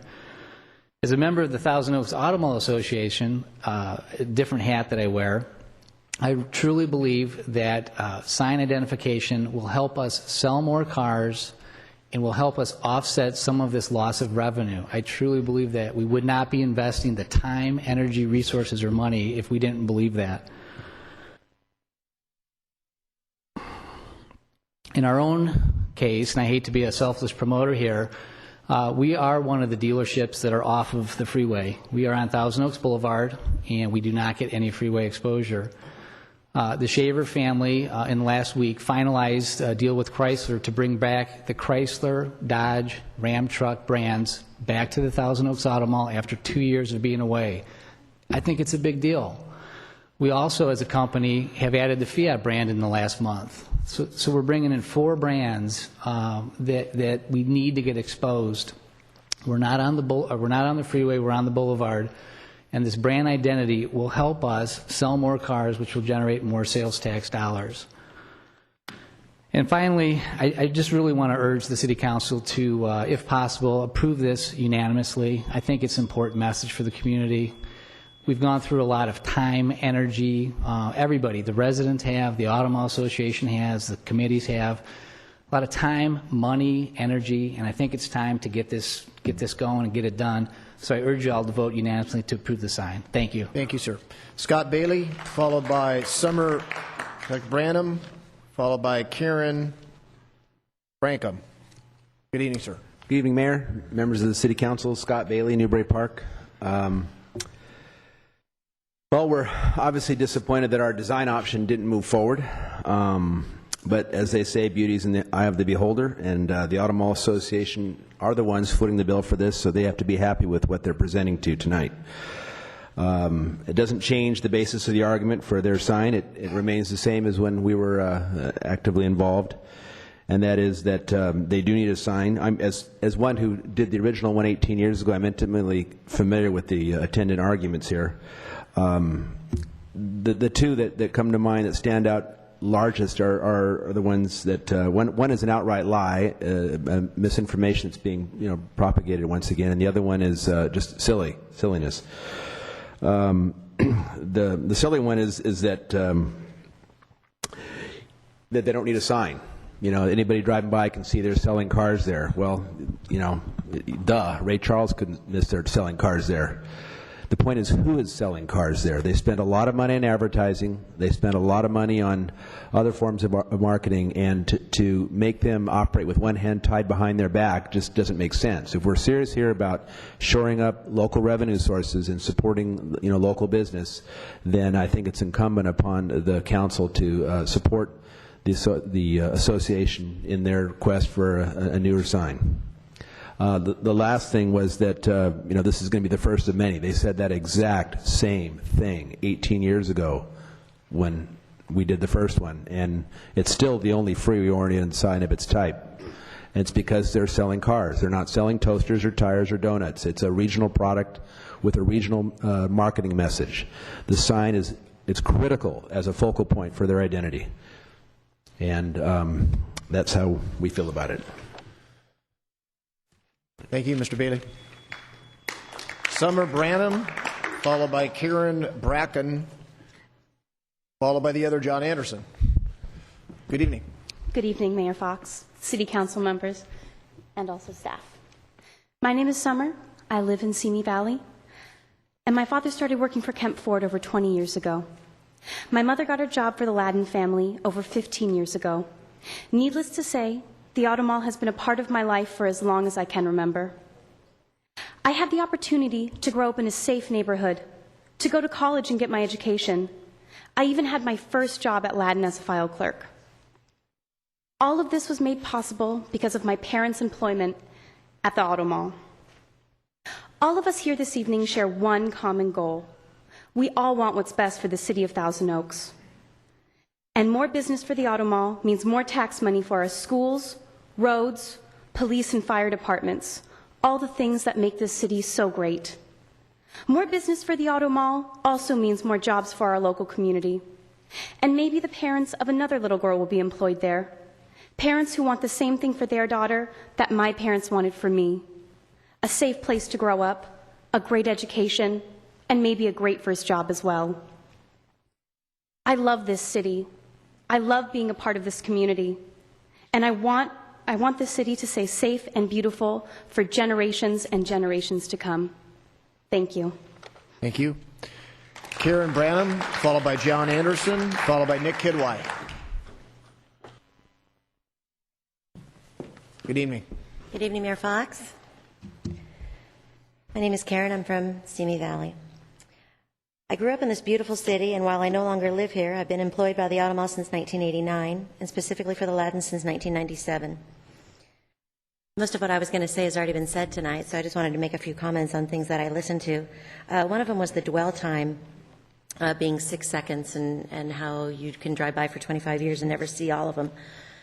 I work at Ladin right on the freeway, and anytime I walk out between 4 and 6 p.m., there's usually a traffic jam on that freeway. So there's going to be plenty of time to see all of the makes that we offer. So I wanted to point that out. Also, in the last meeting, there was a proposal from somebody else, and it was mentioned that we don't have a gateway to the city of Thousand Oaks, and we actually did propose a sign with a gateway to the city of Thousand Oaks, and it was turned down in the ad hoc committee. So that was proposed, but it was turned down as well. That was already stated too. So also the independent auto facilities that were mentioned earlier, they can't sell new cars. Only a franchised auto dealer can sell you a new car. And anything else that they can sell you, there's a strong possibility that they bought it from us and they're reselling it to you. So what was up on the billboard earlier, do your community a favor and shop locally, is what I had to say for the lady that said she ran to Bunnan. So thank you for the opportunity and all of the hard work that everybody's put forth throughout this process. Thank you. Thank you. John Anderson, followed by Nick Kidwai, followed by Ron Siegel. Good evening, Mr. Anderson. Mr. Mayor, members of the council, my name is John Anderson with an SEN of Newbury Park. Thank you for the opportunity to speak. I've shared before that I oppose any reader board, any electronic display whatsoever. So I think I'm going to follow in the steps of those who have talked about misinformation and also talk a little bit about transparency and integrity. Thank you to Member Bill de La Pena for her first question about why the urgency and rush on this. And after a very long non-answer from the City Council, she concluded by saying, you know, the sign is very integrated with, you know, the parking project and the rest of the development in the area. So I'm going to go back to December when the City Council made a special effort to tell us that we were separating the parking project from the sign project so that we could proceed with the parking and take our time with the sign. So my question to Council would be, were you really separating the projects, or did you just want us to think you were separating the projects at the time?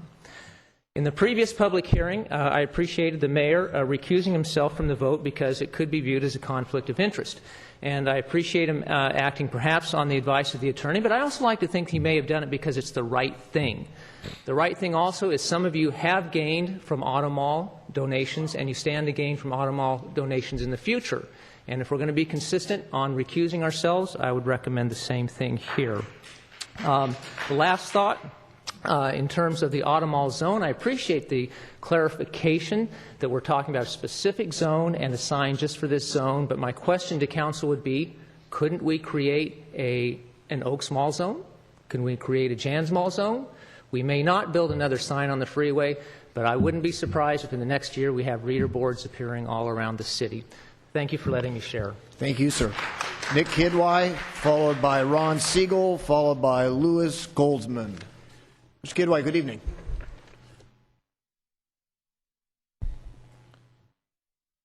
Good evening, Mayor Fox, resident of Newbury Park since 1979. As usual, this meeting is unfair. I mean, you can take the example of the mobile home hearing and any court hearing. Equal time is given to both sides. Over here, half an hour was given to staff, who's basically a salesperson for the mall, and then the only extra time is given to the mall president, 15 minutes, and then there's no one here that gets more than 2 minutes, maybe a minute extra if you're lucky. I don't understand why people in good positions have to manipulate the facts. The president talked about the emails that she has received, and you hide the green packet. I got it from there, and she read everything, and I don't have the time, but just one line that she failed to mention to Mr. Nicholson about the Rosamount sign was that the small display will not display any scrolling messages in our ads, but simply display our logos in a subtle and tasteful manner. Well, she has conceded that the website address will be out. I hope somebody will make a motion. And my big concern, and our residents' concern, is to delete the names of the dealers. Just show the logos only. I mean, I know a lot of people don't want the logos even, but I mean, I'm willing to compromise. I mean, they have spent the money, and let them put the logos there. Maybe one logo at a time or 6 logos at a time. It's their thing. But don't put anything else. That's what people are against. Please show the overhead. This garbage about the sales tax. 4% of the city's tax comes from the sales tax of the dealers. The police budget is $25 million. $5 million means 20%. The automobile dealers pay taxes to the city at the rate of 1979 when the redevelopment agency was formed, and who's paying gas or costs at 1979 rates. So all of these people are being subsidized because of the redevelopment agency, and the money is being squandered. Thank you for letting me speak. I hope those changes will be made so that we can all go home happily. Thank you, Mr. Kidwhite. Ron Siegel, followed by Louis Goldsman, followed by Gary Raymond. Good evening, Mr. Siegel. Thank you, Mr. Mayor and City Council. My name is Ron Siegel. I've lived in Thousand Oaks since 1972. A couple things I'd like to talk about. The size of the reader board. If you look at the logo on the carpet there and the carpet, I think that that's about the difference in size of the new reader board versus what's there now. About 6 times, not 3 times. And about that size, too, I would imagine. This has been identified as an identification sign.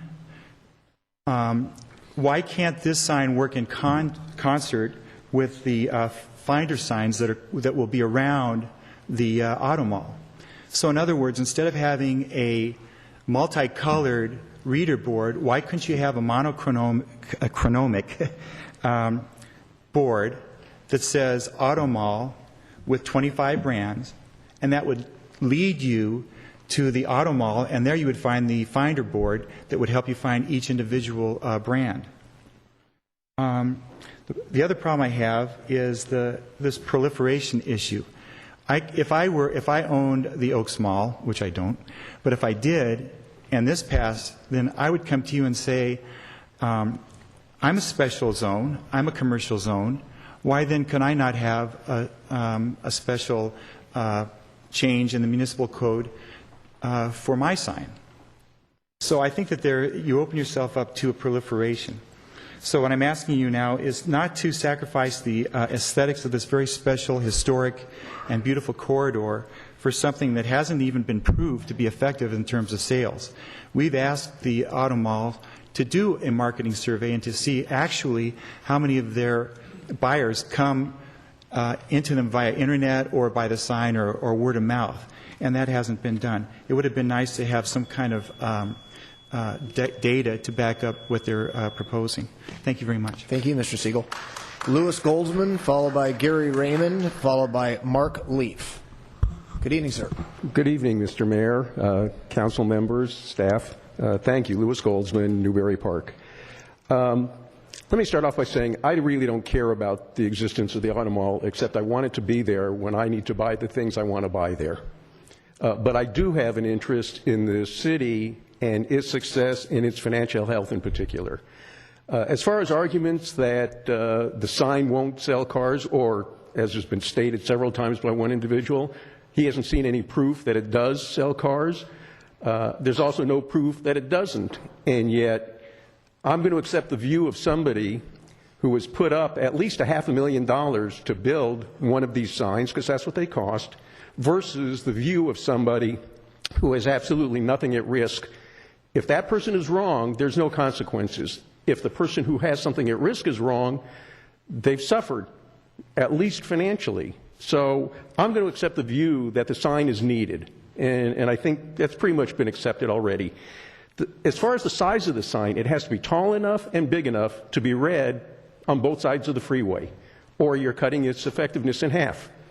And I think that's something that needs to be considered, because ultimately the responsibility of the City Council is to look after what's in the best interest of the 127,000 residents of Thousand Oaks. And it's not unlike my buying insurance in my house, for fire protection. I can decide that I'm not going to buy it, and the consequences may be nothing. The consequences may be financially catastrophic. You have to decide, what is the prudent decision? Should I do something to protect the city's revenue sources, the sales tax sources? It may not be the total sales tax collected, but it's the single biggest source. The question is it more prudent for you to approve an effective sign, one that's big enough and operates properly with all the concessions that Mall Association, the Auto Mall Association, has already made in terms of brightness, size, intensity, flash, no movement, no animation, nothing. They've made all those concessions, and I believe, as far as rushing this issue, this has been on the table. The sign has been on the table for almost a year. When we started the committee, the ad hoc advisory committee, the sign was already in discussion. So I don't see the argument for why are we rushing. It's been a year. Thank you, Thank Mr. you. Goldsman. Appreciate it. Gary Raymond, followed by Mark Leaf, followed by Patricia Sika. Gary Raymond, 30-year resident, Thousand Oaks. Hello, council members. I'll try and get through this quickly. The new sign's not consistent with the city's image. It creates a visual blight. The new sign does more than just identify the Auto Mall. It is not only a little bit bigger, it's not 3 times bigger, it's 6 times bigger. That's a huge difference. We're talking about the electronic reader portion, which is the part that basically is most people have objection to. It may lead to additional signs at Oaks Mall and other locations. I don't see how you can say that couldn't happen. It's obvious from the freeway that the Auto Mall exists. The Auto Mall buildings are a huge presence, much more than any sign would possibly be. So I don't think what the kind of sign we'd put in there really should matter. I think the existing sign would be fine. Electric signs are becoming more prevalent along the 405 and 5 freeway, which are reminiscent of the Las Vegas Strip. There may be a backlash resulting from lost sales because of this movement to change the sign. Another very serious issue is there's the possibility that the city will be liable or brought into legal lawsuits because of if accidents increase because of a larger, more distracting sign. If victims can prove foreknowledge on the part of the city regarding the increased driving risk based on federal studies. Obviously, the city has made a big point of promoting or at least going through this process and changing municipal codes for the sign. In effect, the city then basically buys in to any new signs and the liability, the risk that comes with it. It's very real. Mr. Prescott mentioned overly garish versus garish. I'd like to know what the definition is. To me, a LED sign is garish by definition. I'd like to say one thing really quick. Why not a rear projection image sign if we have to go with a big sign that would basically be a video projection of the logos? It would eliminate the electronic elements, which seems to be the most offensive component. You could still do the logos, you could still do them at 6 or 8 second intervals, and it would be aesthetically much more appealing. So thank you very much. Thank you, sir. Mark Leaf, followed by Patricia Sika, followed by Vince Velasic. Good evening, sir. Good evening, Mayor, City Council, and staff. I come before you tonight. I'm Mark Leaf, a Newbury Park resident for 12 years and local business owner.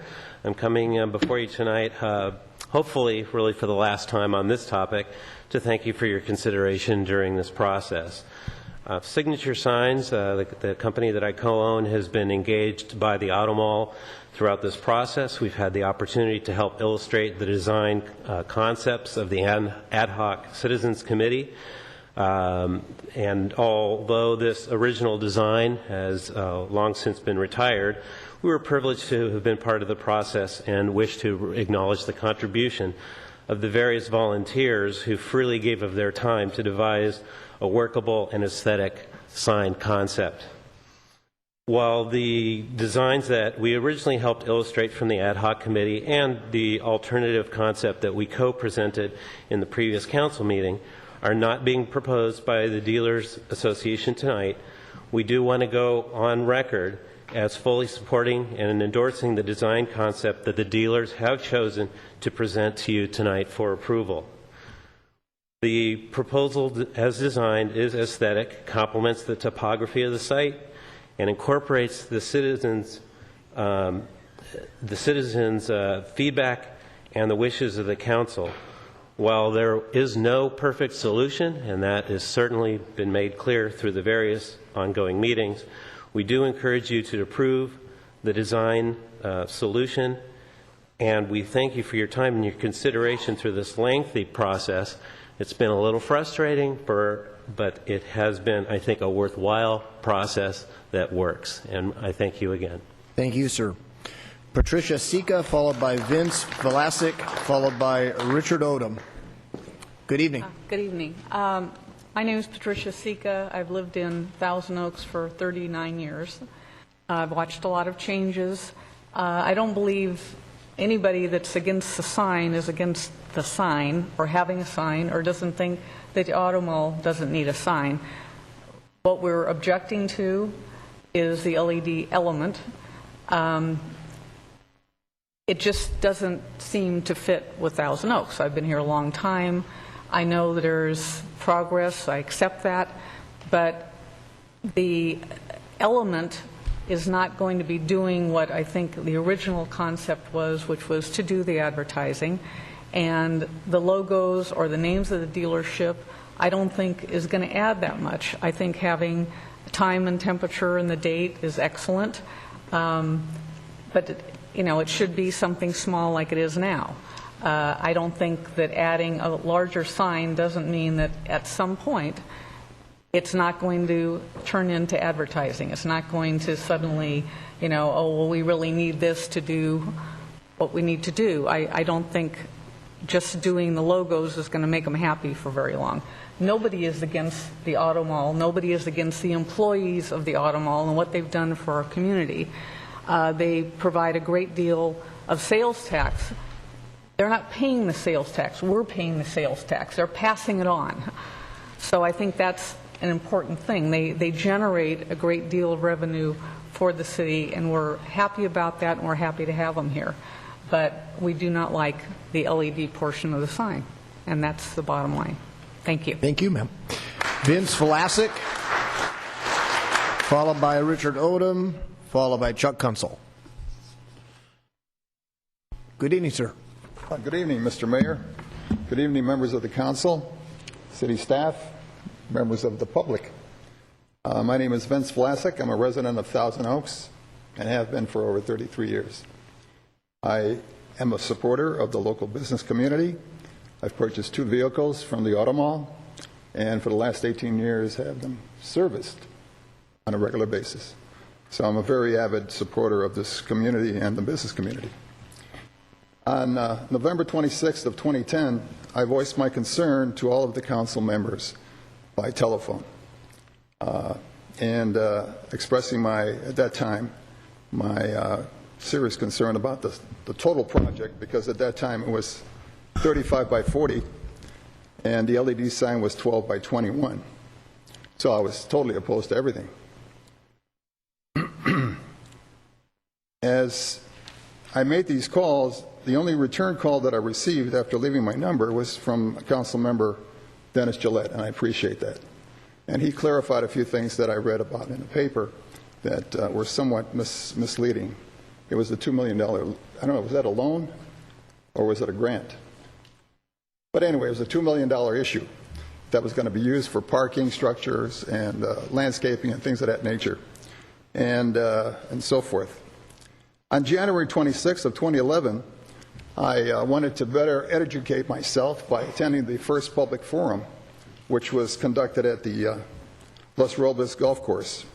And that's where Ms. Susan Murata, president of the Auto Mall Association, was the person conducting the hearing. And much information was presented there. I guess some of it was misleading as well and very confusing.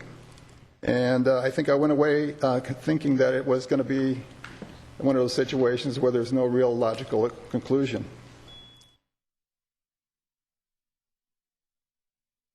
Finish up. Okay. I do believe that the facts provided by the AMA justified the approval of the LED electronic reader board as a means to generate more sales. I believe in compromise, and I believe the City of Thousand Oaks has demonstrated it by its generosity towards the AMA, providing a loan and a generous loan of $8.6 million, including the $2 million before, at a rate of 3% for 30 years. This is a rate of interest offered to affordable housing partners, as indicated by our city finance director. The money from the city's redevelopment agency. I got to ask you to wind it up, sir. Sorry? I got to ask you to wind it up. Thank you. Okay, thanks very much. I appreciate it. Richard Odom, followed by Chuck Kunsel. Okay, Mr. Gillette has a question for you, sir. Just a point of clarification on that last point. The initial email that was distributed citywide to a number of people, followed up by letters to the editor, said that the city of Thousand Oaks was spending $2 million to build a sign for the auto mall. That's what went out, and that's what triggered a lot of negative response. And even after that was clarified in some of the meetings, there were still follow-up letters to the editor that kept saying the city was investing $2 million, spending $2 million taxpayers' money on this sign. And that's simply not the case. That clarifies that issue. Thank you, Mr. Gillette. Thank Richard you. Odom, followed by Chuck Kunsel, followed by Jerry Zuka. Good evening, sir. I'm Richard Odom of Thousand Oaks. On February 22nd, Member Glancy asked the Auto Mall to produce evidence, any evidence, that a larger sign or an LED sign would increase sales and increase taxes. They produced nothing. They referred to a phony document pretending it was from the SBA, and it was not. Since then, and because of that failure of proof, they have now completely abandoned the notion that they have to produce any evidence. Instead, they come in here and they say, we want you to change the law to allow this sign that the current law doesn't permit, because we just say it's so. It's like when I was reading my little granddaughter a book. It's just so. We say it's just so. There are going to be more sales. But, council members, I hope you'll give me a moment to tell you there is actual evidence. It is empirical evidence, just like you asked for, Mr. Glancy, and it is right in the record of the city. Attachment 11 to the city's December 14th, 2010 report is the Auto Mall's own data regarding local sales versus non-local sales for every dealer in there. Now, this touches on this theory of you have to be able to identify the sign. You have to know what dealer's there. Not just the Mercedes or the BMW people that everybody see when you're driving by, but Mayor Fox, you even just a few minutes ago said you were satisfied because of this invisible dealer. What happens with the invisible dealer? You said that was the basis of your being in favor of this sign. Well, look at what the evidence shows. It shows that an invisible dealer, by your own definition, a dealer that cannot possibly be seen from the freeway, and I don't even think is seen from Thousand Oaks, has the greatest percentage of non-local sales. That proves the point that people purchase cars here in Southern California by going on the internet. They find out where the dealerships are. All this business and all this hokum told to you by vendors, sign manufacturers, of course they support. Oh, you got to have it. You got to have it. It's like that bridge to nowhere in Alaska. I mean, they would not have built that if it wasn't, look at all the money they spent for that. Of course, it must have been for a good purpose. You're hearing the same thing from the Auto Mall. They are actually eschewing any obligation to produce any evidence. In fact, this gentleman who just spoke was laughing about me. First we heard that it was a silly argument to ask whether it would produce any signs. And then this other gentleman says, well, of course, if they're going to spend the money, that has to mean they're going to get additional sales. But if you look at your own documents that are in the record, you'll see that there's absolutely no correlation between freeway visibility, i.e. identification, and signs. It's right there in your own records. Thank you, Mr. Odom. Chuck Kunsel, followed by Jerry Zuka, followed by Robert Hodson. Chuck Kenstel, 40-year resident here, and I got to say, you guys, the Auto Mall is really putting you on the spot. I mean, here we are. I think I know you guys. Most of you have known you for a long time. Isn't it clear that no plus no equals no? I mean, anybody can understand that.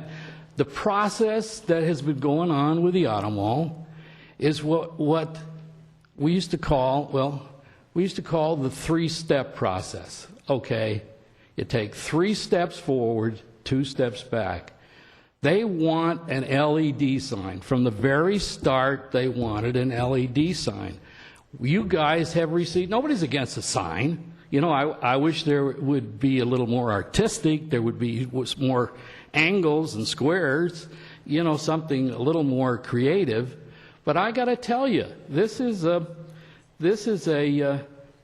really putting you guys on the spot. And I think it's unfortunate. I think they're being unfair to themselves, too.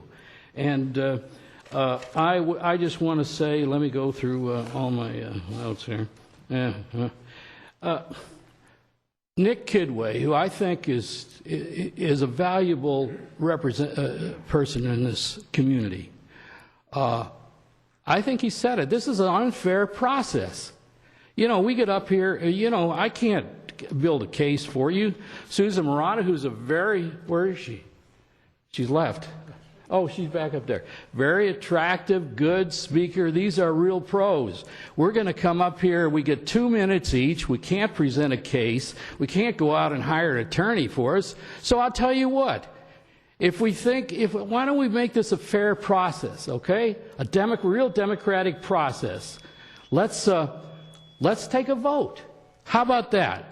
A referendum. What's the big rush? They've been 20, 30 years without an LED sign out there?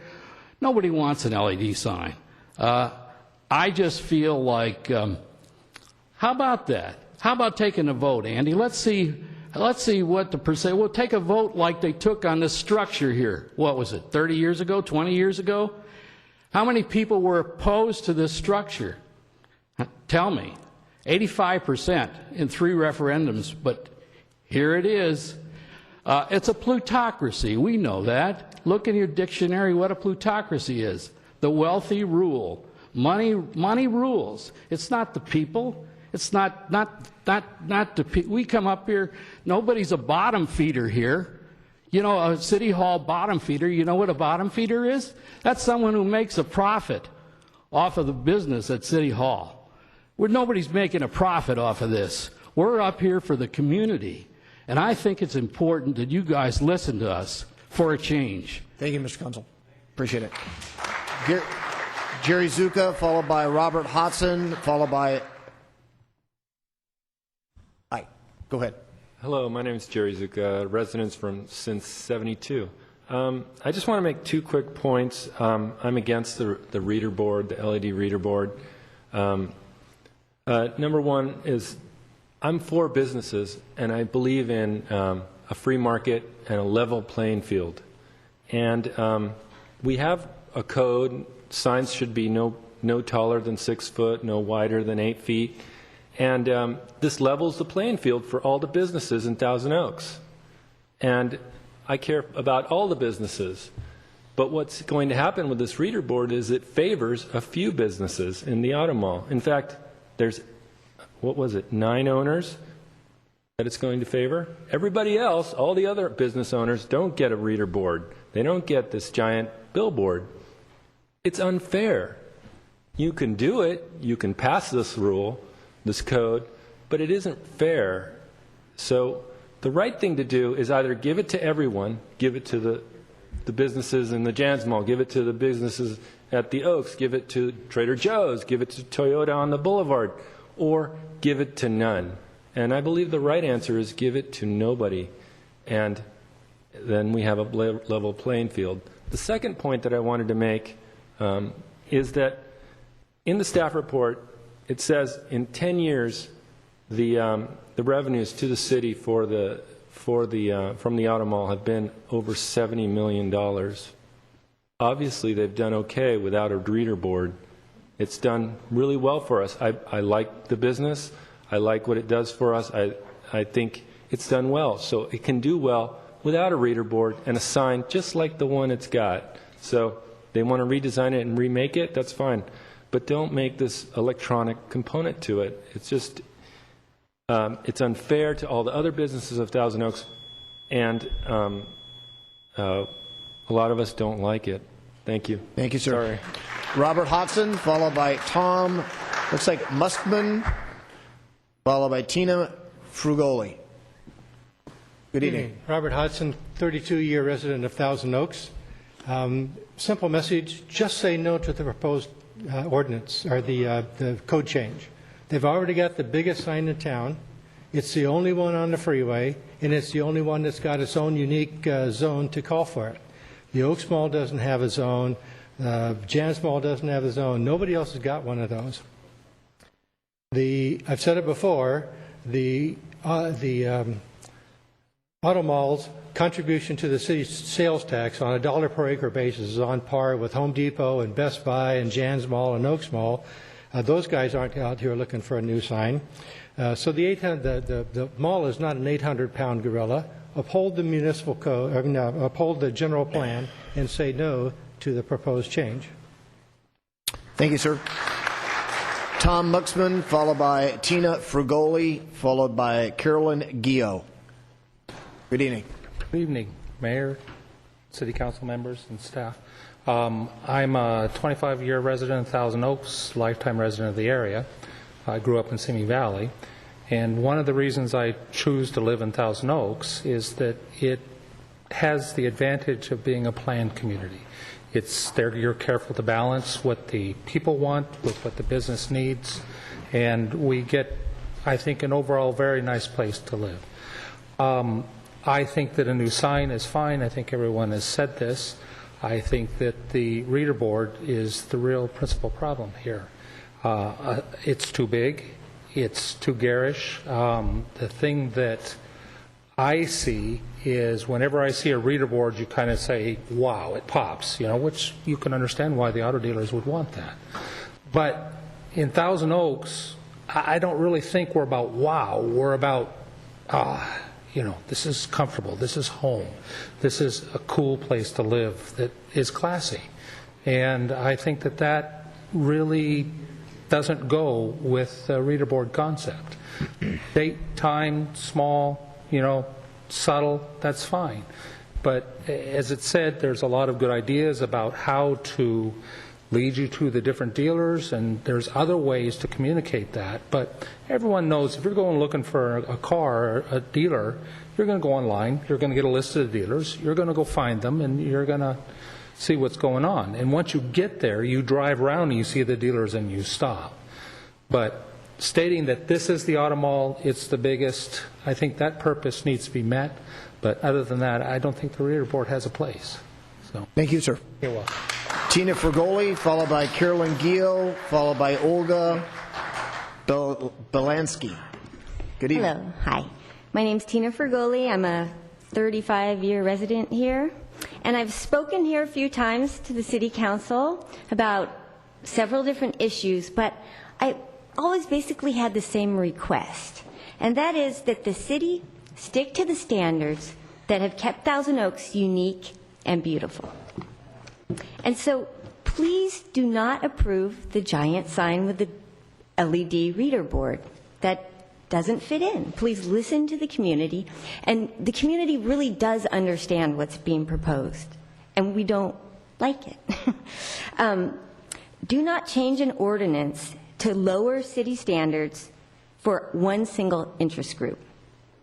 And it's important to remember that we're talking about compromising city rules for 9 business owners.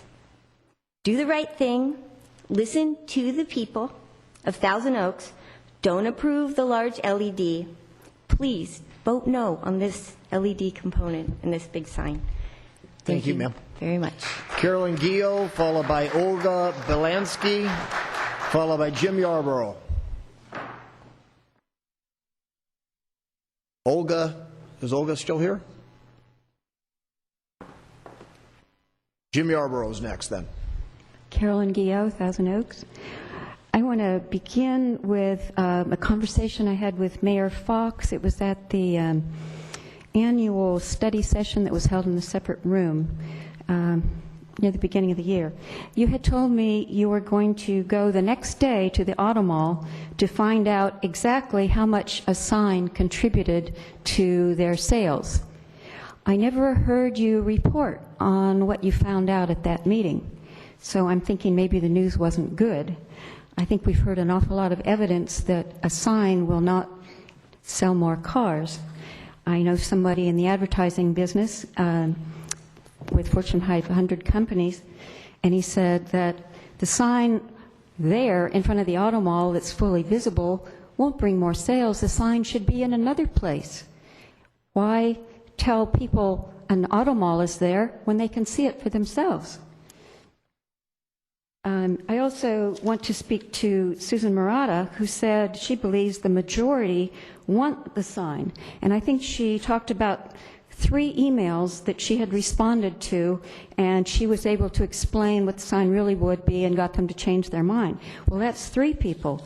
I went to all of the meetings for this, and the 2 meetings at the Los Robles Golf Course, on the second one, I didn't count the first ones, but they were almost 100% against the sign, maybe 98%. Second meeting, 5/6 of the people were against the sign. On the February 22 meeting, 2/3 of the people were against these are speakers I'm talking about, against the sign. On April 12th, 2/3 of the people speaking were against the sign. So again, we wonder why our facts haven't persuaded you. We had facts that showed that a sign will not increase sales. So I have to wonder why. And I can only I look to history to see what's going on here.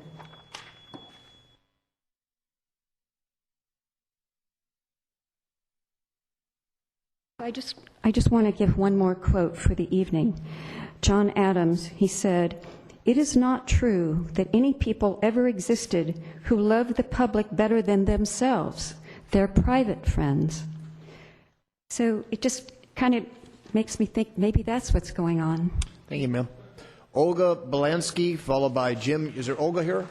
Okay. Jim Yarborough, followed by Dr. Jerry Langer. Jim? Jerry's here. Mary Weisbrock. Mary here. Paul Rondrick. Go ahead, Doc. Hi. Thanks for the opportunity to let you folks know that I'm totally opposed to this kind of sign. Bigger is not better. Certainly in the land of quality living, this area has been built, master planned to show people and to have an environment that is not like Los Angeles, not like Oxnard, not like Camarillo. Thousand Oaks has always been considered exemplary in its design and the way the municipal system works here.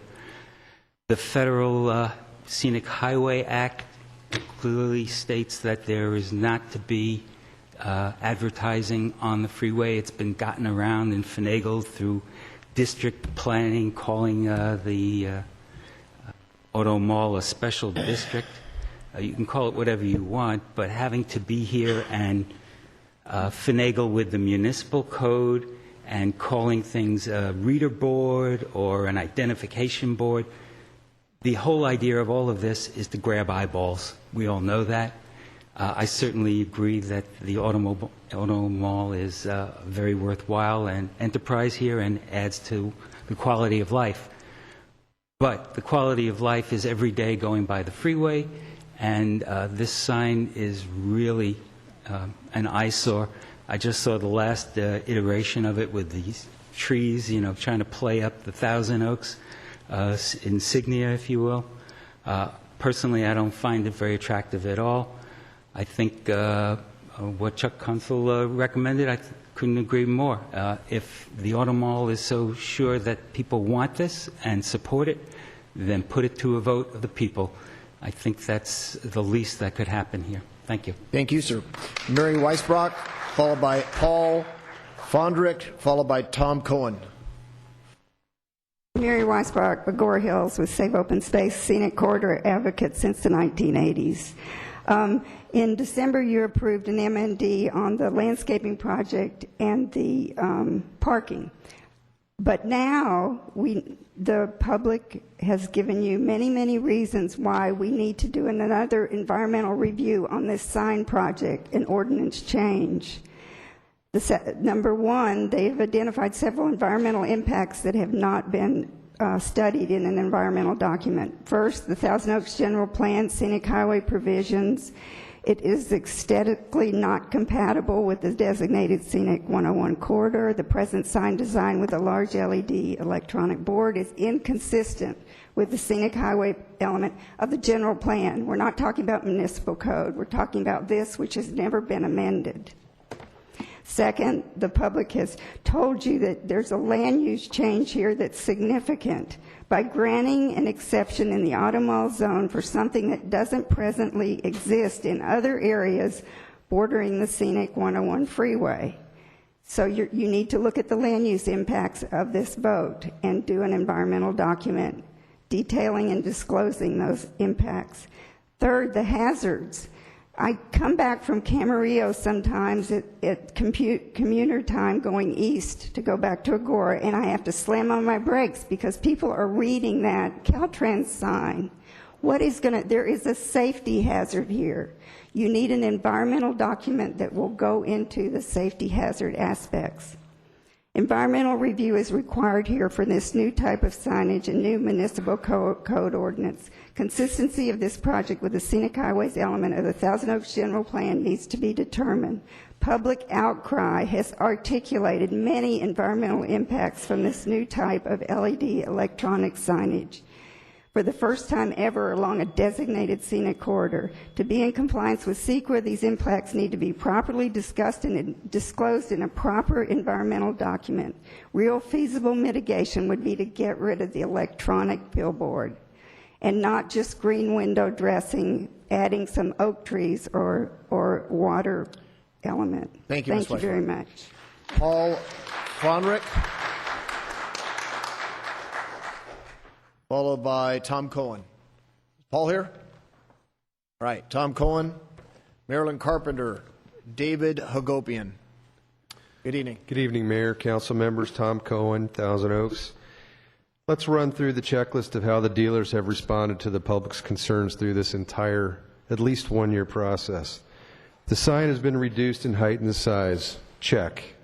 The aesthetics of the sign have been greatly enhanced where the city's treasured oaks adorning it. Check. The electronic reader board has been significantly reduced in size. Check. The dealers have agreed to limit the information put up on the reader board. Check. Including a reader board will not take away from the scenic highway values we've protected over the years. The vistas to the north will remain visible and unchanged by the sign. You've got a sign there today, and I believe that the sign is aesthetically pleasing. Check.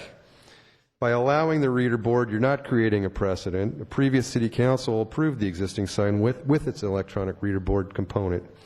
Has there been a glut of applications to put a billboard, electronic reader boards on the freeway since then? I don't think so.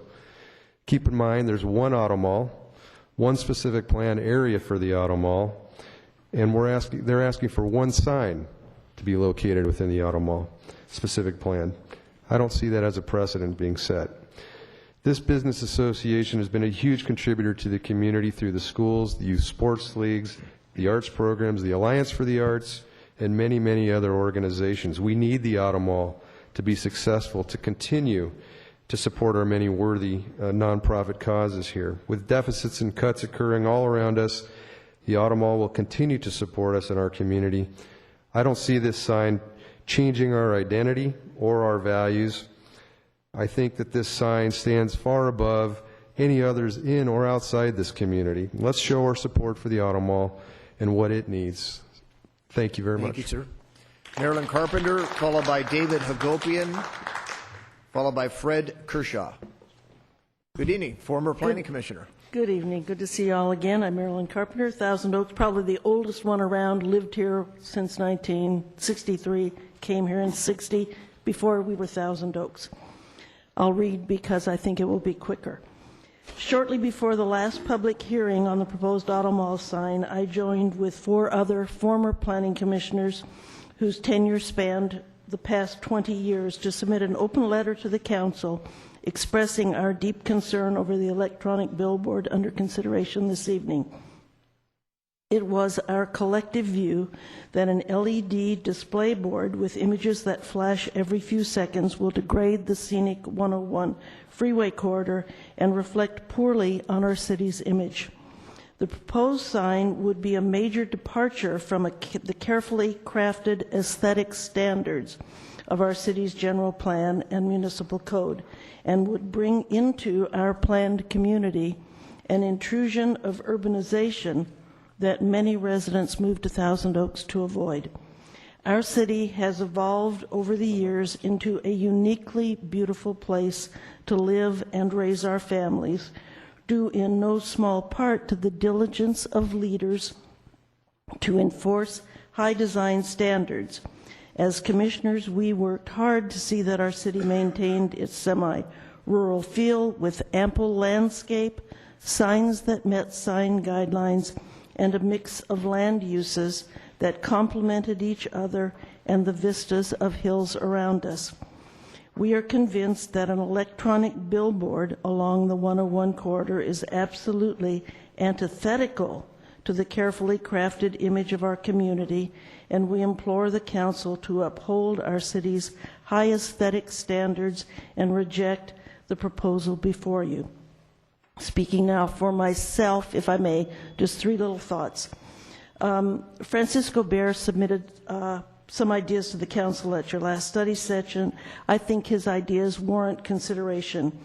We served together along with Scott Bailey on the committee that studied the sign ordinance and developed the guidelines that are in place now. Francisco understands the community's expectations. Number two, expand the landscape as he suggested around the sign. Whatever sign you put up there, if you expand the landscape, then you create a stronger statement and an attractive gateway into the community. I think that deserves some consideration. I find his sign attractive, and though I personally prefer lower, Councilmember Gillette asked some questions a couple of times ago. I was watching you on TV about the Oaks Mall sign. I think you were interested in sizing, but in terms of classy sign that reflects well on the community, that's a way that I'd personally love to see us go. And finally, Dick Hoos brought it up. If dealer identification is allowed, I think fixed is smarter. As he mentioned, a 6 or 8 second flashing sign image that creates a hit or miss chance that you're going to identify a dealer in your pass through at 65 miles an hour really bears some consideration.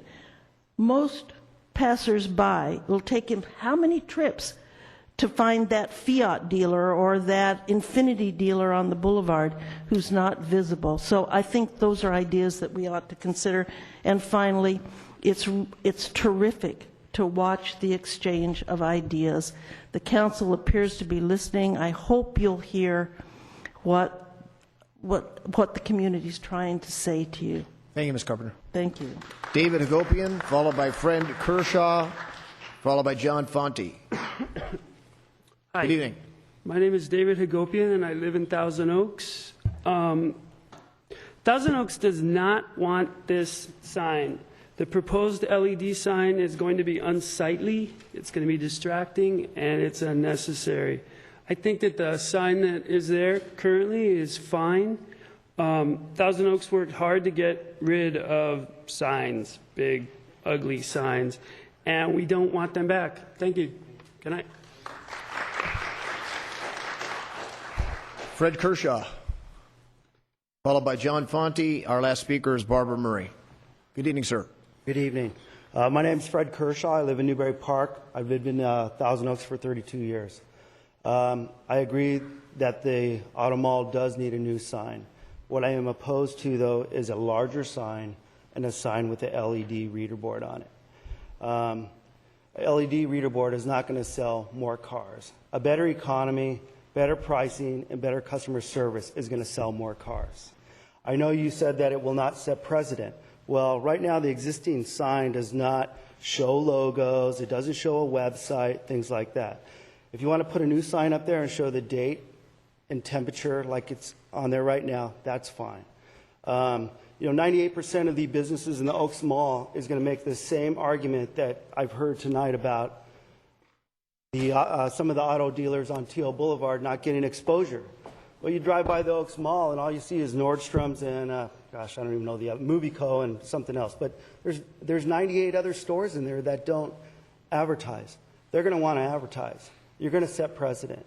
Anybody with a good attorney is going to overrule that. You'll see. You'll have them in here lining up. So that's all I have to say. Thank you. Thank you, sir.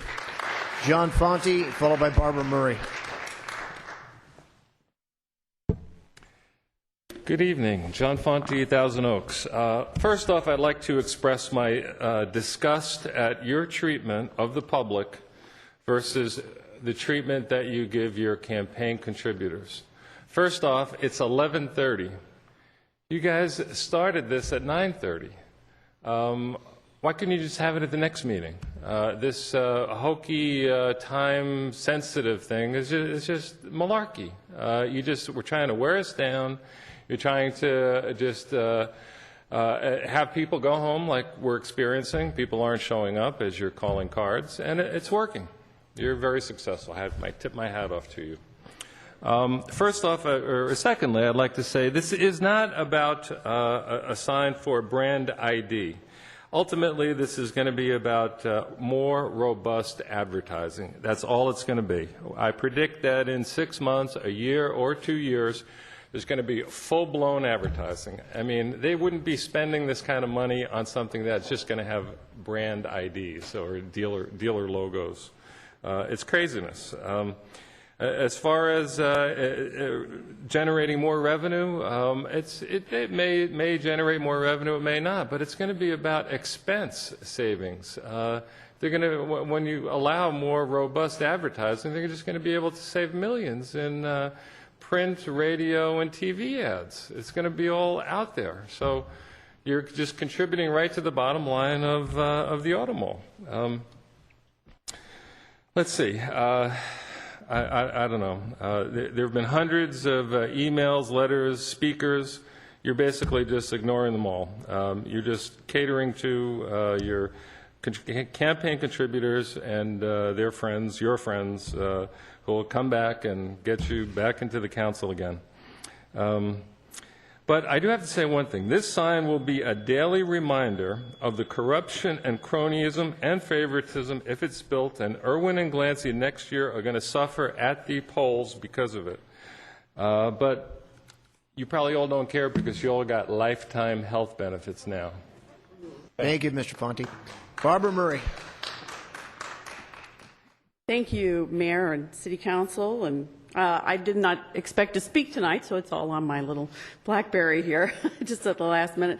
But I wanted to make sure that my voice was heard, and because I am a resident and a business owner of Thousand Oaks, I wanted to make sure that you knew that I was in favor of the proposed sign, and I believe this is going to be a beautiful sign. My biggest concern are for the people that are spending so much time fighting this issue. And why? Let's talk about the boulevard and the drug paraphernalia stores and the empty buildings and the empty businesses who have left this town because they've been pushed out by not supporting them. And I think your time and efforts would better be served in taking care of those businesses along the boulevard. The sign, it's on the freeway. I don't feel that that is an issue. Thank you very much. Thank you, ma'am. All right, that concludes our speaker cards. We'll go back to staff. Any follow-up comments by staff? Yes, I just have a few. I think there was one comment about the image dwell time, and although the auto mall representative, I believe at the last study session, asked for a 6-second dwell time, the ordinance that's before the council has the 8-second dwell time, which is consistent with the recommendations of the ad hoc committee. Secondly, if I use the term overly garish, I apologize. I was aiming for garish, and that's the term that's used in the city's architectural design guidelines and also in the staff report. Third, there was a concern about the environmental review of the project. The city council did in December approve the mitigated negative declaration for the entire project, which included both the parking and landscape improvement project and the proposed auto mall sign project. And the sign at that time was substantially larger than the one that is now before you. The council just deferred the decision on that sign. The revised design is within the design parameters of that earlier sign, and the council's approval of the mitigated negative declaration is still applies to this particular project. And I think those were the only comments I had. And the city attorney, I believe, has a comment. Ms. Albano? Thank you, Mr. Members of the council and public and staff. Just very briefly, I wanted to comment because there's been some issues about the regulations on the limiting the speech on the sign, the commercial speech, and the proposed ordinance does limit what can be on the sign, limiting it to identifying by name, logo, vehicle brand sold, the businesses located within the zone, and that there's no other advertising of products or services available. The code does allow for auto mall website address, and that can be removed if that's the wishes of the council. If the council does adopt this ordinance, it is constitutional. We have much greater latitude in regulating commercial speech as we have here. There's rational reasons in the record for doing that, so it's not an unconstitutional restriction. So I just want to make that clear. Thank you. Any further follow-ups from staff? The only other thing I would like to remind the council is that with the supplemental, we submitted an additional subsection for the ordinance if the council wants to consider that. And then if you want to take out the website, we can show you the exact text, but it's just a little line. All right, just to give you a heads up, I plan on making that motion or recommendation to remove the website. Ms. Bilda-Pena. Thank you. Now, you briefly touched upon CEQA. The presentation was made tonight that because the sign is different from the proposed sign is different from the current sign, that it would have to undergo environmental scrutiny under CEQA. You said that the M&D still applies. Can you explain why this wouldn't have, since it is different and not compatible with the scenic corridor guidelines and a general plan, why it wouldn't need to undergo an additional environmental review?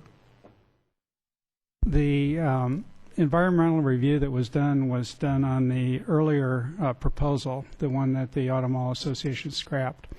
And that was done in the same mitigated negative deck that covered the landscaping and parking project. So that was a sign that was 35 feet, I believe, in height and much larger than the sign that you have before you at this time. So the council approved the mitigated negative deck at that time. They took action on the landscaping and parking at that time, and at the request of the Auto Mall, deferred action on the sign. Subsequently, the Auto Mall came back with a revised design that did not introduce any new environmental effects that were not already evaluated in that mitigated negative deck that the council approved in December of last year. So that's why it still applies. I thought that it had been excised out of the municipal, that the municipal code itself had, or the proposed amendment had been, but you're saying that the M&D did include the bigger sign that was voted on. Should that not have been separated along with the municipal code amendment? Well, I don't know. It was an environmental document that included everything that was proposed at that time, and it was approved by the council at that time. It was not, the part about the sign was not taken out at that time. What really happened is the council decided to defer action on the sign.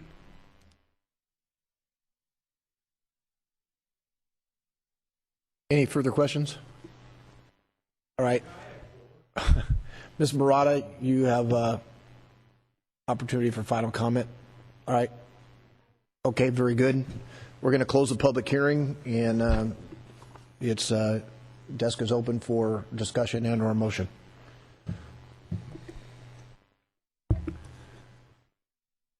Ms. Bildo-Pena. I would like to move that in order to have a unanimous decision, which was recommended by Mr. Shaver, I believe, that the electronic reader board be cut in half in size. It would still be 3 times bigger than the current daytime temperature sign, 3 times bigger. And we had discussed weeks ago that the LED would still be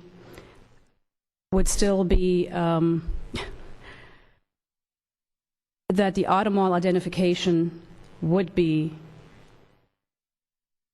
a benefit to the automall, although there is no empirical evidence to support that. And we also know that there are dealerships that 100 and plus dealerships that are in direct competition with the automall, and only 3 or up to 6 of those have a digital billboard, which indicates, at least to this council member, that dealerships are not depending on a digital billboard for advertising. We have also heard evidence tonight that, not tonight, but at previous council meetings, that there are 65% of the consumers who buy their cars using the internet, and that the automall is actually now trying to establish an internet presence. So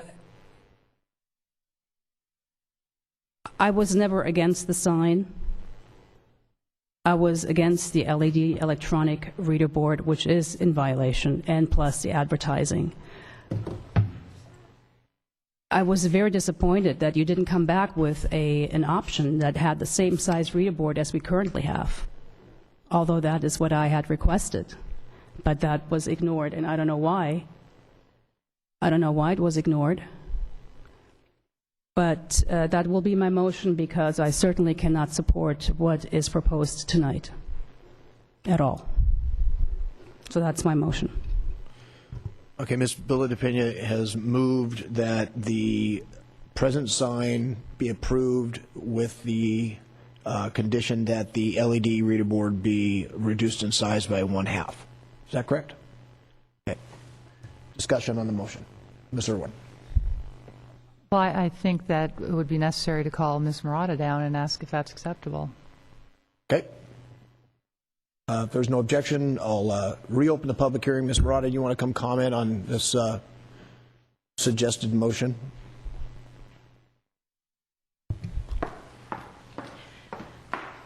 Thank you. I think we've heard, I don't know if it's exactly testimony, but we've heard several people mention that the current size of the sign is pushing the limits on whether or not it's at all effective.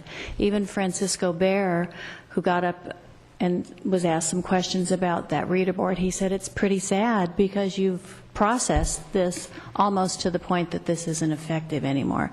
It's an 8-lane freeway that this sign is on. It's not a 4-lane street like is in front of the Civic Arts Plaza. It's not a, country road. It's an 8-lane freeway with cars going 60, 65 miles an hour. So it's at its limits. That's why we had a sign expert, not us. We didn't say we want it. It's got to be at least 17 feet big.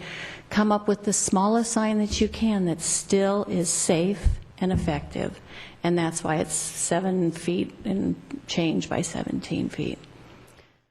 So it wouldn't be. I appreciate that you're trying to find a compromise, but it wouldn't work. All right, thank you. Well, that'll be my motion. All right, very good. Discussion on the motion. Ms. Irwin, did you want? Okay. Dr. Clancy. Mr. Gillette, did you have any discussion on that? Okay, well, I'll just throw some stuff out there while I think it's laudable that we're trying to find some common ground. I think that's been the whole purpose of many months, many weeks of public meetings, public hearings. The question I would have in terms of LED size reduction is why? What are we trying to accomplish? Is it just the sake of it's a smaller sign? Issues come to mind of safety, readability, proportion. Does the sign look good when you've shrunk things down? I just have a lot of questions about that. Again, I want to emphasize, I think the suggestion to try to find common ground is good. At the end of the day, for me, and we'll get to this in a second, is setting aside ordinances and municipal codes and what old city councils did and everything else. At the end of the day, does the sign look good? And I think that's really what the council has to look at. Does it look good? Is it safe?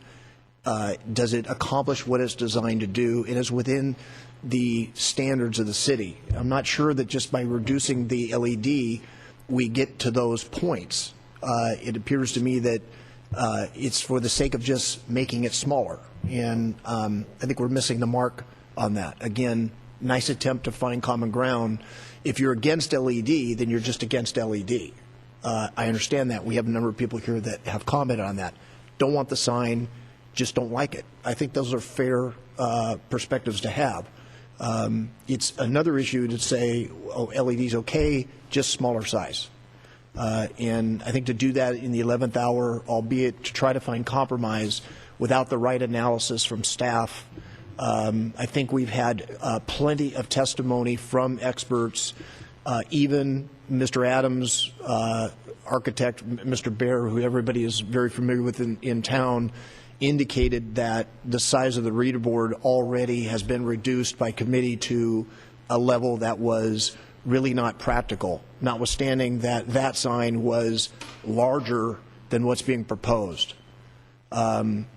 which didn't seem to resonate much because of who was proposing it. Rather than the issue, it was really who was proposing it. And I think that speaks volumes as well in some cases. So I'm not going to be able to support the motion simply because I think the information that we have is counter to what we're trying to accomplish, and that is the sign safe? Is it readable? Is it consistent with city standards? And by simply just reducing the LED in half, I'm not sure we get where we need to go. Ms. Villalpena, did you have a final comment?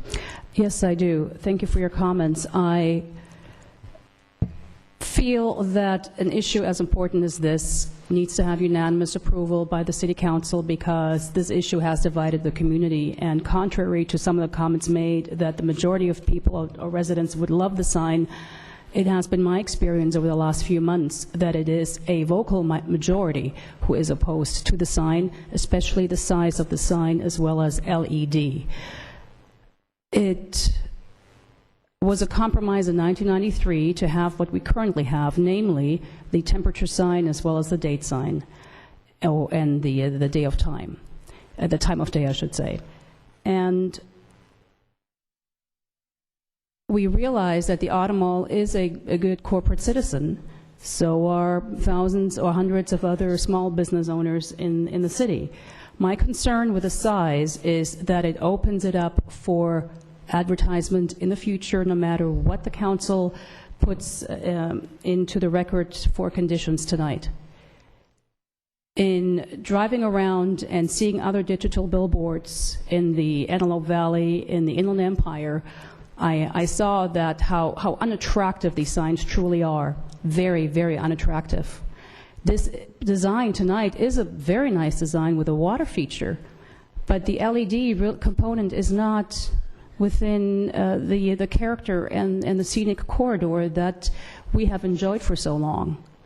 And I realize that I myself am making a huge compromise by actually agreeing to cut the size in half. That is a huge compromise because I know about the vocal opposition to the sign. And I'm willing to take that risk. I'm willing to do that. But if that is not what the council majority decides to do, then so be it. I really don't have any further comments other than that. Just, again, there has been no evidence shown to this council that the sign will bring in more business than a strong internet presence, which is what today's consumer uses. It is the internet. So, thank you. Okay, very good. Ms. Bilopinion is moving for approval of the sign, amending the LED component to 1/2 of its current size, just to make sure everybody's clear on what we're voting on. Vote, please.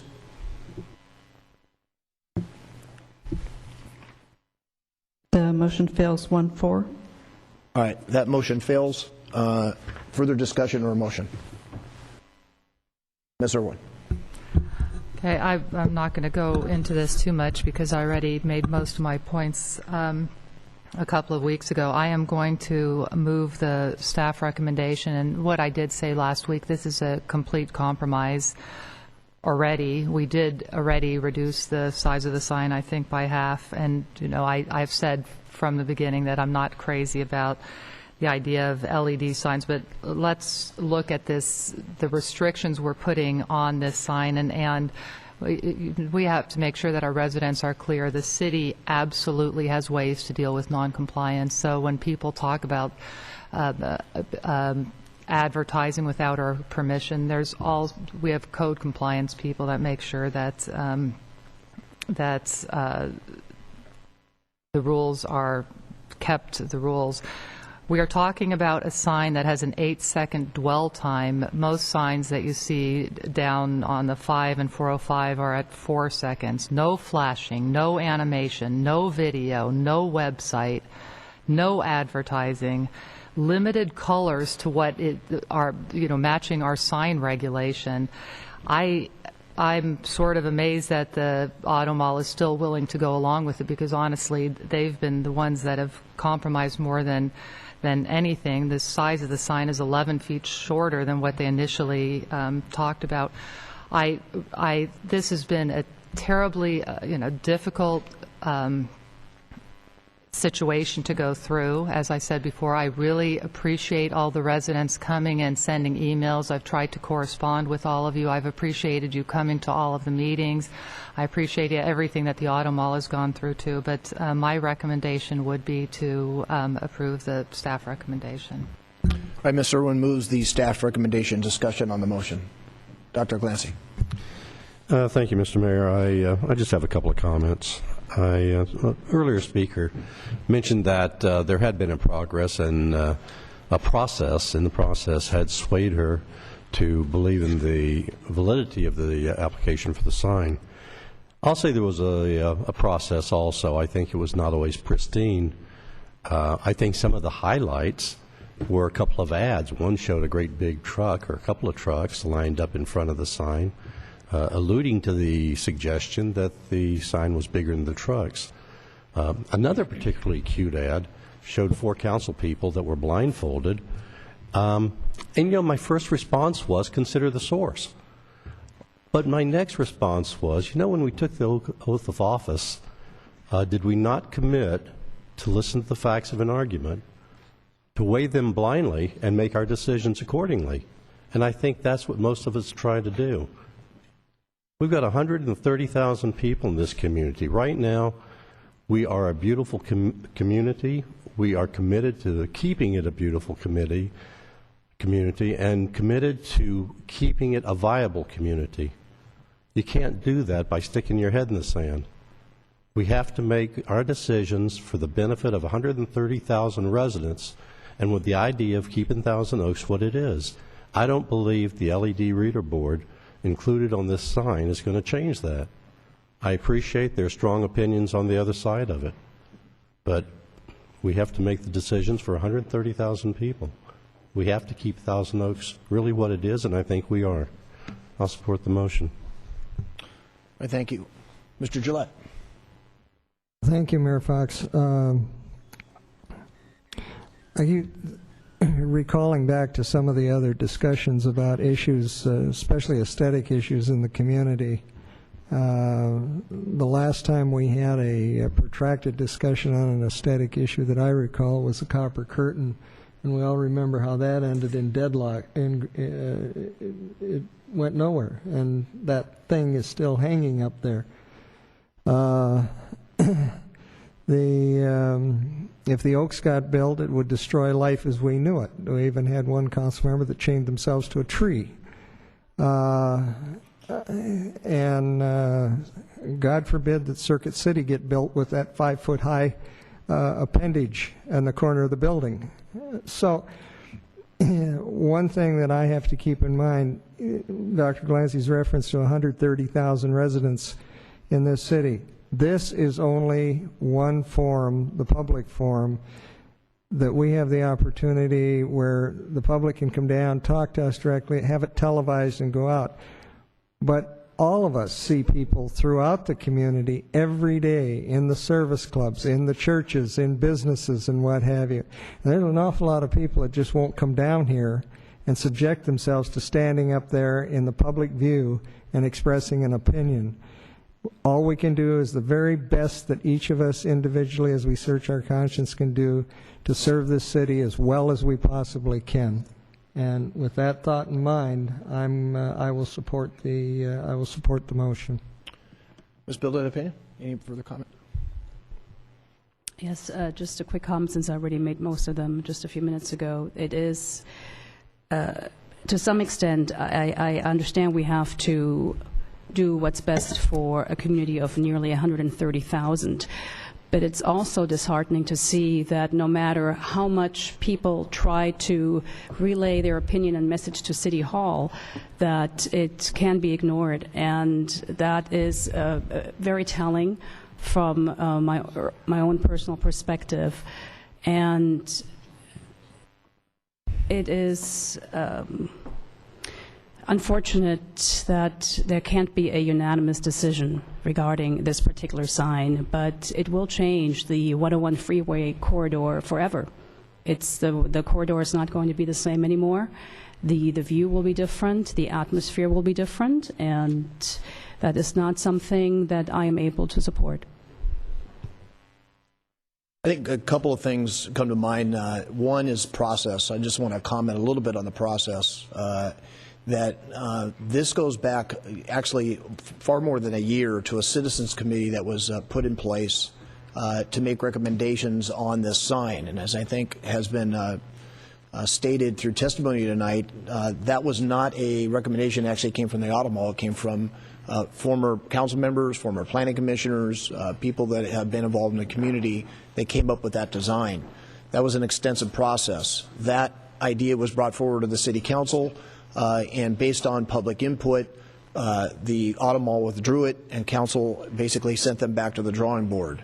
They then had 2 study sessions, which were open to the public with extensive public input. And again, some can have a disagreement on how those were conducted, but the fact is those study sessions occurred. There was ample opportunity to provide input, and that input was received, and then a draft, actually a couple of drafts were brought forward to the city council, where we had 2 study sessions. And during those study sessions, we had more public input, more information, more feedback, and for the first time, the Automall got feedback from the city council, where ultimately we were going to be asked to decide. So after those 2 study sessions and even more renderings and even more options, we came here tonight for now a public hearing where a final decision needs to be made. So setting aside the decision of the council, one has to look at the process that we followed and look at an extensive and transparent public process. The second thing that I would point out is I think people are generally kind of all over from their individual perspectives on what's good for Thousand Oaks, what's keeping with our policies, and what is not. I do applaud the council in its entirety this evening trying to find some common ground. I think anybody that's followed this issue at some level needs to be happy with the council that we've tried to find common ground even this evening, which was what a major compromise by a council member allowing an LED component. I think for us here, some of the arguments that this is going to change the freeway corridor as we know it, with as much respect as I can muster, many of those folks were not in town when we had the original sign. Those are, as Mr. Bailey pointed out, who designed the sign. I was on the Planning Commission. Those very same arguments, those very same issues were used about that sign, and it's that very sign that people now are saying, no, let's keep that. That's not an option because the present sign is being removed for landscaping and capital improvements. So a new sign will be built. The question is, what is it that we're building? The present sign that's been designed has been through lots of compromise. It's in fact smaller. It is smaller than the one that was designed by Mr. Francisco Bear. Essentially, the reader board has been reduced to time, temperature, and the dealerships that are there. There is going to be no advertising. There will be no website. There will be no ongoing advertising. The concern that we need to save the city from themselves has been around a long time, and candidly, it's worn out from my perspective. We need to save the city council and the park district from using the open space that we've acquired over the last 20 years. And so the fact is, the present sign has been there for 18 years. We have no other signs along the 101 freeway. The council has taken extensive steps to ensure that this is not precedent setting, which is a fair argument. It is a fair concern. Every single member of the council has raised that issue, and we have specifically put in language through the city attorney that will prohibit, whether it's the Oaks Mall or anybody else, from coming in and asking for a similar sign. It simply will not be allowed. I recognize that this has been an issue that people have had strong feelings about, but at the end of the day, council needs to bring things in its totality. We need to look at not just what the community wants from one side or the other. We need to look at a variety of different perspectives. The Auto Mall is an important business component to our community. We do need to be worried about precedent. We are concerned with freeway corridor aesthetics. We are concerned with public information and public input. We're looking at all those issues, and I think we did our level best to find and land in some common ground place. And so as we move forward, now we've completed the Auto Mall issue, and it's my sense that when it's been built, people will drive by, and I think it's a good-looking sign. I will conclude with, I've never seen another Auto Mall sign that looks anything like what we've designed here in Thousand Oaks. It clearly has been assigned by committee, and I think we've done a good job in the past when we've done that. So I congratulate the Auto Mall for your patience and your sustainability, and congratulate the community for taking your time and giving us your input. Ms. Irwin, any final comments? I do have some final comments. I do want to just take issue with one of Ms. Bill de la Pena's comments that we did not listen, we didn't listen to the residents. The residents came down. The sign is significantly different because of your input, and I know that nobody got exactly what they wanted, but we really appreciate you coming down and being so passionate about this issue. So the two other things before, I just want to make sure that part of the motion is the no website, and then also the supplemental on limiting the color is included in the motion too. Does staff need the, I have the subsection here, page 52, to take care of the website? That is deleted? Right, it's just a single clause in the third line from the bottom on page 52. Very good. And then the condition on color? All right, very good. Any further comments? The conditioning color, regarding the color, is that the attachment number 3 that you're referring to that is in the supplemental packet? I believe so. Page 11? Is that correct? Yes. Okay. Yes. All right, very good. All right, vote please.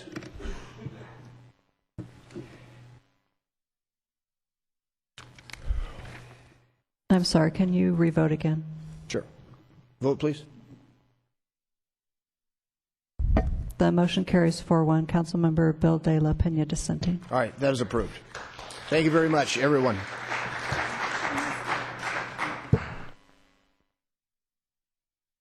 Ms. Lawrence, you want to read the title?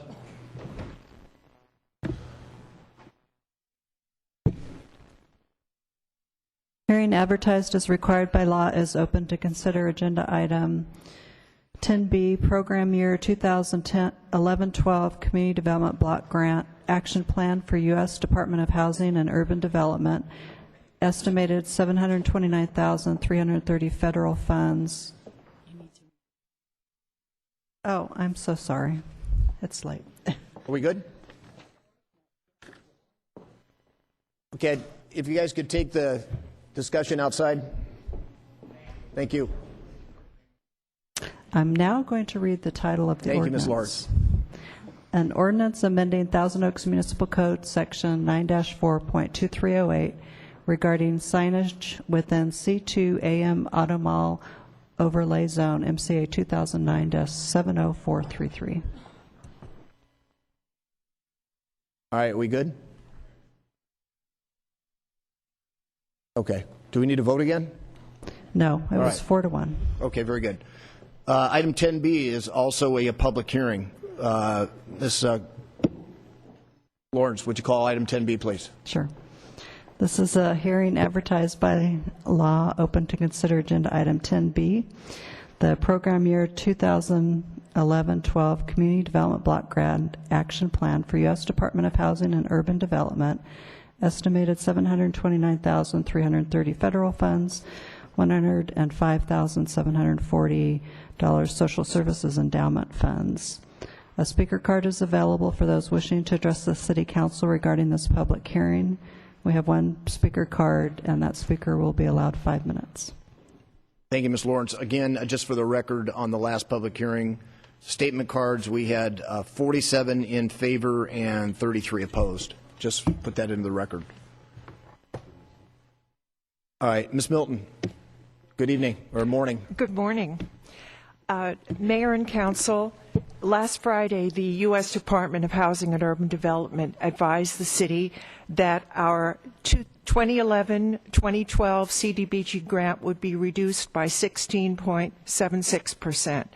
Therefore, the draft action plan that was presented to you does need to be revised to reflect a decrease of $122,245.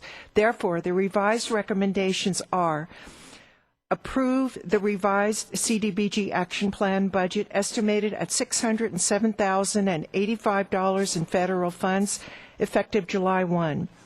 Authorize the city manager to make any additional changes that might be necessary if HUD further reduces the city's CDBG entitlement, and approve an allocation of $105,740 from the Social Services Endowment Fund to leverage $91,062 in CDBG funds for a social services budget of $196,800. The social services grants for the next funding year would be approximately 8% lower than this year. Because of the city's Social Services Endowment Fund, these grants are buffered against a larger decrease. I'd be happy to respond to any questions. Thank you. Questions for Ms. Milton on this item? Ms. Bilda de Pena. Yes, thank you. I was trying to find there was a report in the supplemental packet. What page was that, Mr. Mitnick?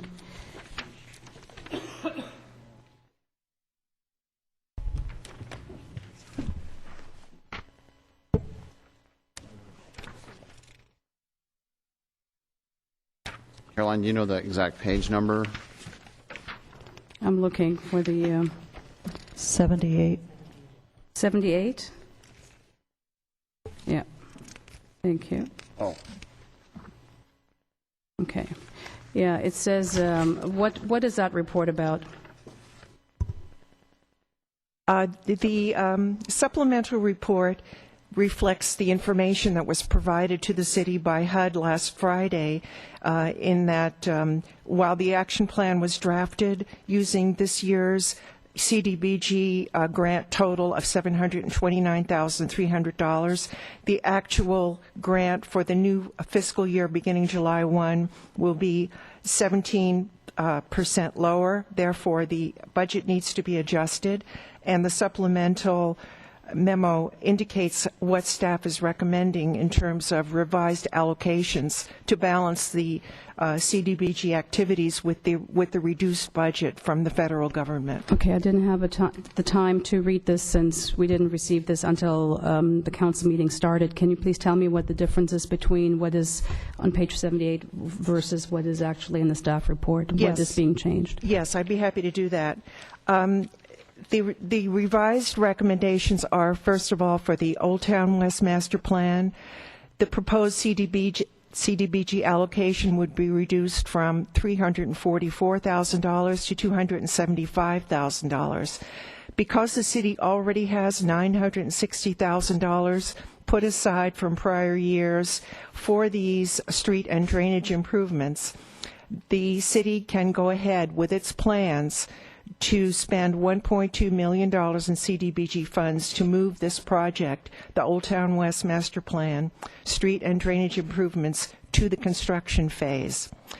The staff is also recommending that the proposed CDBG allocation for technical assistance to many mansions to assist them in identifying a site for a potential future year-round emergency shelter be reduced from $25,000 to $15,400.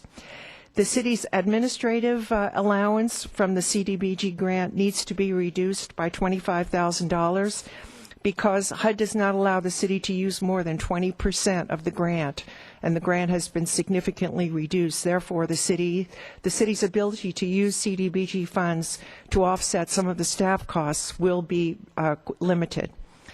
The social services grants will be slightly reduced from the current year's level by about 8% each, and that is because due to the city's social services endowment fund of $105,740, which is not being reduced, those local funds help to buffer the social services grants from deeper cuts that they would be if we were only using the federal funds for those social services grants.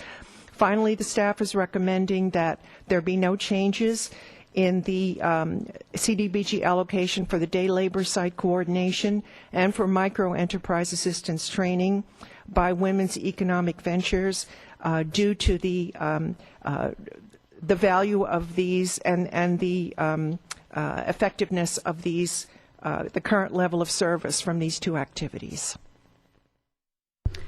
Okay, and my favorite subject, which is a day laborer site, did we make any progress in trying to renegotiate the contract?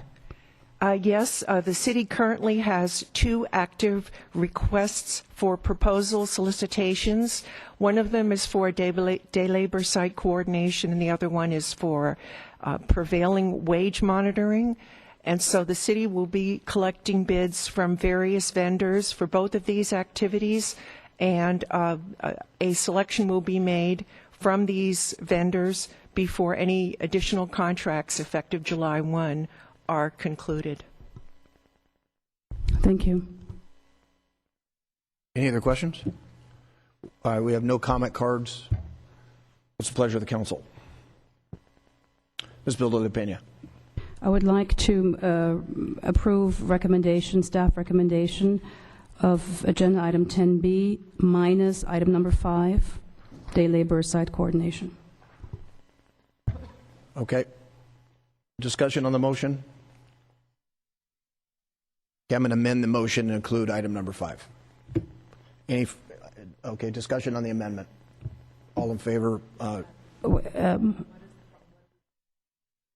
amended it and put 5 back in, which is the day labor site. But that is, I'm not accepting that amendment. Well, we'll vote on the amendment. That's what I said, we're going to vote on the amendment. Yes. If the amendment is approved, then that would be added to your motion. The main motion is to approve everything minus day labor site. Right. I'm amending it to add it back in because I want to vote for the motion, but I don't want to vote without the day labor. Okay. Mrs. Albano, would that be procedurally correct? I'm sorry. He can vote to amend the, I'm sorry, I'm so tired. He can vote to amend the motion. There's also procedures that allow you to separate things out as well. Yeah, I don't want to separate. It's 12:15, okay? So I'm amending your motion to include the day labor site. So is there discussion on the amendment? I will vote against it. Okay, I figured you would. Any further discussion? Okay, on the amendment, which would include item 5, vote please. Carries 4-1. Item 5 is back in. Now, on the main motion, which now has item 5 back in it, any discussion on that? Okay, this is a chess game, but I'm not going to vote anything that has a day labor side. Are there any other procedural steps, Madam City Attorney? My main, and please, you can come to my rescue for once. I don't mind. Well, I believe, well, I know that Mr. Mayor is the rules king, but I still believe that you can split the two items up. Because I think that the rules do allow that. But the other thing you could do, and we've done this before, and we can write the comment, and the minutes will reflect it, is that you vote for that item except for 5C, if that's the number, whatever that number is. And if you want to do that, you can make that, and we will note it in the minutes. Yeah, we've done that before, but it's not as clean. Well, So- but you can do it, so. No, I will not make that, restate that motion then. I'm withdrawing the motion. Okay, do we have a motion on the table? Anybody want to move Mr. Clancy? Thank you, Mr. Mayor. I move staff recommendation. All right, very good. Dr. Clancy moves staff recommendation. Discussion on that? Vote, please.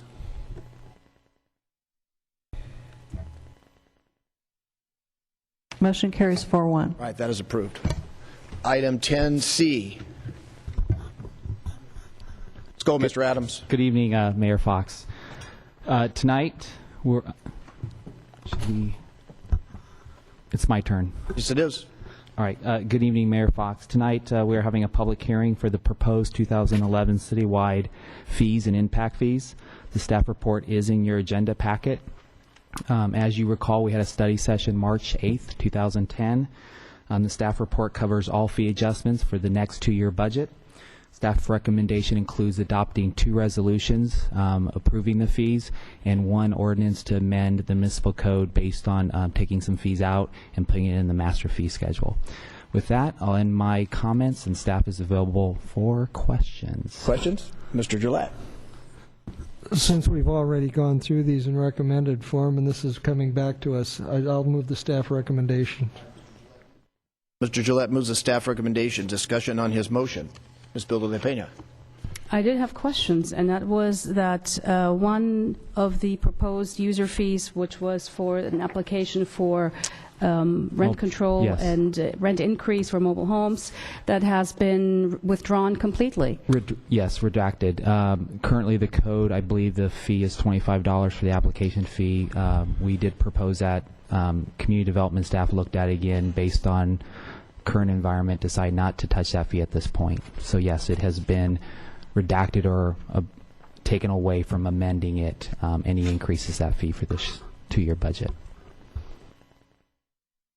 Okay, I could, of course, amend the motion to exclude that particular user fee for mobile home rent increases. That would be my amendment, to put that back in there. And to increase it. Mm-hmm. To put it to what was originally proposed 2 weeks ago. Okay. Now, go ahead and vote on it separately. I'm not going to change it. Okay, so Ms. Bildo de Pena is amending Mr. Gillette's motion, and what's your amendment?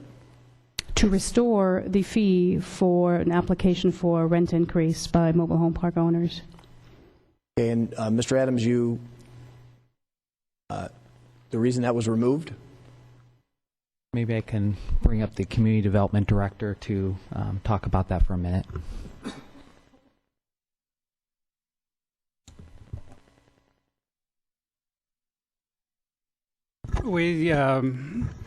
I think we did a memo to the council at the study session that we thought it would actually be better to consider that in conjunction with and as a part of other changes to the city's rent stabilization ordinance that may and hopefully will result from the current conversations that are going on among the park owners and the tenants in the city.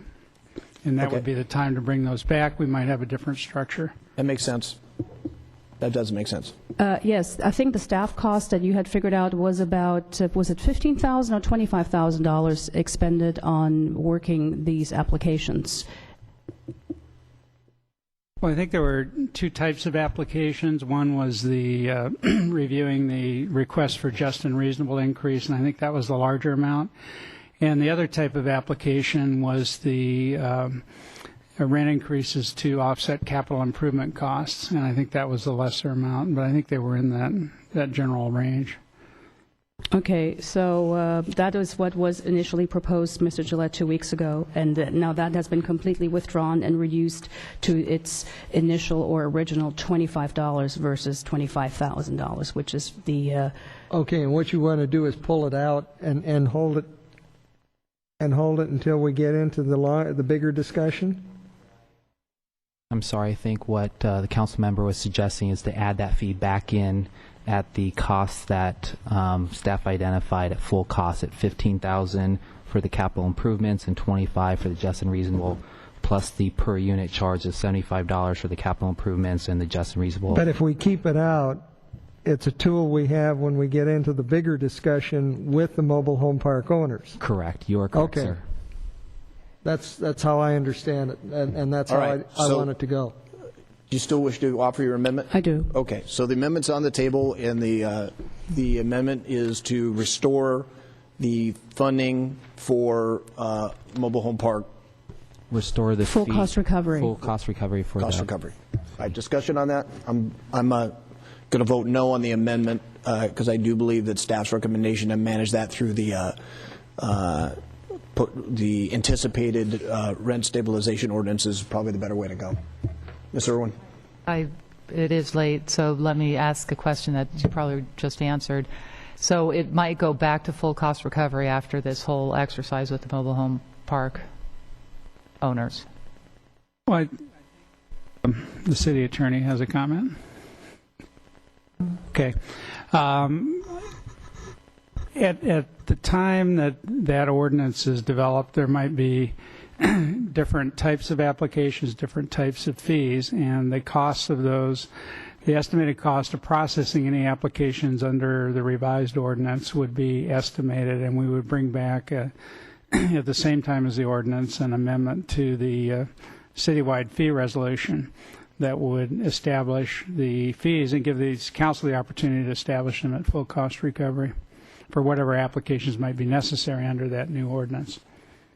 Okay, so when is this supposed to go into effect? I mean, are we letting anybody slide by waiting with this? No, these are rare types of applications. We only have 8 mobile home parks in the city. 3 of them are already in. We have no indication from the others of filing these types of applications in the near future. Thank you. All right, further discussion on the amendment? Sure. Yes, because it is a rare occurrence and because it is very costly to process this, I think it's only fair to charge full cost recovery for these sorts of applications. So that is why I'm proposing the amendment. Further discussion on the amendment? Vote, please. Motion fails 1-4. All right, Mr. Gillette's motion. Okay, the motion's back in place, and that, from my perspective, any tools, any arrows we can give the negotiators, whoever they are, with the when we get into that discussion with the principals involved in mobile home park ownership, I think works to our advantage, to the system's advantage. So, move the staff recommendation. Mr. Gillette moves the staff recommendation. Discussion. Yeah, I'm not going to vote for it, I should say, because the user fee can always be changed, even during the negotiations. Just because we vote for it tonight and approve it tonight doesn't mean it's set in stone. We can always amend it, so I'm not going to support it. Further discussion? Mr. Gillette, you got anything else? Okay, vote, please.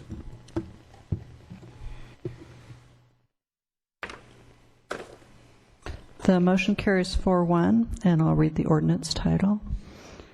An ordinance amending the municipal code section 4-3.418 relating to replacement parking permit fees, section 7-5.206 relating to certain appeal fees and procedures, section 8-1.09 relating to building fees, section 9-4.904 relating to landscape plan check fees, and repealing chapter 7 of title 3 relating to motor vehicle races, and Article 22 of Chapter 4 of Title 9 relating to civic districts. All right. That concludes our public hearings. Item 11, 12, and 13, we have no reports. Item 14, Mr. Mitnick's City Manager report. Mr. Mayor, members of the council, no follow-up at this point. The next council meeting will be May 10th, and at this point in time, we have a study session on the proposed budget for the next 2 fiscal years coming back to you. No public hearings at this point. That's it by way of City Manager follow-up. Thank you. All right, that brings us to adjournment. Tonight we have 3 adjournments. Our first will be in memory of Clayton G. Dorfler. Mr. Dorfler was a brother-in-law of Public Works employee Sandy Bravo and retired city employee Joe Bravo. Mr. Dorfler was born in May of 1940. He worked for over 45 years manufacturing kitchens for restaurants all over Southern California, including Thousand Oaks. Clayton is survived by his wife of 36 years, Cheryl Dorfler. He was the father of 7 children and was blessed with 3 grandchildren. On behalf of the City of Thousand Oaks, we'd like to express our sympathies to the Clayton family. His positive, caring attitude will be deeply missed by his family and his friends. Our second adjournment tonight is in honor of Gloria Ainsworth Bardsley, mother of city employee Nancy Woodward. Born and raised in Wilmington, North Carolina, Gloria met her husband George in 1942 when he was attending Officer Candidate School in Wilmington. They were engaged before leaving on his tour of duty overseas. When George returned in 1945, Gloria and George were married and moved to California, where they made their home and raised 6 wonderful children. Gloria's career was her family, and they in turn were devoted to their mother. We'd like to express our deepest sympathy to Gloria's family. Our final adjournment this evening will be handled by Councilmember Bill De La Pena. Thank you very much. I appreciate that. Our final adjournment is in memory of Wes McDonald. He was a longtime resident and a former Thousand Oaks traffic commissioner. Wes was born in Buffalo, New York. He enlisted in the U.S. Air Force Academy and served in the 615th Squadron in Germany between 1953 and 1956. Wes met and married the love of his life, Carol, a wonderful lady, when he worked for the New York Telephone Company. Carol and Wes had their 2 children, Colleen and Gregory, and eventually moved to Thousand Oaks. In 1994, Wes retired from Northrop Grumman. Wes was very active in the community. He was a member of Toastmasters International, a lifetime member of the Harley Davidson Owners Group, a docent at the Ronald Reagan Library, and a past member of the St. Pascal's Choir. I didn't know Wes could sing. Wes loved the outdoors and his Harley motorcycles. That was a passion that he passed on to his wife and children, and in fact to his children early on. On behalf of the Thousand Oaks City Council, I would like to express our sincere condolences to the entire McDonald family. Thank you. Thank you, Claudia. With that, we will adjourn to our regular City Council meeting of Tuesday, May 10th, 2011. Have a great week.